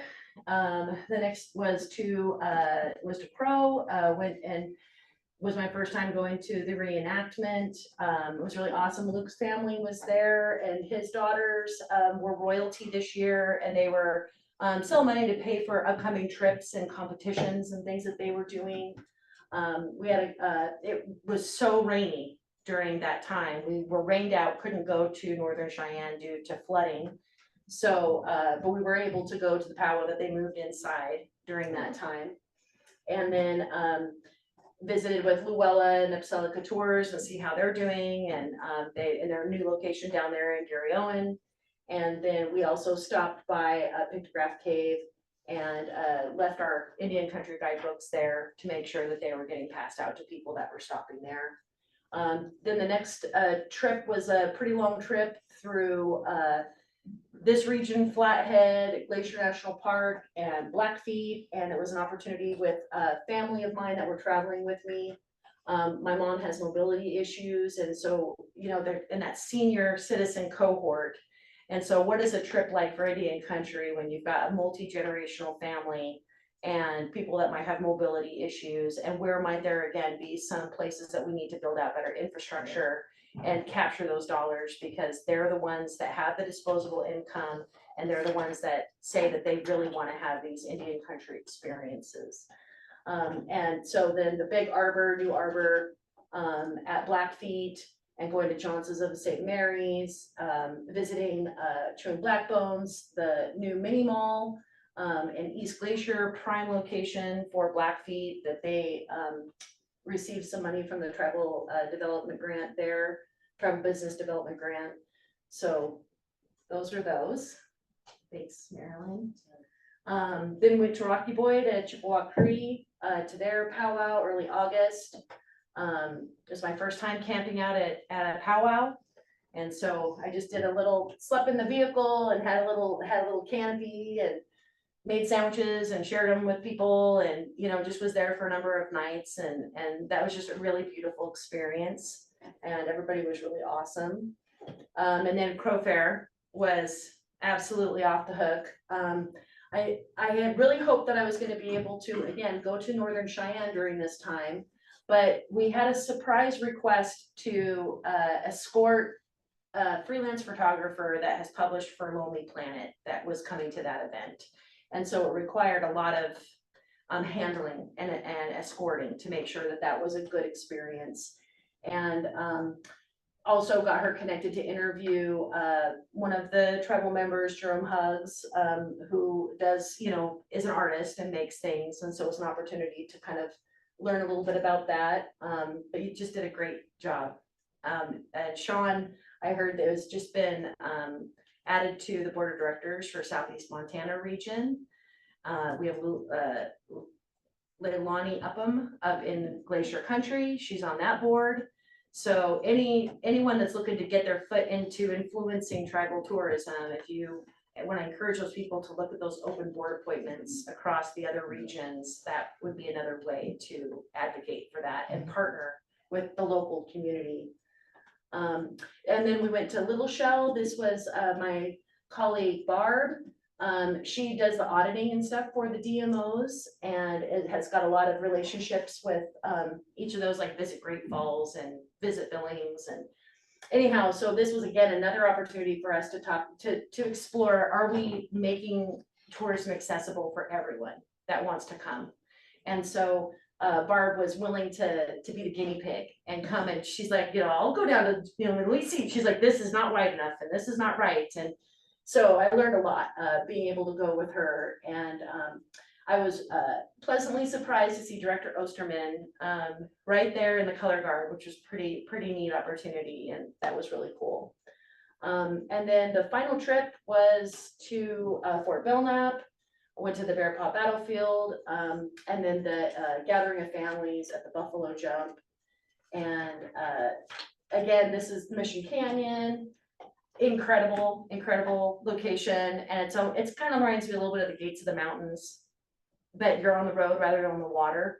And as you're turning, and it's a hairpin turn, and all of a sudden opens up and then it closes in, and just really incredible experience. And then the pretty modest participation at the Gathering of Families. They had a powwow. Again, it was their first year.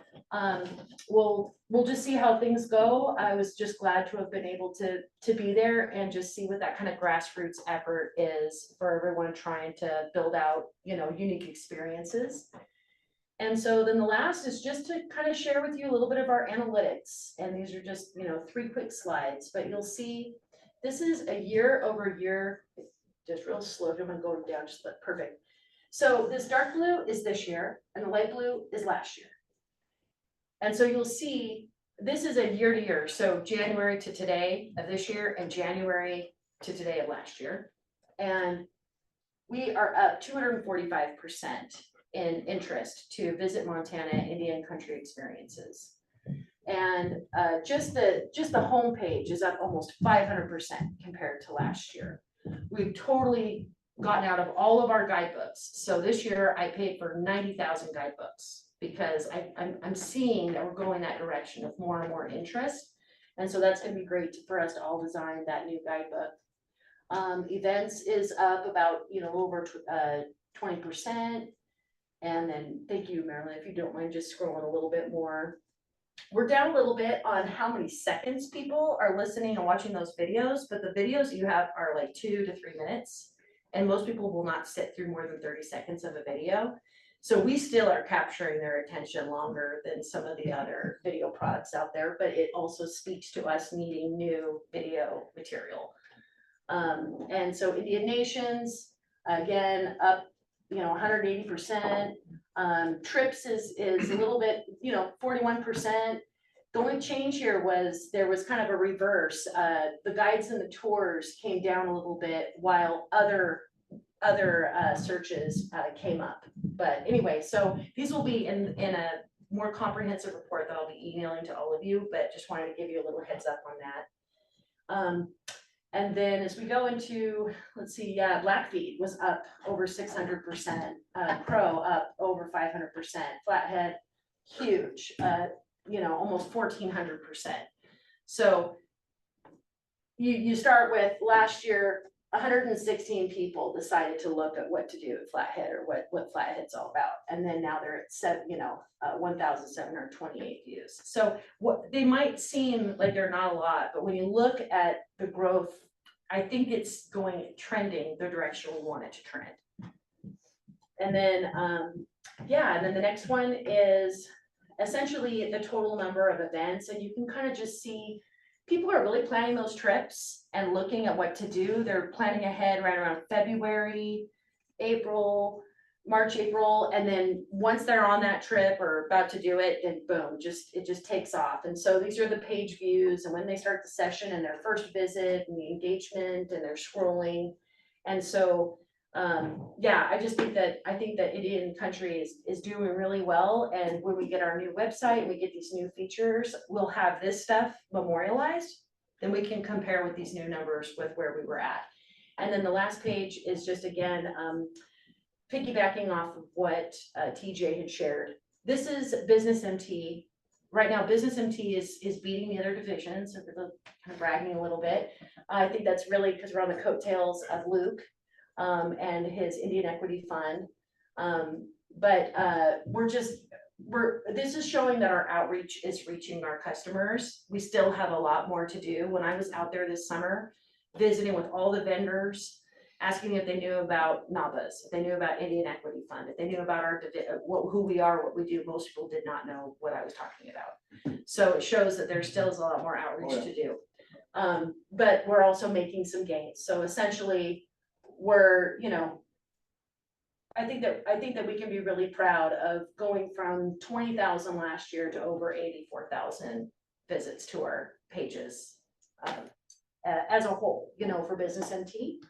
And then as you scroll down, you'll see just what, 200% plus for the Indian Equity Fund, our programs, 266%. And then we've got, I think, can I see where I'm trying to see where I'm at again? State Commission, you guys are very popular. A 337% increase from the previous year. And then, I think just one more. So we've got the, there we go.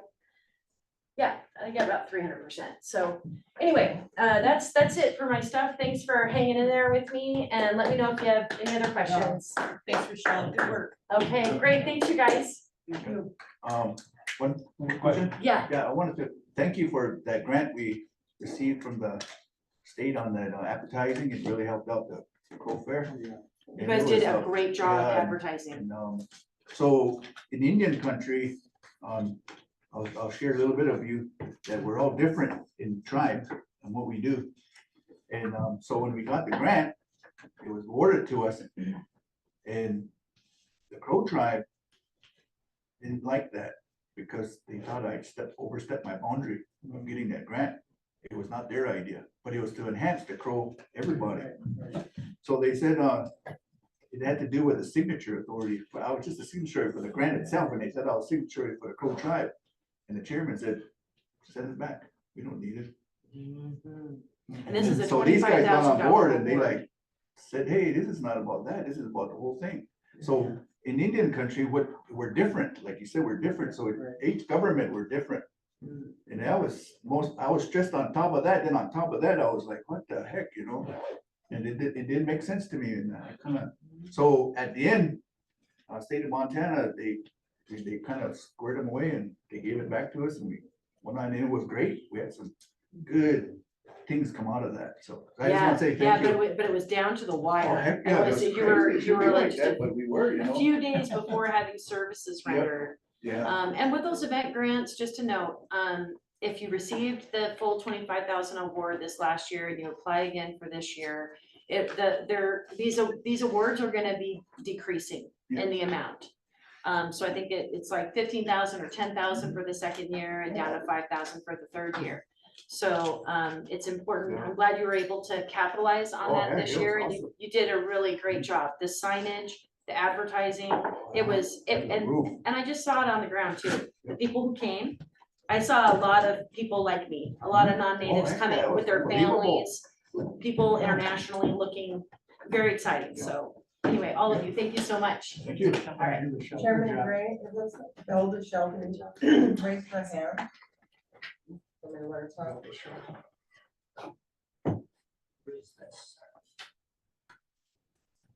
Yes, yes, Katie. Elder, do you want to talk? Can you hear me? Yes. Oh, hi. Kisukiyukit, everybody. Good afternoon. Thank you for all the great information.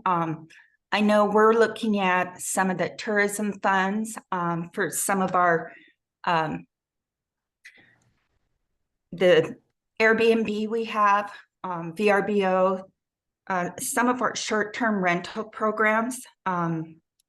We've got some tourism businesses that we've launched in the past few years, so we'll be taking a look at those. And I believe what I'm being asked to update us on is the tribes have, I guess, we passed the resolution last July to develop a meat processing plant, and that'll be located in Ronan on the Mink Lane site. It's kind of central on the reservation. We submitted for the Indian animals harvesting and agricultural grant. I'm not sure if you guys are familiar with that through USDA. A lot of people have competed for that. And we were hoping to have their verdict by this month, but we haven't heard anything. So everything's kind of on hold pending if we get this grant. Chairman McDonald asked us to model it after Fort Peck's, their bison harvesting plant they have. And so we're looking at the modulars from Friesla. We have at least 4 units that we'd like to bring in. And then we also want to develop a composting site to make it even more environmentally friendly for the offal and all the products. That's the terminology I'm learning about meat processing. So we'll be doing wild game, poultry. Of course, the producers will be providing the cows, and we're also looking at the bison herd. We'd like to develop a bison herd as part of our bison range. So I believe that's what I was invited to speak about. Thank you for giving me the time. If anybody has any questions, please contact me anytime. I'm at velda.shelby@cskt.org. And Marilyn and Rochelle and TJ, I will be in touch. Thank you for everything, and nice to see you all, Misty and Chairman Gray and Mr. Osterman. So are there any questions, or would you like more information? No, if you have more information, you want to provide it to Marilyn, she could get it out to us. Okay, great. Yeah, I think if we learn about if we are a recipient and we're able to develop and purchase all these units, hopefully we'll be in construction and we'll be able to tour people in a few years. But thank you for your time. Everybody have a safe trip home and happy Thanksgiving. Thank you too, Well, that's good to hear from you. Okay. Okay. Anything else? Nothing else? One thing, Coalition of Large Tribes. Cool. COLT is meeting December 8th and 9th in Las Vegas. So just wanted to put that on people's radars. And Rocky Mountain Tribal Leaders. 28th and 29th. Billings. Then the All-American Indian Shootout is December 8th and 9th in Billings. Oh, geez. Yeah, so it's all right. We got 8 Indian teams coming, and it's looking forward to it. Yeah, it's really, yeah. I see some good basketball. Yeah, Brockton and Two Eagle Rivers be there. And, yeah, Cool. yeah. You're invited. Like, holding my hand, holding me. Yeah. All right, I think we're adjourned. Safe travels, everybody. Great meeting. Who did the motion to adjourn? I make a motion to adjourn. Second. So this is my report. I wanted to share with you. Thank you so much. All right. And you guys have a good shootout.